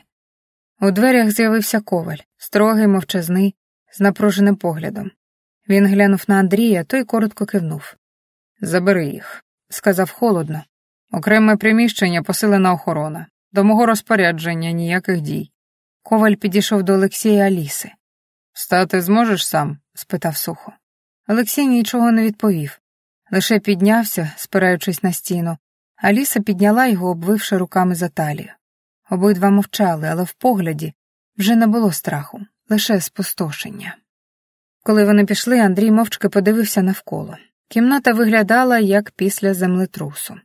Слуги вже скупчились у дверях, очікуючи команди. Хтось із них тримав відро з водою, хтось мітлу, хтось рушники. «Приведіть усе до ладу», — сказав він, — «негайно, і винесіть усе, що розбите». Він зупинився біля мене. Подивився не як чоловік, не як коханець, як людина, яка щойно пройшла через бурю і вижила. «Тераса, через 15 хвилин». Його голос був низьким, спокійним, глибоким. «Вино, тиша і ми з тобою. Без більше ніяких зламів». І я кивнула. Бо сама хотіла тільки цього, хоч на хвилину забути, що щойно ледь не втратила все. На веранді було тихо. Небо над головою було темно-синім, мов оксамит. У гіллі дерев ще гуляв вітер, але будинок дихав спокоєм. Свічки у кованих ліхтарях давали тепле жовте світло, яке м'яко торкалось його плеча і мого бокалу. Ми сиділи поруч, але не торкались, і це було правильно. У руках по келиху червоного, глибокого вина. Воно обволікало смаком, як і ніч, повільно, обережно, терпко. Я подивилась на нього. Його профіль був спокійний, очі втомлені у вогнях саду. Він нічого не казав, і мені не хотілося говорити. Мовчання між нами було не холодним, живим, вперше. Воно не ховало образ, не тиснуло провиною, воно заспокоювало. Я зробила ковток, смак вина опік. «Сильно», — прошепотіла я. «Як і ця ніч», — відповів він, не обернувшись. Я усміхнулась трохи втомлено, але вперше по-справжньому. Ми не йшли в спальню. Ми повертались туди, повільно, мовчки. Його рука торкнулась моєї спини не для того, щоб притягти, щоб сказати «я тут». В кімнаті було напівтемно, чисто, свіжі простирадла, вікно трохи прочинене, свіже повітря пахло ніччю, деревом, свободою. Я скинула плаття мовчки, не спокушаючи, просто звільнилась від дня. Він підійшов майже нечутно, обійняв мене ззаду. Його долоні теплі, упевнені, ковзнули моїм предпліччям. «Я хочу, щоб ти лишилась», — прошепотів. «Я вже лишилась», — відповіла я. Ми лягли поруч, без рухів, без планів, без зайвого. І тільки коли його пальці торкались моєї руки у темряві, я вперше за довгий час знала напевне. Це правильно, це ми. І все буде добре. Я дихала його теплом, його мовчанням, його ритмом, його подих у мене на шиї, його пальці в моїх. Це була не ніч кохання, це була ніч, коли вперше за довгий час ми обидва просто спали. Без напруги, без пристрасті, без страху втратити. Секс здавався зайвим, ми й так були голі душею. Обійми були глибшими за проникнення, тепло ніжнішим за дотик. Любов мовчазна, повна і справжня. І коли я заснула, відчуваючи його руку на своєму животі, я знала, я вдома. Ранок був тихим. Сонце лилося в кімнату, розсипаючи золотисті промені на білий рушник. Андрій сидів за столом спокійно, як завжди. В руках чашка кави, міцної з ароматом, який пробуджує думки і спогади. Я сиділа навпроти нього, поправляючи волосся, і розмірковувала про те, що буде далі. «Що будемо робити з ними?» — несподівано спитав Андрій, коли я поставила чашку на стіл. Я подивилась на нього і зрозуміла, він ставить питання не як чоловік, який хоче контролювати, а як той, хто шукає правильне рішення для всіх. «Олексій згадав усе», — сказала я. «Вони пройшли через таке, вони вже натерпілись, і зараз, мабуть, йому потрібно повернути все, що було». Андрій мовчав. Його погляд був серйозним, але не холодним. Він, як завжди, був для мене прикладом глибокої внутрішньої сили. Відчуття, що він буде поряд, навіть коли все це закінчиться, допомагало розуміти, що все буде добре. «Я знаю», — сказав він, схиливши голову. «Але як бути з нами? Ми не можемо залишити їх у цьому замкнутому колі, Андрію.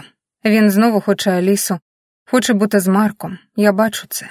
І якщо я його зрозуміла, ми повинні дати їм шанс. По-доброму, без боротьби». Андрій взяв мою руку, погладив. Це був жест підтримки, не слова. Він просто був поруч. «Я не хочу, щоб вони пішли з жалем. Я хочу, щоб це стало новим початком для них», — сказав він. «Але якщо вони справді разом, я не буду тримати їх. А ти що думаєш?» «Я думаю, що це правильно. Вони повинні бути щасливими. І я не буду заважати. А ти?» — я подивилась на нього. Андрій посміхнувся. «Можливо, я іще знайду своє щастя. Але я знаю, що буду поруч із тобою. З нами». Ми сиділи ще кілька хвилин в тиші, і я відчула, як щось важке, що було між нами, нарешті зникло. Сонце вже ковзало по кам'яній підлозі двору, пробираючись крізь гілки акацій. Повітря було свіже, майже ніжне, як після першого дощу. Чорний седан блищав, чекаючи на від'їзд. Біля нього 2 валізи, акуратно виставлені охоронцями. Я стояла біля дверей, притискаючи до грудей теплу чашку кави, вдихаючи аромат і намагаючись зібрати думки. Андрій вийшов до мене у льняній сорочці, босоніж. Звичайний, домашній, не як олігарх, а як чоловік, який щойно прийняв важливе рішення. «Спиш?» — м'яко запитав він, беручи другу чашку зі столика. «Не дуже. Перший ранок, коли не страшно, але сумно». Він сів поруч. Помовчали. Розділ 14. «Я думаю, краще відпустити їх без зайвих церемоній. Але не просто відпустити», — мовив він. «Подарувати їм шанс, реальний». «Ти про що?» «У мене є невелика садиба в передмісті Парижа. Я купив її років 10 тому. Тримав для себе на старість, якщо така настане». «Садиба?» — я усміхнулась. «З виноградником і каміном?» «Із соснами і з тишею. Я хочу віддати її їм». Він сказав це так просто, мов йшлося про пару старих черевиків. Але я знала, це не просто подарунок, це вибачення, спокій, остаточно відпускаю. Я зробила ковток, кава стала гіркішою. Що значить, він більше не тримає їх поруч? Не буде дивитись на Олексія як на тінь, і на Алісу як на борг. Вони більше не його. І не мої теж. Думаєш, Аліса погодиться? Вона погодиться, якщо буде з ним. А він уже зробив вибір. Йому не треба нічого, окрім права бути з сином. Я кивнула. Дивно, але було не боляче, лише порожньо. Як після тривалої тривоги, що нарешті скінчилась. «Це щедро», – прошепотіла я. «Це правильно», – сказав він. Ми знову помовчали. «І що скажемо Маркові?» «Правду, але без драм. Він же наш Марк. Його більше хвилює, чи буде інтернет у тій садибі». Я розсміялась крізь сльози. І в цій сміховинній репліці була вся суть прощання. Трохи сліз, трохи тепла і трохи кави з ранкового світла. І ще відчуття, що ми всі нарешті на своїх місцях. Я зітхнула, притулившись до Андрієвого плеча. Він мовчки доторкнувся губами до моєї скроні, коротко, обережно, як фінальний підпис під чимось важливим. І саме в цю мить на ганок вибіг Марк. У шортах, футболці з супергероєм і серйозним, занепокоєним виразом обличчя. «А тепер можна мені знати, що тут взагалі відбувається?» Цей тон, злегка сердитий, з підозрою, міг належати тільки йому. І ми з Андрієм одночасно видихнули. Ось і наступний етап. Марк стояв посеред двору з серйозним виразом обличчя, руки в кишенях, рюкзак перекинутий на одне плече. Тобто, сказав він повільно, повертаючись до всіх, тато? Ну, не зовсім тато. Всі завмерли. Аліса помітно зблідла. Катя ковтнула каву. Андрій підвів погляд. Марк підняв очі на Андрія. То як це? Ви були моїм татом, а тепер вже не мій? Як це? Це скасовується? Як підписка? Я встигла засміятись і мало не поперхнулась. Андрій усміхнувся краєчками вуст. Це не зовсім так, Марку, сказав він. Я завжди буду поруч, але є ще одна людина, яка має на тебе не менше прав. Олексій підійшов ближче. Він опустився навпочепки, щоб бути на рівні очей хлопця. Пам'ятаєш, як я тебе носив на плечах, коли ти був зовсім малий? Так. Як я вчив тебе плавати? Так. Як я сидів у машині перед твоїм дитсадком по 3 години, бо ти боявся нових дітей? Марк кивнув повільно. Так от, Олексій усміхнувся. Я був поруч не тільки як охоронець. Я був поруч, бо я твій тато. Марк втупився на нього широко розплющеними очима, потім ще раз перевів погляд на Алісу. Та кивнула стримано, але щиро. Марк замислився. Секунда, 2. То в мене тепер 2 тата? Виходить, що так, відповів Андрій. Круто, сказав Марк, блиснувши посмішкою. А це якось можна використати, щоб мені купили дрон? Катя голосно засміялась і раптом заплакала. Це були не сльози втрати. Це були сльози якогось нового, незрозумілого щастя. Марк не ламався, не ставив питань, чому так довго мовчали. Він просто прийняв. Аліса обійняла його. Олексій торкнувся плеча сина, і в тому дотику було більш, ніж у 1000 слів. Але якщо вже 2 батьків, то з вас обох по шоколадці в дорогу, додав Марк, і тепер сміялись усі. Я стояла осторонь, притискаючи долоню до грудей. Серце билося не від страху, від чогось дуже живого, теплого, справжнього. Цей ранок був схожий на нову весну. Марк побіг у дім збирати дрібниці. Навушники, комікси улюбленого плюшового динозавра. Аліса провела його поглядом, а потім повільно обернулась до мене. Її погляд був м'яким, без тіні суперництва. Лише жінка, яка нарешті дочекалась свого. Вона підійшла до мене повільно, з тією самою граційною поставою, яка колись дратувала мене своєю бездоганністю. Тепер я бачила в її очах інше, в тому біль, спокій і вдячність. «Знаєш», — сказала Аліса, зупинившись навпроти, — «я ніколи не хотіла, щоб ми з тобою були ворогами». Я злегка усміхнулась. «Ми й не були. Можливо, але я відчувала, що ти загроза. Бо ти була жива, а я... Я тоді тільки вчилась дихати». Її голос не тремтів, він був теплим, впевненим. Це говорила жінка, яка вже нічого не боїться. «Я тебе часто ненавиділа», — тихо додала вона, але, здається, ще частіше захоплювалась. Я посміхнулась ширше. Ми вистояли, Алісо. Іноді цього достатньо, щоб бути не подругами, а кимось більше. «Жінками, які вижили», — усміхнулась вона у відповідь. «Саме так». Ми обійнялись без зайвих слів. Просто тепло, щиро, коротко. Коли вона відступила на крок, її очі блищали. «Якщо колись буду в Парижі, приходь на вино. І ти приходь, якщо захочеш побачити, як виглядає спокій». Домовились. Аліса пішла до машини, де вже чекав Марк із навушниками у вухах. Її силует зник у світлі, що лилося з воріт. Я лишилась на подвір'ї, спокійна, з вологими очима і теплом у грудях. Позаду почувся знайомий хрусткіт кроків. Я не оберталась. Я знала, хто це. «Скажеш щось?» — тихо запитала я, коли відчула, як він зупинився за спиною. «А якщо ні?» Його голос був хрипким, майже пошепки. Я повернулась. Він стояв на відстані витягнутої руки. Втомлений, побитий, але гарний, як ніколи. І такий рідний, що серце боліло від кожного погляду. «Я не знаю, що сказати», — зізналась я. «Бо не хочу брехати, що відпустила. А я не хочу брехати, що зміг тебе втримати». Ми дивилися одне на одного мовчки. У його очах не було жалю. Тільки прийняття. «Я збирав себе роками», — сказав він. «І коли почав знову відчувати, ти з'явилась. Ти як шанс, як світло. Я йшов до нього, а коли дотягнувся, воно стало чужим». «Воно не чуже, просто не твоє зараз», — відповіла я тихо. «Може, згодом, може, в іншому житті, а може, просто в іншому вигляді». Він кивнув. «Я не кажу прощавай». «І я не кажу», — шепнула я, бо ще не відпустила. Обійми були повільними, його пальці ковзали по моїй шиї, затримались на плечі, м'які, теплі. Я притулилася лобом до його скроні. Бережи себе, Олексію. І Марка, і її. І ти бережи серце. Він відійшов перший, не різко, не боляче, просто відступив. І у його відході не було втрати, лише пауза. Пауза, яка, можливо, колись знову стане рухом. Олексій мовчки пройшов повз мене. Я лиш дивилась йому вслід, відчуваючи, як усередині щось повільно розривається і водночас зростає наново. Його кроки стали гучнішими, коли він наблизився до Андрія.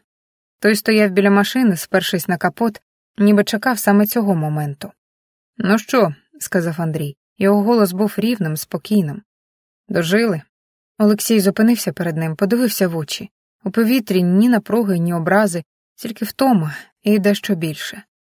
«Було близько», – відповів Олексій, – «дуже близько. Я знаю, що ти колись зірвешся, але не думав, що прямо з моїм пістолетом у моєму ліжку». Олексій всміхнувся куточком губ. «Я теж не думав, що ти станеш моїм ворогом. А я ніколи ним і не був», – тихо сказав Андрій. Мовчання. А потім Андрій простягнув руку. «Ти був мені опорою, не просто охоронцем. Людиною, на яку я міг спертись, коли валилось усе.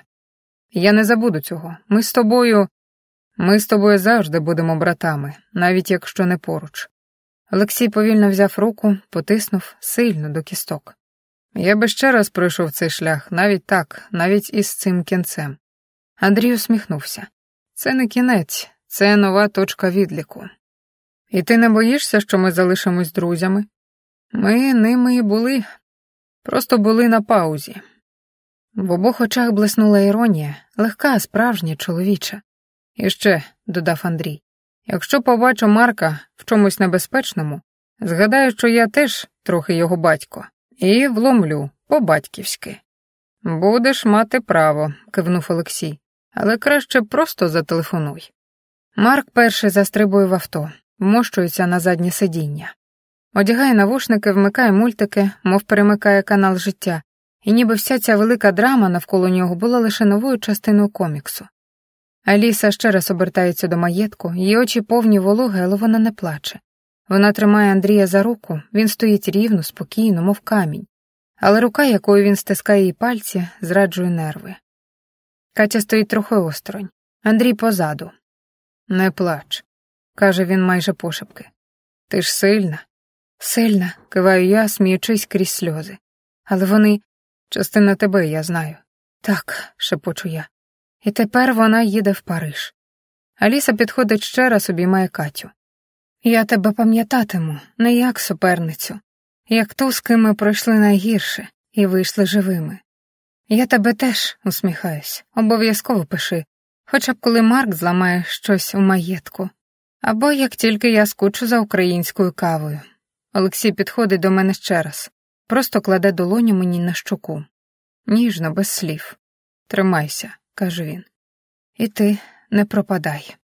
«Не зможу, моє серце все ще трохи тут». Ми сміємось і плачемо водночас. Водій відчиняє двері, Аліса і Олексій сідають до машини. Я дивлюсь, як авто від'їжджає, повільно, плавно, без пафосу. І коли воно зникає за воротами, я більше не можу стриматись. Сльози течуть по щоках, я обіймаю Андрія за талію тісно по-справжньому.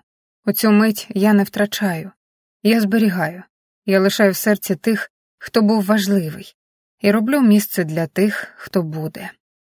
Ми стояли ще кілька хвилин, не рухаючись, дивлячись услід машині, яка вже зникла за поворотом. Тиша розтягнулась між нами, спокійна, довга, майже священна. Навколо лише вітер, листя, десь у глибині саду закричав птах. Я відчула, як Андрій обійняв мене ззаду. Його підборіддя торкнулось мого плеча. «От і все», – прошепотіла я. «Ні, це тільки початок». Після всього обіймів, валіз, сліз і тиші дім нарешті дихав. Справжньо, вперше. Я сиділа на веранді в Андрієвій сорочці, занадто великій, із запахом кави й його. Він ходив по терасі босоніж, щось бурмотів собі під ніс, розглядав залишки сніданку і намагався виглядати серйозно. «Отже», – сказав він, присівши навпроти мене, – «ми разом». І ніхто нікого не вбив, підкинула я, сьорбнувши каву. Поки що, додав він, скривившись. Але я б усе ж убив Олексія, якби ти не зупинила. Дуже не люблю, коли на мене стрибають з пістолетом, особливо голяка. Я засміялась. У нього був емоційний день.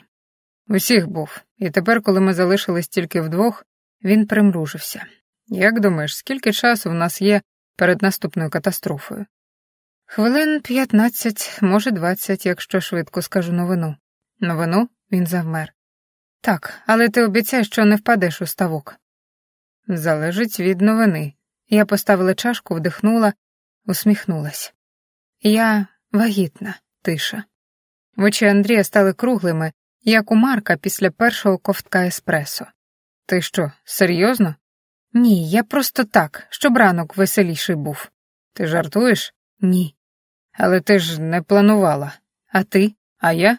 А ти, підштовхнула я, з підозрою дивлячись на нього.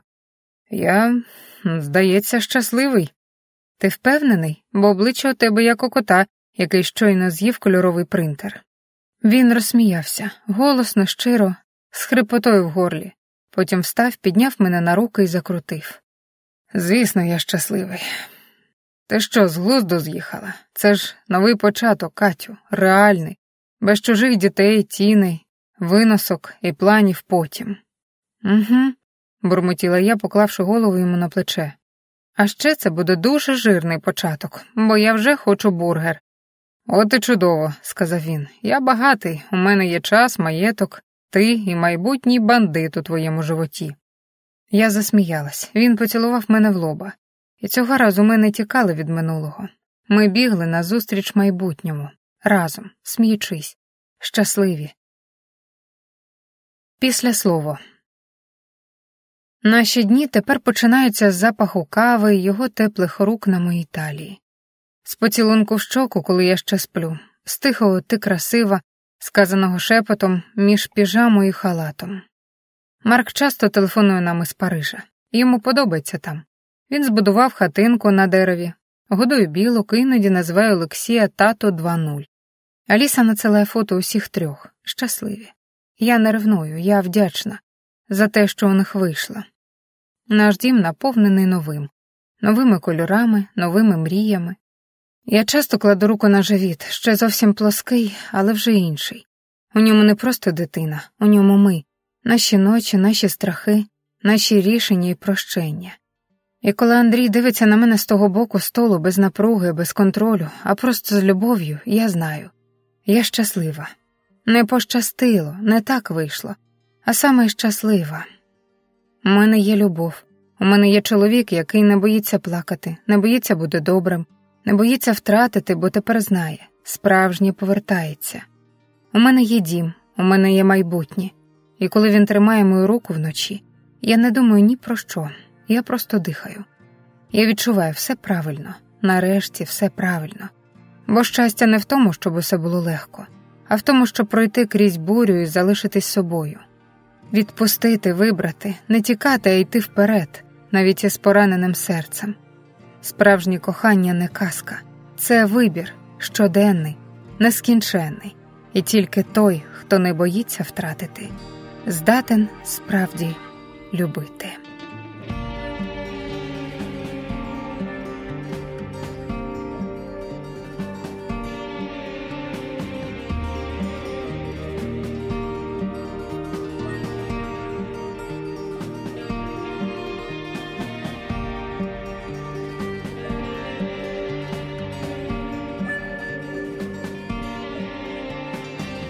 Кінець книги. Текст читала пані Ганна на замовлення Радіобука.